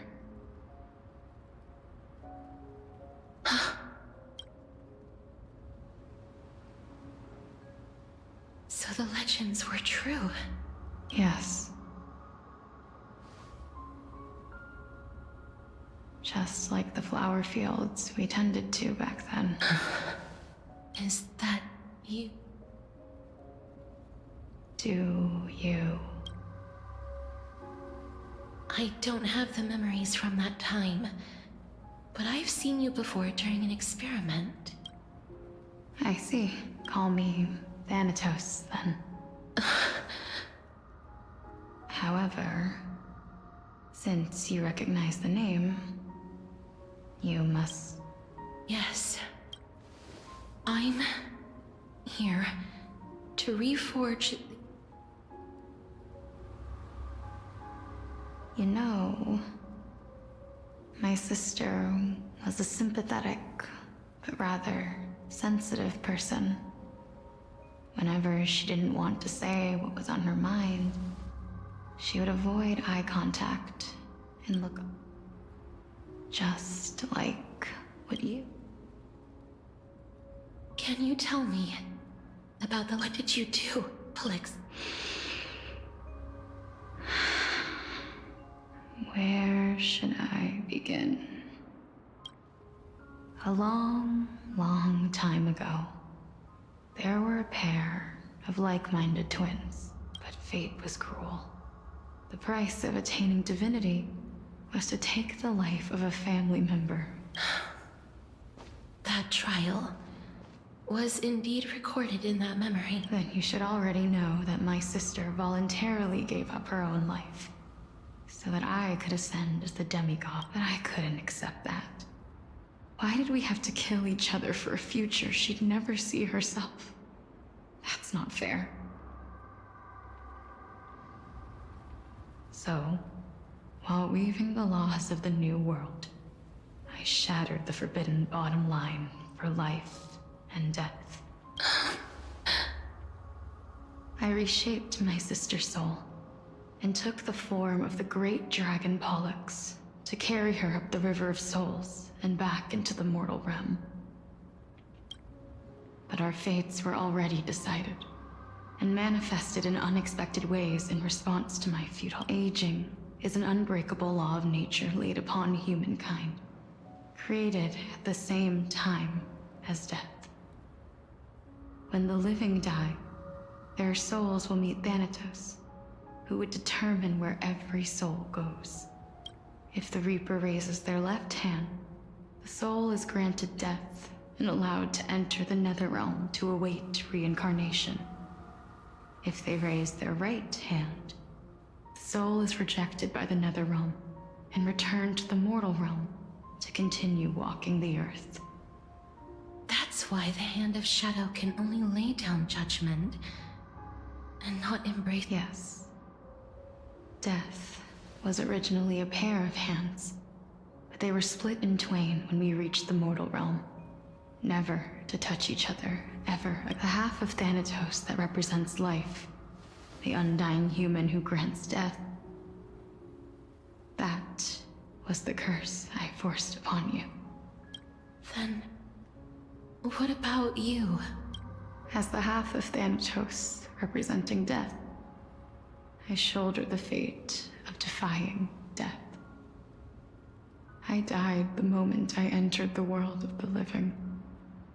From then on, my Titan also no longer existed in this world. The cycle of life and death stopped. Souls were denied their audience with death, and were left stranded within an ever-rising river of the dead. What irony. My selfish desire to save your life gave you and the world a fate.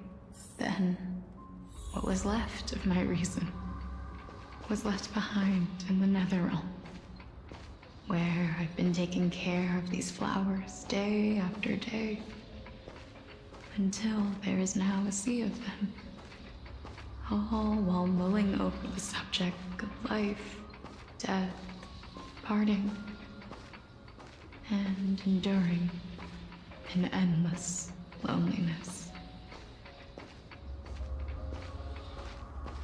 Fate is absurd indeed. Our lives were a mirrored image of one another, like a pair of hands. We walked different paths.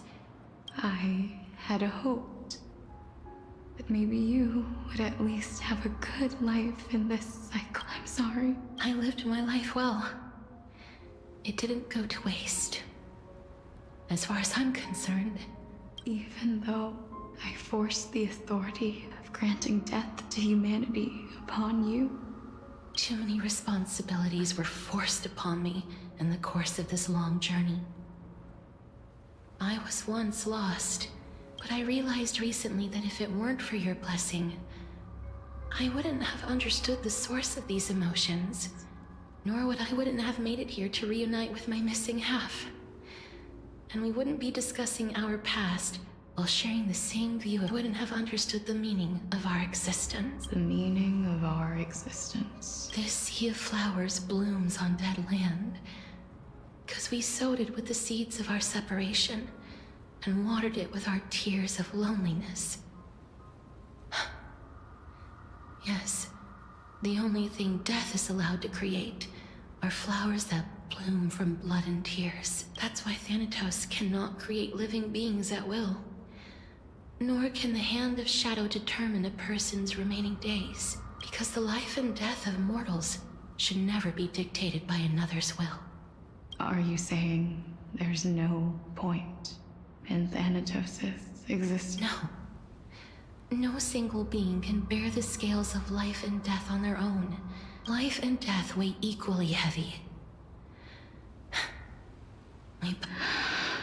You, too, must have we've taken quite the ridiculous journey together, haven't we?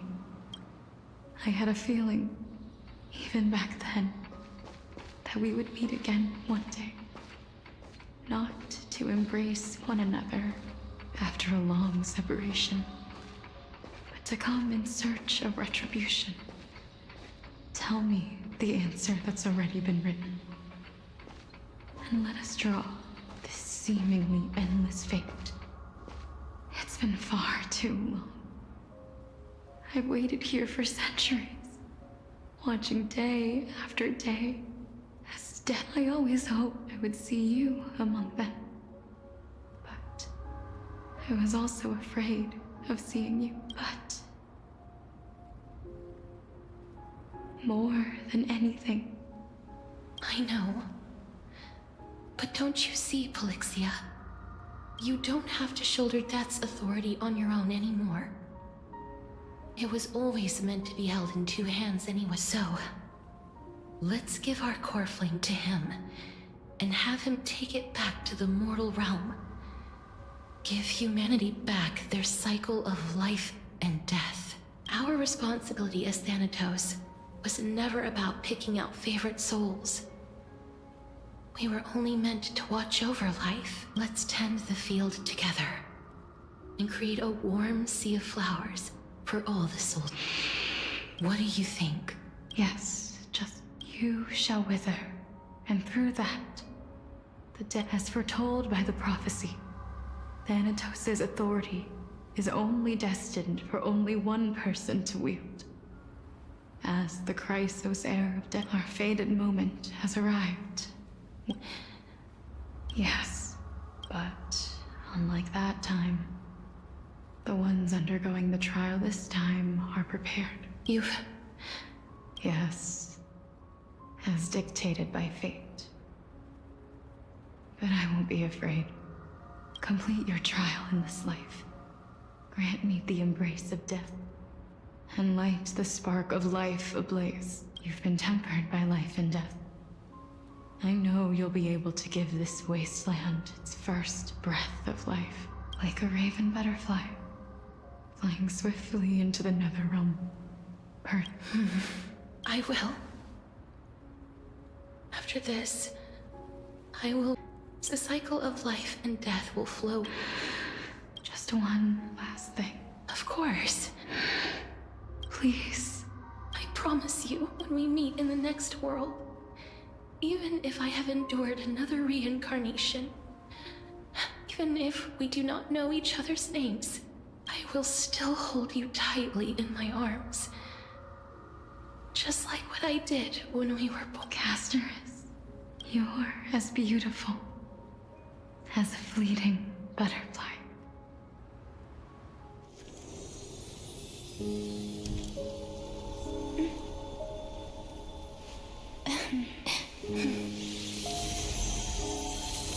I will bring rest to death.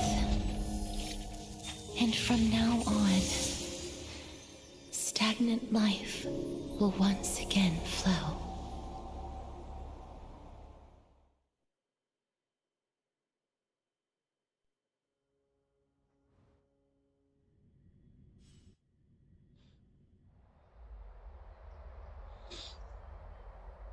God damn.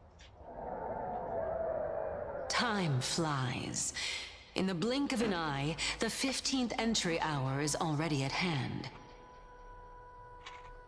When this farce is over, your soul will be placed on the scales of life and death. No. An answer for me? And... I suppose there is no point in putting this off any longer. Do you recall where we stopped the last... You were saying that Amphoria... Indeed. The demigods that bear the core flames eventually become the new titans at the world's end. Remember what happened on the Holy Mountain? Calypso, Naias. As their destined ends approached, one by one, they left this world, leaving only the twins, who are fated to succeed death. Unfortunately, while their journey is consistent with ours, you and Calypso, as well as Nicodor and Naias, act as supporting evidence. I can only come up with a rough sketch for my theory of a sick. For all the pains I took to reach this point, I had already lost hope of ever obtaining definitive proof. After all, the past is in the past. Proving that we are the legacies of heroes of the past is a hopeless endeavor. That is, until I met a girl named Polixia and her sister. If Castorice was truly sent from the past to the present for the Titan's self-serving reasons, then having lived through 2 cycles, and with Styxia as the pivot, she will no doubt be the link to connect all of this together. If the Twins of Death can bridge 2 cycles to reunite at the shores of the Sea of Souls, then my hypothesis will no longer be just a hypothesis. And you too. Well, that is all well and good, but how can you be so sure? If there is even the slightest... It matters not. The most important quality a scholar must possess is foolhardiness. If you are overly cautious, then you'll never have the gumption to make the first step, and change will never come. Besides, I, an Exagoras, am destined to overturn this farcical world. Come, let us go and teach those pathetic worms one final lesson.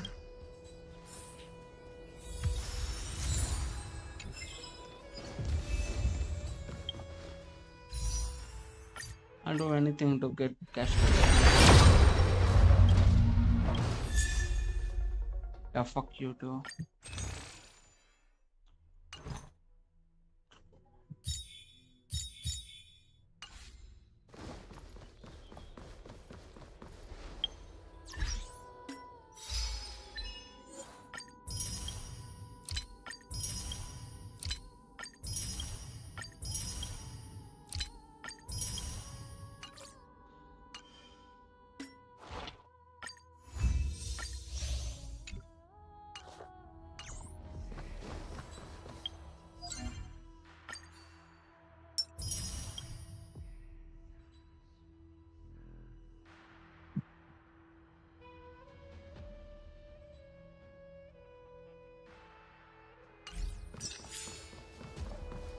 Fine.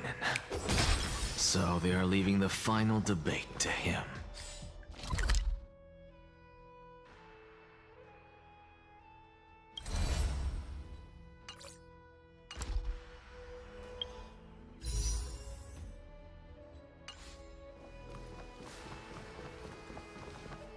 Let those Chrysos heirs who started this, let them hear the voice. As always, that woman knows how to stir up a... Professor Anaxa. Everyone must cast their vote, or this assembly would serve no purpose. Prof, do you truly think it's wise to entrust the fate of the world to an assembly like... Akama has stood strong under this system for 1,000 years. It stands to reason that there is purpose in its existence. But that is not what you're asking, is it? What you really want to know is Aglaia making the right decision in entrusting the fate of the world to you? I didn't spend all those years teaching you for nothing.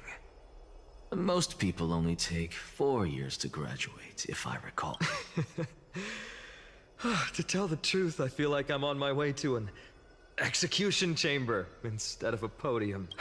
So, do you have an answer to that question? No, I don't. Because that question is not yours to ask in the first place. Is Aglaia entrusting the world to you the right decision? Don't make me laugh. That is a question that woman must answer herself. Why are you fretting about this on her behalf? Or have you been seeing yourself as her pawn all this time? Listen up. I'll say this only once. Flip your perspective around and ask yourself this instead. What should I do to ensure that the world doesn't stray from the correct path? That is what you should be thinking. You still have time, so give it some thought. Tell it to those begging for salvation. Thank you, Professor. That's Anaxagoras. Who? That'll depend on how well you perform. May Circe safeguard your thoughts.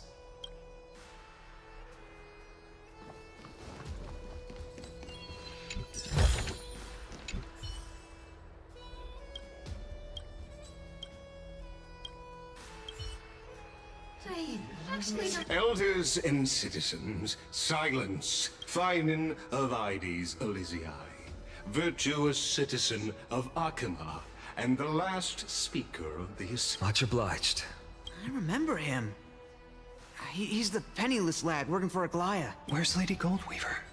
Why is she sending this guy to give the last speech? Is this really the end of the flame? Can this dude really face down Kynet? By Kefali above. Dear citizens, as you look upon me, so too do I see you. Alright. I see your fear and misgivings, your apprehension about the discord between the Chrysos heirs and the Council of Elders, and your uneasiness about the future of the Holy City. Yet, before you contemplate something as grand as the fate of the world, I ask that you look closer. Look beyond the horizon illuminated by Kefali, at the crisis threatening to overwhelm us. What? Ides Elysiae, my beloved hometown, is a village forgotten by time. It is a place with the most invigorating breeze and wheat fields that spread all the way to the sea. I once thought that there I would enjoy a lifetime of peace and quiet with my friends and family. How I wish I could invite all of you to that paradise, far from the noise and chatter of the world. Alas, I can't, because she, and all that she nurtured, all that I loved, they have long been devoured by the black tide. My beloved home is no more. I will never forget the day the black tide struck. My father, Hieronymus, fought with a broken sword to his last breath to protect his child.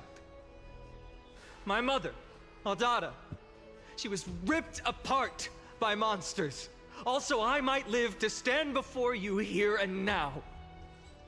Galba, he was a hunter. But in the end, those arms that once drew a bow instead embraced Piso, his beloved son, as they both breathed their last. Pythias, the teacher, risked her life to save her students, but a burning beam fell on her, crushing her. And what of Livia, her daughter?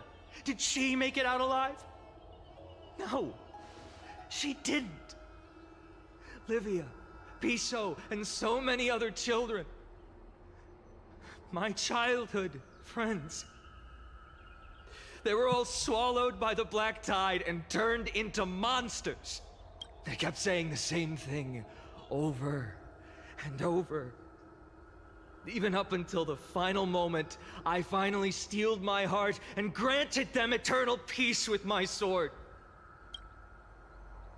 Why, Finan? Aren't we the best of friends? That is the black tide. A looming threat that can bring Akuma to its knees any time.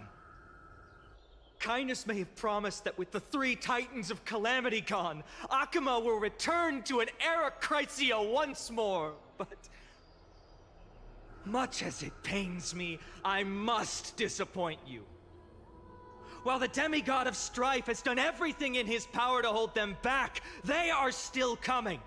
By now, the name of that black-robed swordmaster, the Flame Reaper, has likely echoed throughout the city already. The roaring thunder is a message from the strife demigod. The Flame Reaper has risen from death, and they hunger for the core flames of the gods.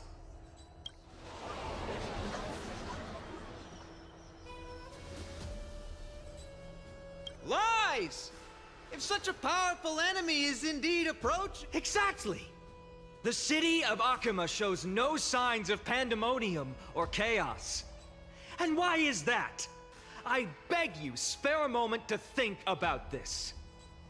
Are we able to stand here and hold this assembly in peace today because the danger has passed? No! This peace we enjoy is no gift of fate. We are able to stand here today only because the Chrysos heirs have stepped up and shielded Akuma from calamity. With her golden threads, Aglaya has preserved and continues to preserve these idyllic days that all of you hold dear. The Council of Elders claims that Aglaya will one day forsake the people because her divinity is eroding her body and soul. But ask yourselves this. Rather than offering her aid and support, why do they choose to watch and push Akuma away from the Flame Chase journey? The answer that no one can bring themselves to speak of. A truth stained in blood and buried in greed, fear, and vanity. Allow me to lay it bare before you. It is because the Council of Elders, which bears Akuma's history and honor, along with this citizens' assembly we once took so much pride in, are now infested with vermin.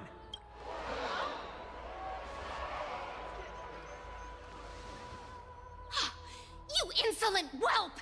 It is true that Aglaya has reached her limit. Why? Because she has been working tirelessly to weave the defenses of our holy city against the encroaching evil. All while these vermin are making up baseless accusations about her and scheming in the shadows. Not once has she ever failed Akuma. Yet these vermin attempt to tear her apart, tarnishing her name with unfounded allegations. She may have been blessed by divinity, but hasn't her heart always stayed true to humanity? They attempt to mislead you and reduce this assembly to a crude standoff between gods and humans, but citizens of Akuma. Once more, I implore you to open your eyes and look at those around you. Damn, Examine them closely. Beneath all that finery, do you see the good heart of a human or the poisonous glands of a pest? Make your judgment, then turn your gaze to the demigods whom so many of you regard as cold and merciless. Do you not see the light of humanity in them? And those who wear the mask of humanity yet utter only hurtful, slanderous words. Can you not see that their souls have been corrupted by power?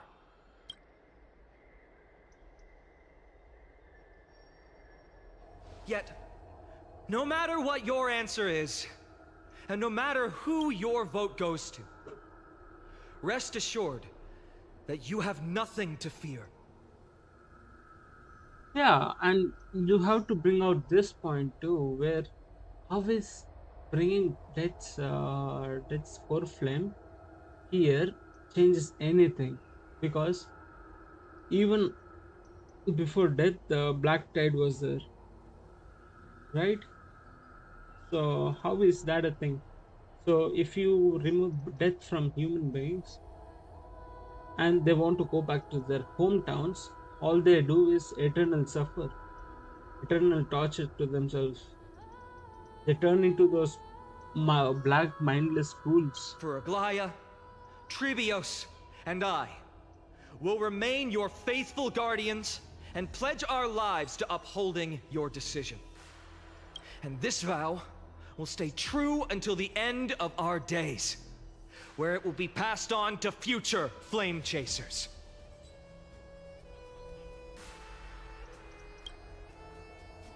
A steadfast and unwavering promise that shall endure through the ages.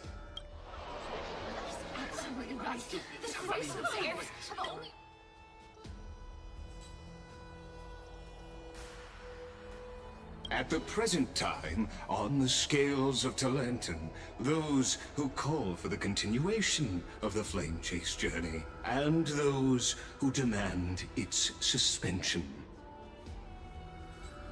Each faction holds an equal share of votes, resulting in a perfect balance. As expected. This is the moment when the Flame Chase journey is the closest to its end. And now, it's your turn to vote, Lord Anaxagoras. Is there anyone else who hasn't? No, you're the last. I have long since made a decision. Very well. May you bring much needed change. The last vote.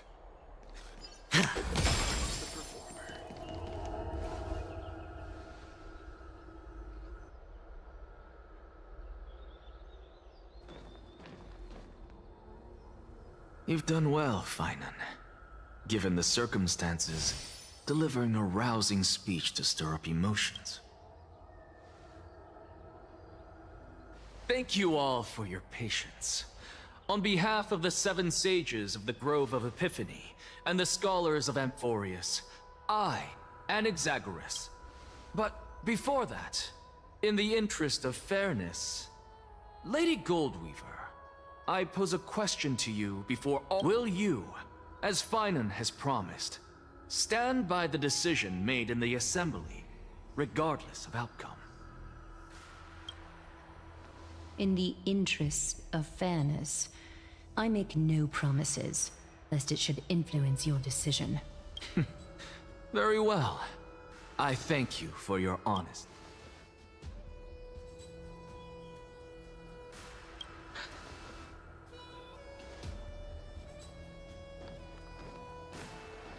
Oh my god, this guy is picking fight with her every single fucking second.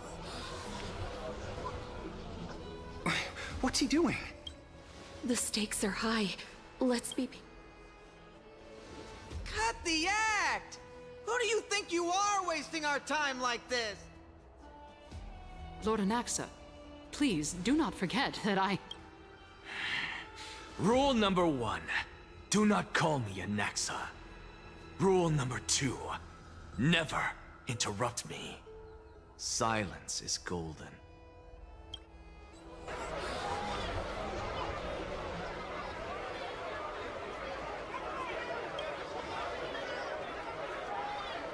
Just vote already. What are you waiting for?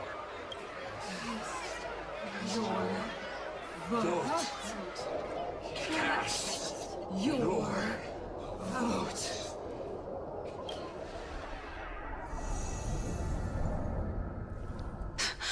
I cannot help but wonder, is every hardship in the world something you will exploit and use to your advantage?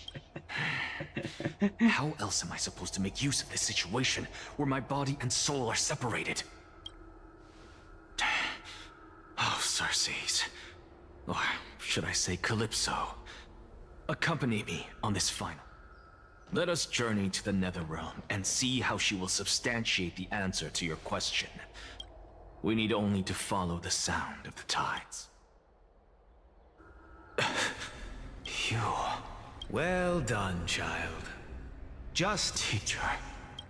What a twist of fate. I respect you immensely, sir.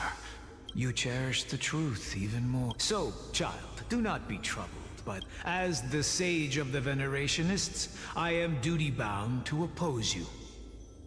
But go forth. Go now, child. Your lonely pursuit is about to welcome a new... And when you reach the end of this journey, may we meet again with the truth before us. You have my word, sir. May Circe safeguard your thoughts. You are right, Empedocles.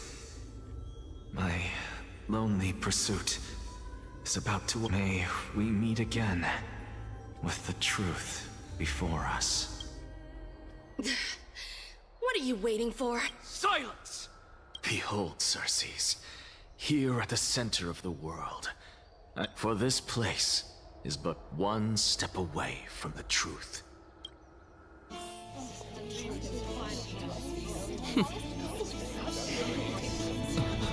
Professor, I completed the proof you wanted.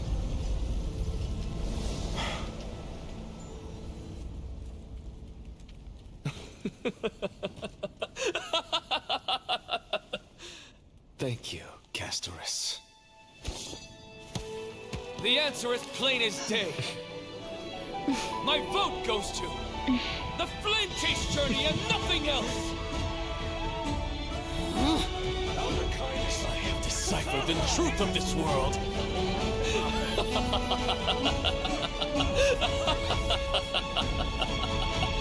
God damn. With the balance shattered, the result is clear. By carefully enter Lenten above, as the Theoros I have observed. No! Ligus, you can't! Anaxa, what have you done? I hope you are prepared for the harsh punishment awaiting you. Mark my words, I will make sure that clever head of you... Have you forgotten? I told you that happens to be one of my rare talents. You put on such a grand performance, just to aid their preposterous flame chase journey? Performance? No, you are quite mistaken. I may be paranoid by nature, but I've always been known for my honesty. Let's go. If you really understood me, Lady Kindness, you'd realize that I never had any interest in your pathetic little game of politics. Factions, standpoints, they are jokes in my eyes. Bro, this guy's cool. I have never once switched sides. Because I, and I alone, am the truth. Damn. Aura farming. Lady Kindness, with all the citizens here as witnesses, we should honor the spirit of democracy and respect the decision of this assembly. I have observed that Akama has chosen her destiny. This citizens' assembly has resolved to continue the flame chase journey. This resolution shall be put up on the Wall of Heroes, such that all citizens are aware of the city's way forward. You! It seems not everyone is ready for the assembly to end. Very well. Let me entertain you for a little longer. By your leave, Lord Lycus. Interesting. Elders and citizens, your attention, please. Stay for a moment more, if you will. Anaxagoras of the Grove of Epiphany has an announcement for the assembly. What is this performer up to now? Absolute flame chase journey will continue? I don't know. So apropos. Still. Okay. Just moments ago, all of you made a decision on the fate of Amphorius. As a supporter of the Flame Chase journey, it pleases me to see the choice you have made. But I regret to say that I still harbor doubts about this outcome. Tell me, who among you dare swear to Kefali's name that Era Nova will truly welcome the fairy tale ending? Nonsense! No one? Very well. You, the one acting so wise and profound, in front of all present here. No? Fine. Next. What are you trying to do? Useless. Hey! Mind your tongue! So, no one? I see. In that case, Finan, answer me this. Your speech was filled with such passion just now. How confident, then, are you in making this promise? Professor, what are you doing? Let him continue with his performance.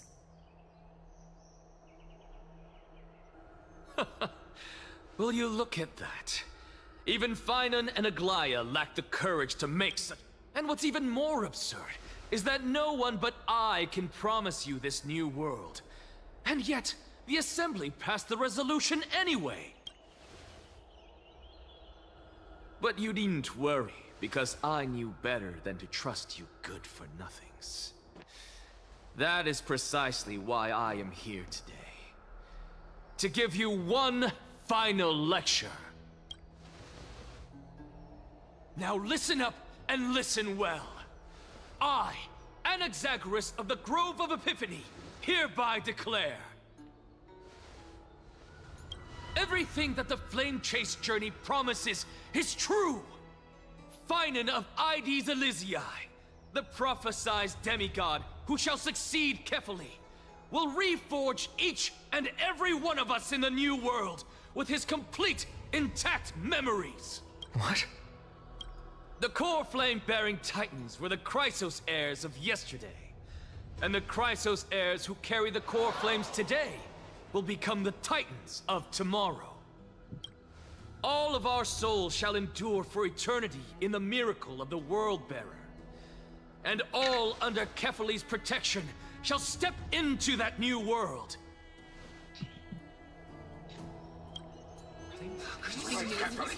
This is pure blasphemy! It's impossible. What? Are you saying that we must bow down to you and worship you? Enough, you blasphemous imbecile! How dare you try to deceive us with all these lies and falsehood? I told you, don't interrupt me! But since you've asked, I shall be kind and indulge you. My statements are based on my experiments on the divine body of Kefali themselves. Oh, damn. You heard me correctly, everyone. With the tacit approval of Kindness and the Council of Elders, I fused my soul with a god through alchemy and learned the truth behind Era Nova. What is he talking about? Isn't that pure blasphemy? I, the vile, wretched blasphemer, deserve nothing less than death for my sins. And the Council of Elders, which granted me consent and aided in committing this atrocity, should face punishment alongside me. By the gods, even The kindly. We're carefully evolved.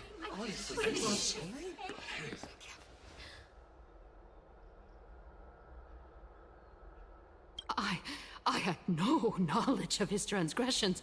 He did that on his own. The Council of Elders bears no Lord Lygus, as the esteemed Theoros, are you going to simply stand by and allow the Council of Elders to be dragged through the... If the accusation is true, I will acknowledge it. If not, my conscience stands unburdened. Lady Kindness, the reputation of the Council of Elders was not built in a day, nor will it be. Repercussions await those who fool the people, and punishment must be meted out on those who abandon their vows. We should respect this beautiful city and her people. You... Lady Aglaya, the Gold Weaver, I humbly ask that you take on the responsibility of overseeing this judgment in the name of the fairness of Talantin and the justice of Kefali. Considering the circumstances, and in accordance with Akima's codex as the only demigod among us, you shall rightfully wield this authority. The honor is mine to bear. How is this permitted? Elders and citizens, silence, if you please.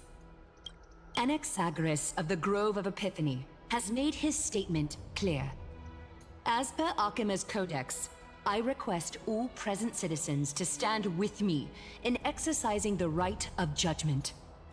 First, Elder Kindness of Akima and Lygus the Theoros stand accused of neglecting their duties and abusing the law, leading to the egregious blasphemy against a god. In the names of Talantin and Kefali, Akima is to form a committee before the 7th action hour to conduct an investigation and disclose the findings to the public for subsequent judgment. Yes! That's what... Curse you! Now, concerning Anaxagoras of the Grove of Epiphany, in the names of Talantin and Kefali, the accused must be allowed to hear the people's voice prior to the execution, for a chance at a reduced sentence and...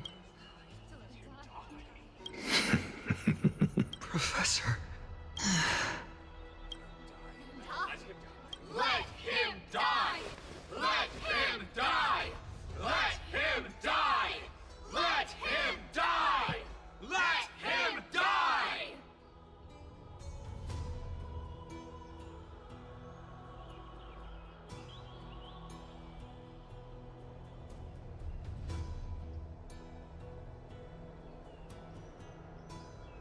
Let him die! Let him die! What decision? Enough with the hesitation, Agla. Let him die! Then, in O Talantin on...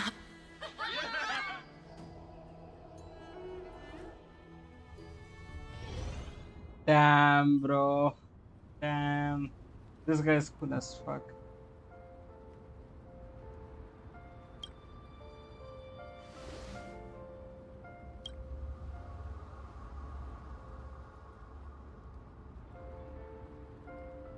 Oh, Castorice. Allow me to reintroduce myself. I bore the name of Castorice while walking among the mortals. And now, I stand as the demigod of death. Welcome to my realm, where the west wind ends. Hello.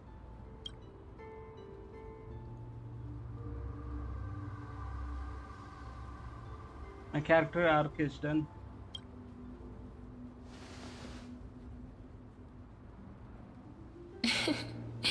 You're still as energetic as always. Did you know? Every flower here was planted by Thanatos themselves. These flowers were originally both lifeless and immortal, but in the first rain brought by the River of Souls, they were given new life, flourishing as the bearers of countless souls. And it is my duty as the Master of Death to tend to their well-being and foster their growth in this serene haven. Similar to the structured cycle of life and death in the mortal world, these flowers too shall wither and fade, returning to the earth and then ascending to the sky with mist and tides. What do you mean earth? What do you mean earth? Bro, who wrote this script? They're bad at this. It's not earth, it's Amphoreus. Eventually, they will descend to the mortal land as gentle rain. Every soul undergoes the perpetual cycle of reincarnation, albeit in varied forms, until the world meets its end. Yet, sadly, there's no time left for Amphoreus to wait for when the flowers bloom again. No, death is the power at my fingertips. It once led the souls of the deceased here, but I shall open the gate of the netherworld in return. In exchange, please, take the core flame of death with you and complete the flame chase journey. Do not let our work... But you're not coming back? Just like the other demigods, I will stay here. That being said, it is not easy to guide a lost soul back to the mortal realm. The whispers of death are sweet and alluring. If your determination wavers, you will succumb and be... Please consider this a one-time exception. I will do everything in my power and for your life. The only life I can save. I do my best. I am glad to hear that. Over here! Much?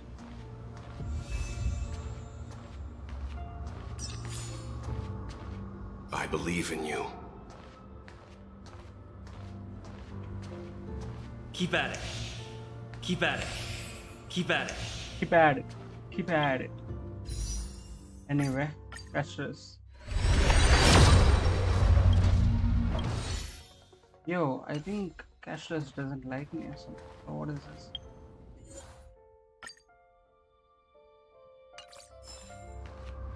Just forget about all the hardships of the mortal realm.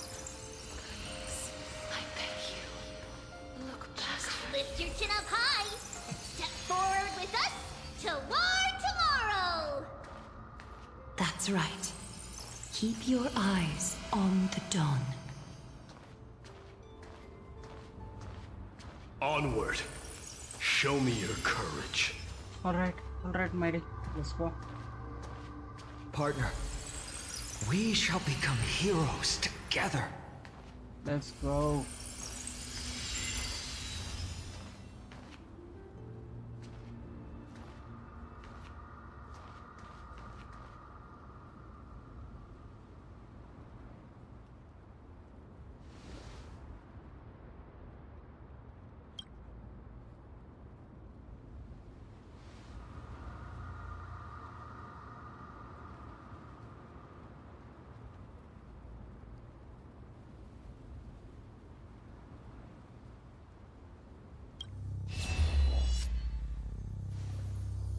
Akron.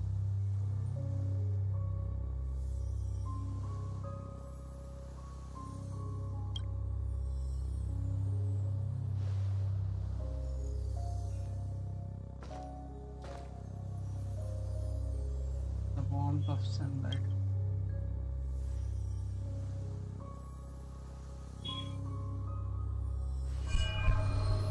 Wait, how is what?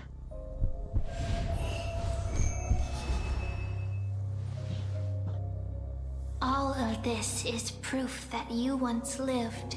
Your soul, your memories, the years you've journeyed through, and the path they revealed, leading you back home. So, continue onward. Do not stop moving forward, and do not let her sacrifice and the support of all who have stood by you. Over here, friend! Take my hand. Let's go home. Wait, aren't you taking?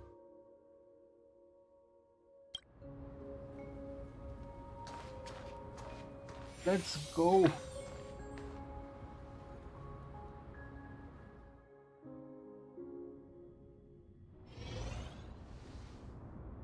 At last. I knew you could do it. Your soul is still perfectly whole.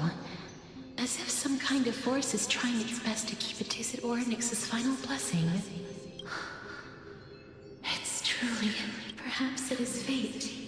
Once again fulfilling its own design. Or perhaps it is the laws from beyond the sky, so familiar to you, that intertwined our fates long ago. It seems that this is the riddle which cannot be solved anytime soon. The sensation of becoming a demigod is truly wondrous. It's as if the river of souls is winding its way through the depths of my spirit. Do you recall that prophecy? At the end of the sea of flowers, the souls of the living shall warm thy fingertips, and I promised you that I would do everything in my power to give it another meaning. I can finally end it in a way that is as beautiful as it deserves. The wish I once sought, but could never grasp, is now within reach.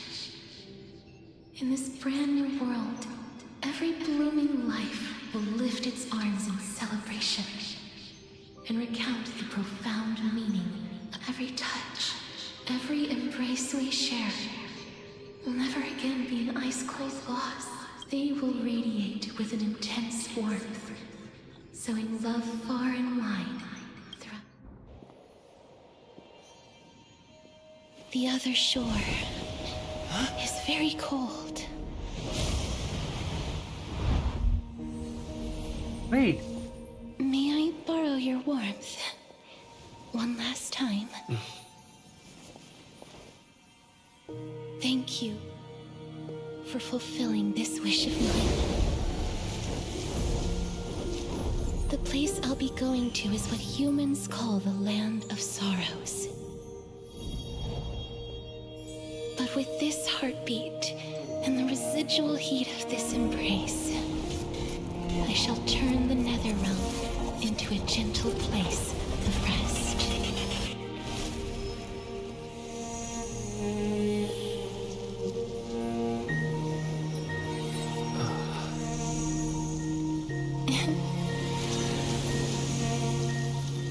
This embrace may be brief, but it's the proof that I once lived.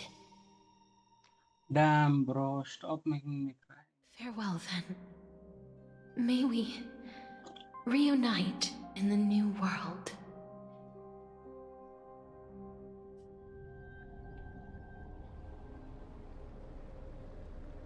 That grand and absurd performance was what you've been... I gave up everything in search of truth. You, on the other hand, performed as I expected. You did not... crave power. Those are your words. But what you said at the end... Did you already know what I had planned for... I may have lost an eye, but my vision is clearer than anyone else. You've nearly exhausted your humanity. You're no different from my current state as a walking corpse. That's true. I've long since burned to ash over the past 1,000 years. Only he is capable of unleashing a raging fire that rivals our final great enemy, Aquila. Aquila. Okay, the Sky Titan is the one who's So, doing this. this is our last chance. How about we let go of the bad blood between us? May I resonate with your core flame, Aglaya? Please do. That's impossible. To persist with your soul thinned to such an extent. You're insane. Just as you fight to lug your corpse onward to complete your unfinished goals, I have my own reasons for doing this. Until Finan grows into his position as the prophesied leader, I must continue to lead everyone on the flame chase journey. I must keep inching forward, even if only as an empty shell. I've long predicted this was the case, but I didn't think you'd already lost so much. How ironic. We would have avoided so many misunderstandings if you and I had just spoken this candidly before. But casting aside our ideological differences, there is one thing you and I agree on. What is it? Finan. Yes. He was born to be a hero. He understands the hearts of the people, and I can confidently say he is a far better leader than you. Only he is capable of fulfilling. Sadly, he is a man cursed by Nestia. But by my estimates, his horribly elaborate sense of style should not impede Aranova. Congratulations are in order. We found common ground at the very end of our destined paths. When you put it that way, it makes me want to take back what I said. Aglaya, we're back. Come welcome our great hero reborn from the ashes. I hope he didn't hear your earlier assessment. It wouldn't be the first time I criticized him. A man should be aware of his own shortcomings. They're like Sundari parents, bro. I'm glad. But I don't see Castorice among your number. It looks like she not only helped me prove my theory, but helped you fulfill your mission as well. Completed her trials. She might not have been able to change her fate, but she still wrote the final verse of her epic herself. Trinan, please recite the prophecy for us. Trailblazer, please surrender that scalding cool flame for us as well. You are the only life she ever saved by her own hand in her 1,000 years on this earth. I believe no one is more qualified for this noble task. Let the ceremony begin.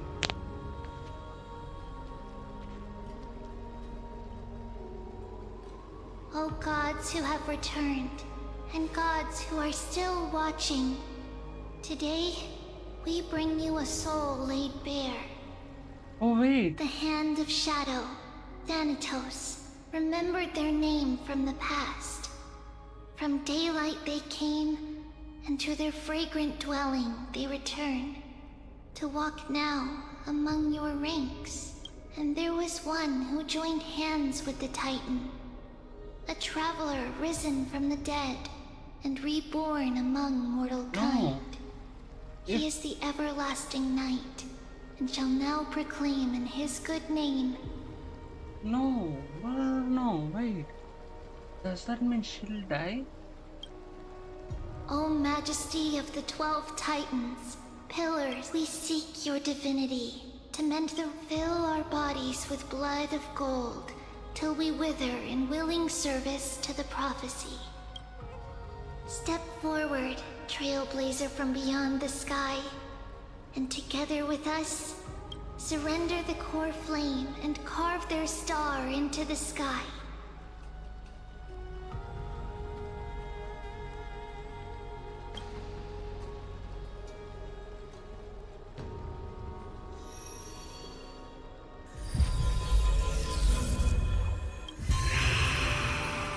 Why am I crying so much, man?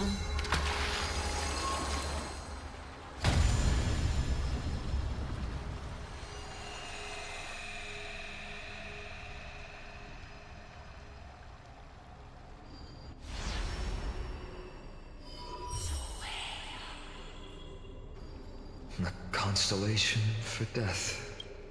For life and death, to be more precise.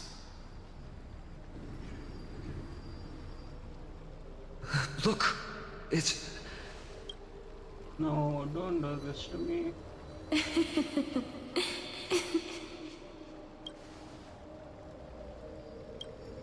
No, it's only a divine echo.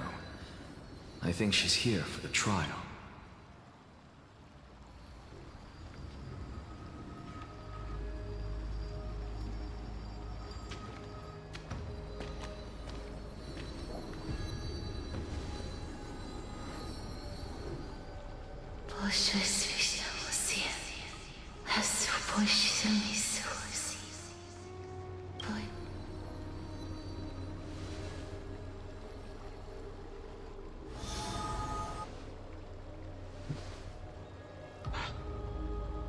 What did she say?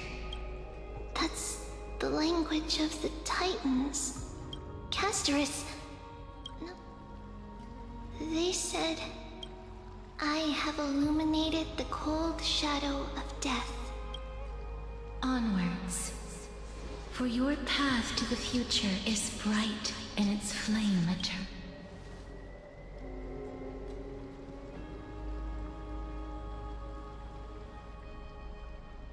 Do not forget. Oh hell nah, bro. Hell nah. She made quite a scene. I won't stop you. Professor, What's with that look? You were... So, let's get this execution over with. We wouldn't want to bring shame to Akima's divine laws, or... You never change. I don't understand. If your theory is correct, you'll lose all memories of your past life once you become... Of course there's a point. Even if I forget who I am, I'll still have my brilliant mind. It goes without saying, I'll find a way to retrieve memories of my past life. Besides, I still have you, don't I? I still don't really understand what you said during the assembly. Even if it were true, things reforged from memory could never be the same as the original anyway. Then allow me to tell you right now that you're wrong. What exactly are we? My answer is that the Chrysos heirs are the future Titans and vice versa. Of course, this answer only applies to us. So, what are we when it comes to regular mortals? The very essence of the world, our souls, are tiny invisible seeds that hold records of each person's memories of the world. And we are the buds that sprout from these seeds to grow into great trees. Is that what New Sporism means? Correct. Once our physical bodies are born, we become new extensions of the world. From there, we plant our seeds into someone's memories, and then scatter them into the hearts of countless people in the future. Just as seeds are affected by their environment, so too will our appearances differ across memories.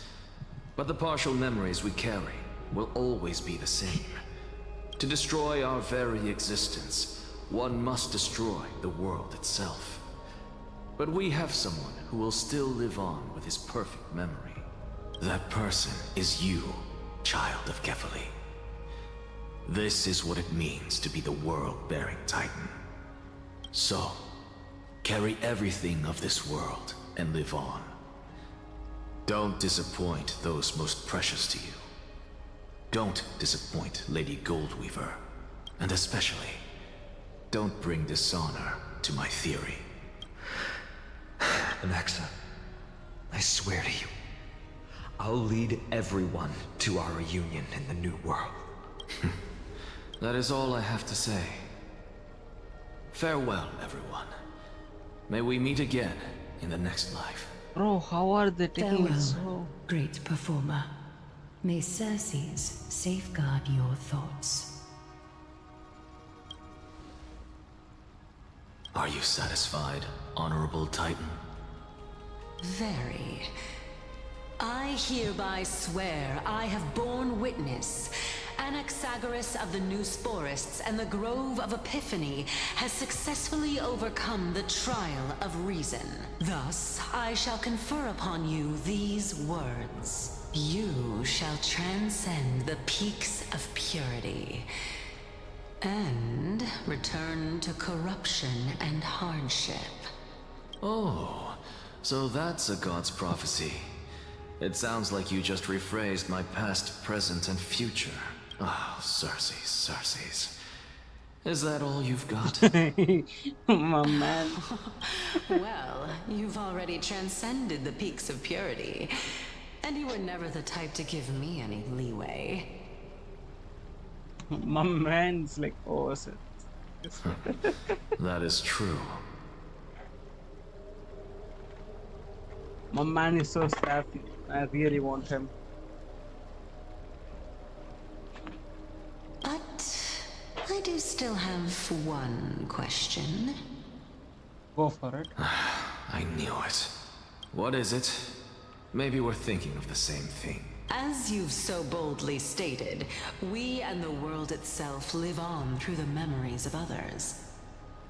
If that is the case, whose memories did the very first new spore sprout from?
Yo, I'm back.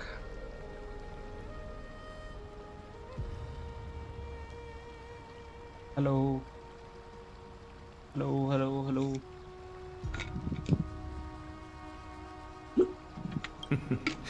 How should I know? I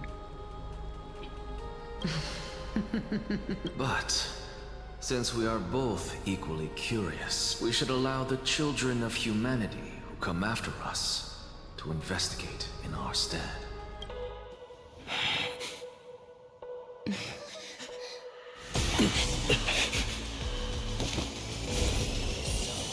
Rejoice, Circes.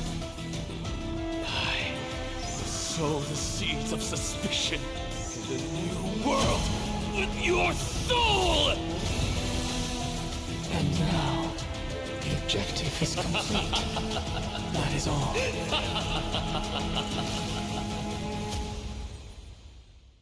damn. Thankfully, she's still alive. Was March 7th also in this condition when she was first rescued by the Express? Her condition is very similar. But she still woke up naturally. Look.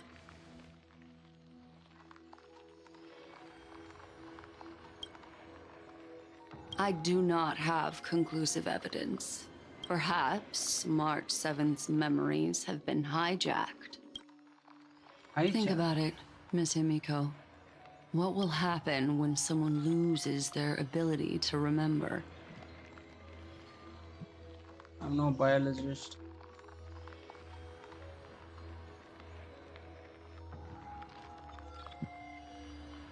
Unfortunately, short-term memory is an entirely different concept from the inability to remember.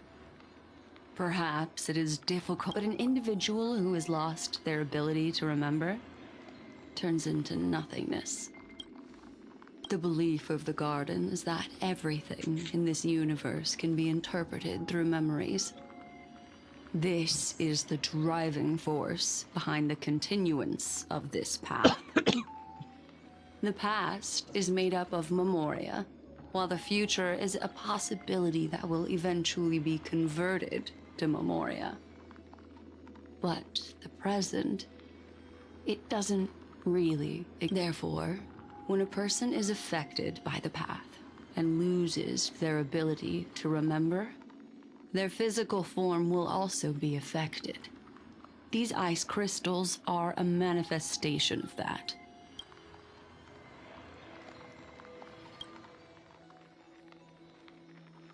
Refuse to tell us it. Collecting my Is Miss Himiko mean offense, just In other words, now is the time for me to prove my innocence. That's not a problem, of course. The true reason behind my intentions is that Amphorius holds special significance. For some memo keepers of the Garden with extremist views, it is a perfect example. A world that can only be seen through the Garden's mirror means that memo keepers have the right to keep the world in their private collection. If those Pathstriders of Remembrance were to uncover the secrets of Amphorius first, they might unleash their wild ambitions and remodel more worlds into a similar form.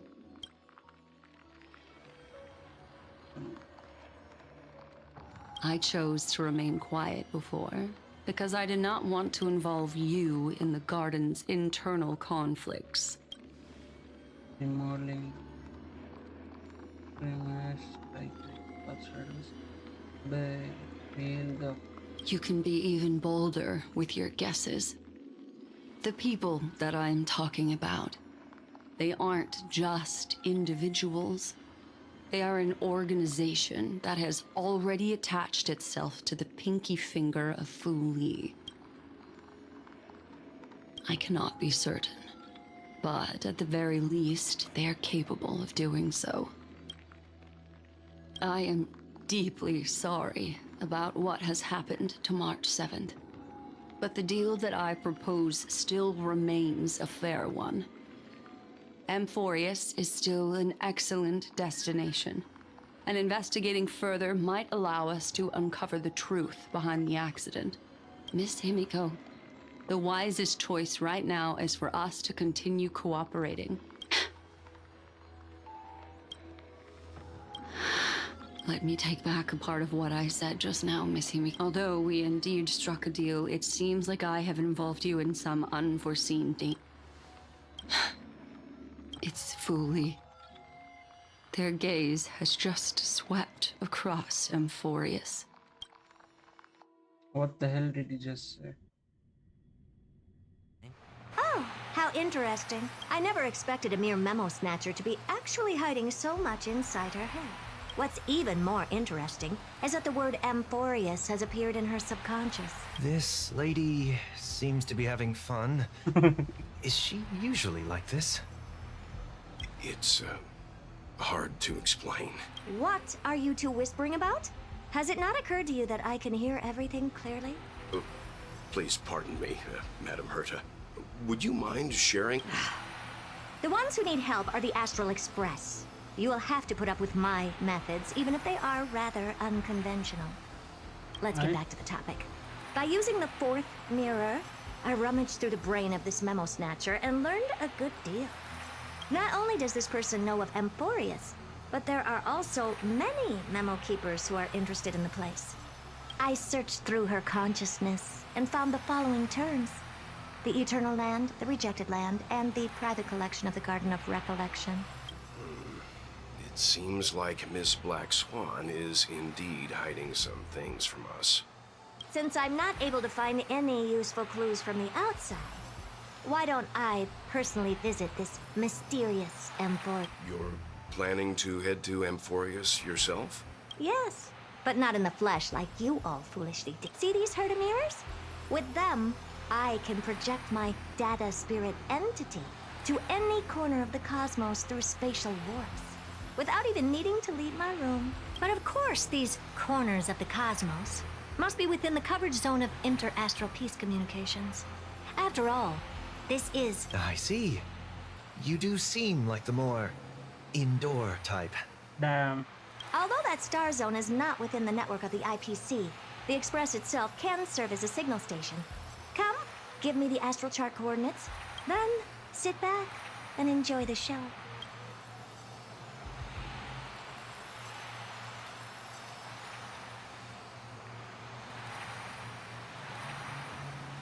All right, now that everything is ready, mirrors, get to work. First mirror, input the coordinates. As you command, Madam Herta. The preparations are complete. Second mirror, prepare for the thought refraction. There's still this time, raise the power to the maximum. Don't be stingy. Oh, okay. I won't fail the mission, Madam Herta. Third mirror, you're in charge of generating the data spirit entity. I'm happy to help, Madam Herta. What kind of appearance are you planning to use this time? Good question. Forget it. Just use my own appearance. There's no one there that'll recognize me. Everyone will be like, oh, Madam Herta. Preparation of the data spirit entity thought refraction at max power. Excellent. First... Have a safe trip, Madam Herta. May your journey yield good results. Coordinates input complete. Preparing to activate spatial warp. Destination, unknown celestial body. Amphorius. Spatial warp countdown. Warp activated. Oh! So that's Amphorius? Its appearance is, well, sure is unique. Second mirror. Prepare for thought refraction. It's time... All right. Please read the safety protocols carefully. Can't you hurry up? Yes, ma'am. I didn't expect it to be so turbulent. I should have asked the second mirror to use slightly less power.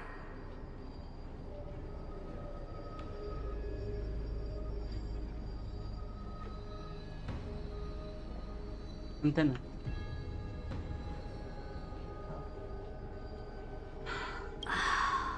What a magnificent sight! Is this the entrance to let's see. Perhaps?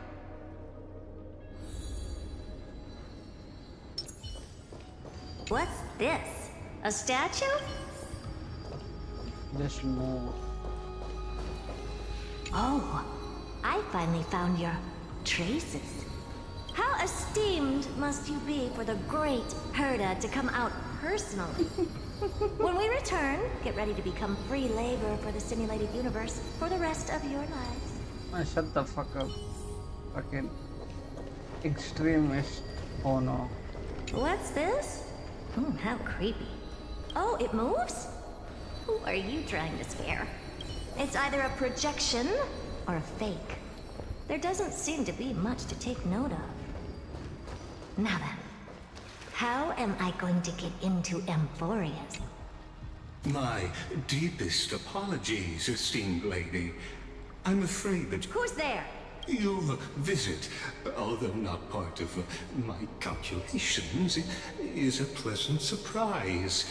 It's a pity that the preparations are not yet in place to receive... Are you not going to answer my question? I have many identities, and I'm going to have even more in the future. But if you like Curtis... All right, Lygus. But you can't possibly think that I'm just asking for a name, can you? Regrettably, I do not have the authority. However, standards are always flexible. While not violating the ultimate agreement, Now, please, kindly turn back. Amphorius is not a world that you should be involved with.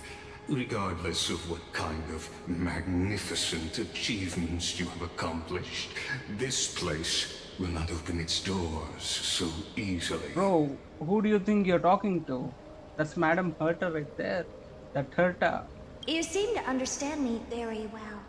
Then you should know that I have no reason to listen to you. Your reaction is completely within my calculations.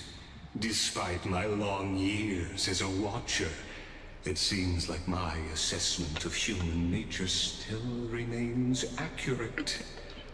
From you, I'm able to sense a beautiful desire for knowledge, but my answer remains unchanged.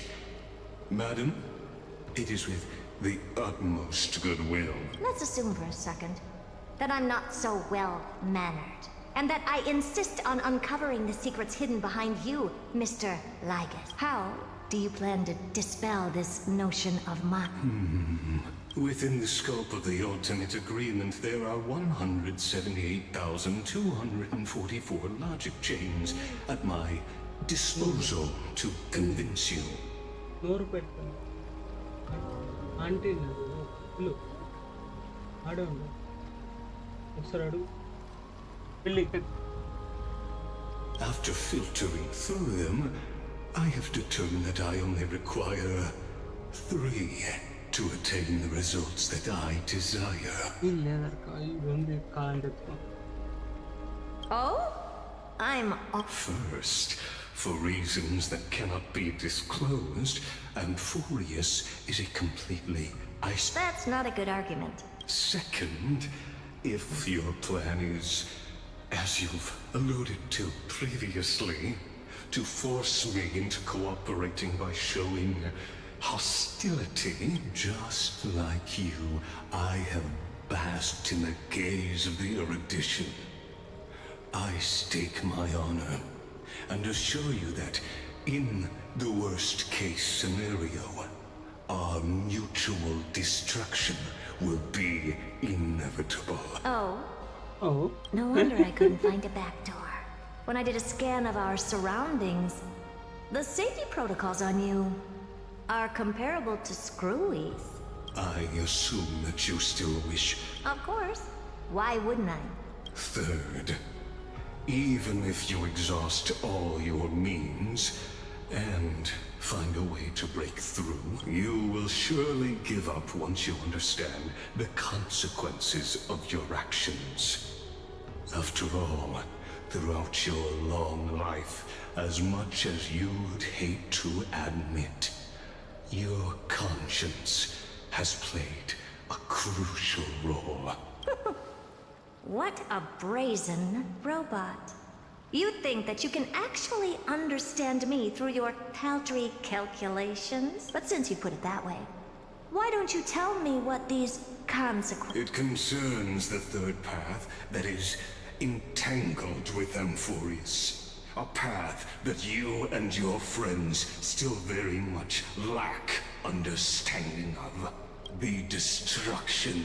No shit. So, if you ignore my warnings and persist in your ways, you will break the shackles of a Lord Ravager. And when that happens, their fury will engulf the cosmos.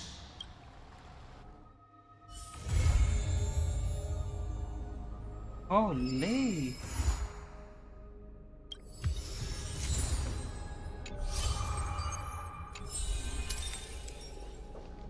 What the hell?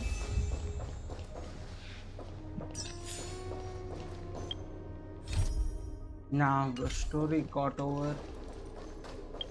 Bro, Castorice, even the story got over, but you're not at any side. Come on, man.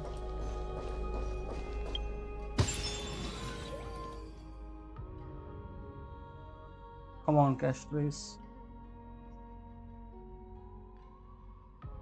You know what lightnings do we have? Do this.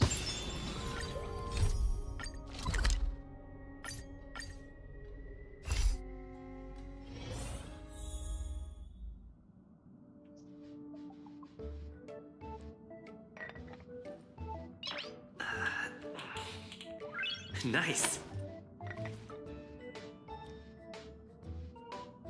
Started 6 hours ago. And anyway,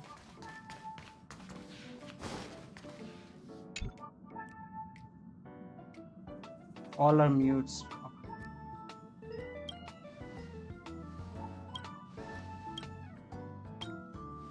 Oh, everyone are mute actually. What the hell?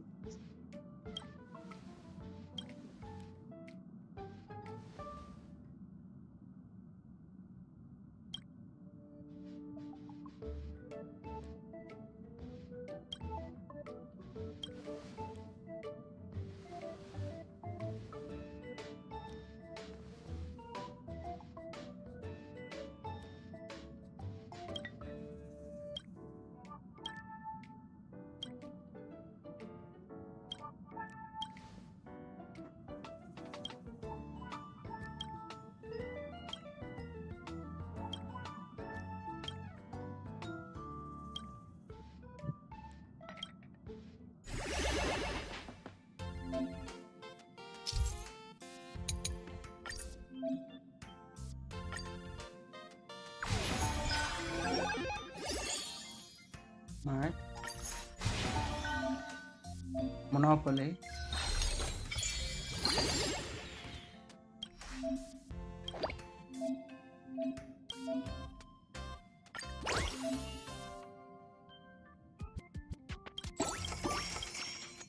What is this Farm Valley IS game?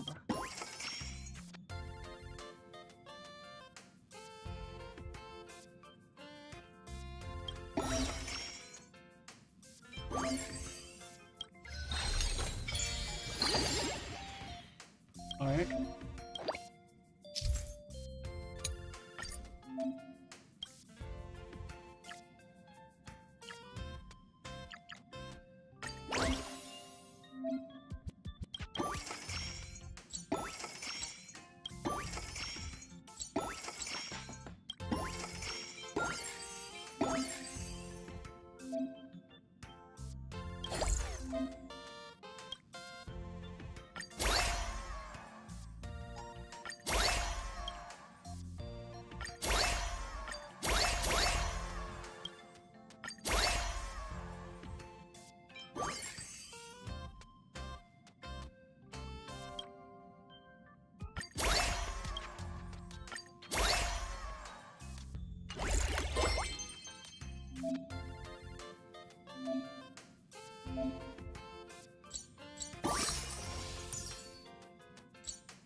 What is this monopoly looking thing, chat?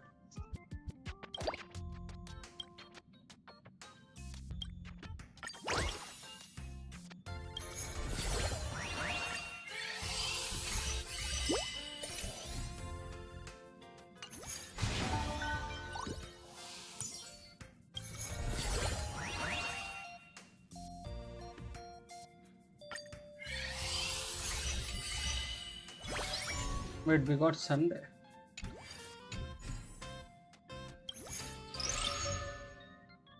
Oh shit, there are a lot of them. Okay, I'm going to spend a lot of time in this thing.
I love this game mode, bro.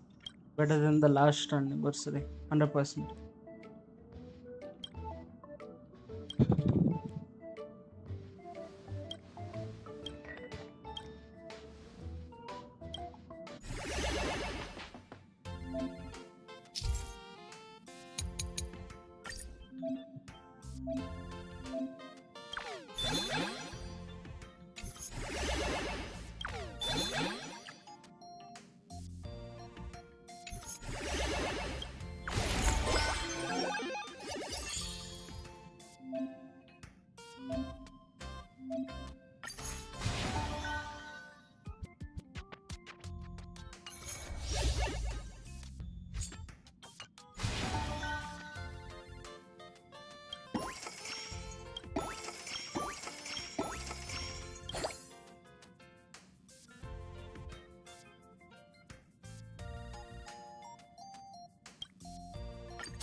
We got Robin. Alright, let's go.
Let's go.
What the fuck?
What should I do?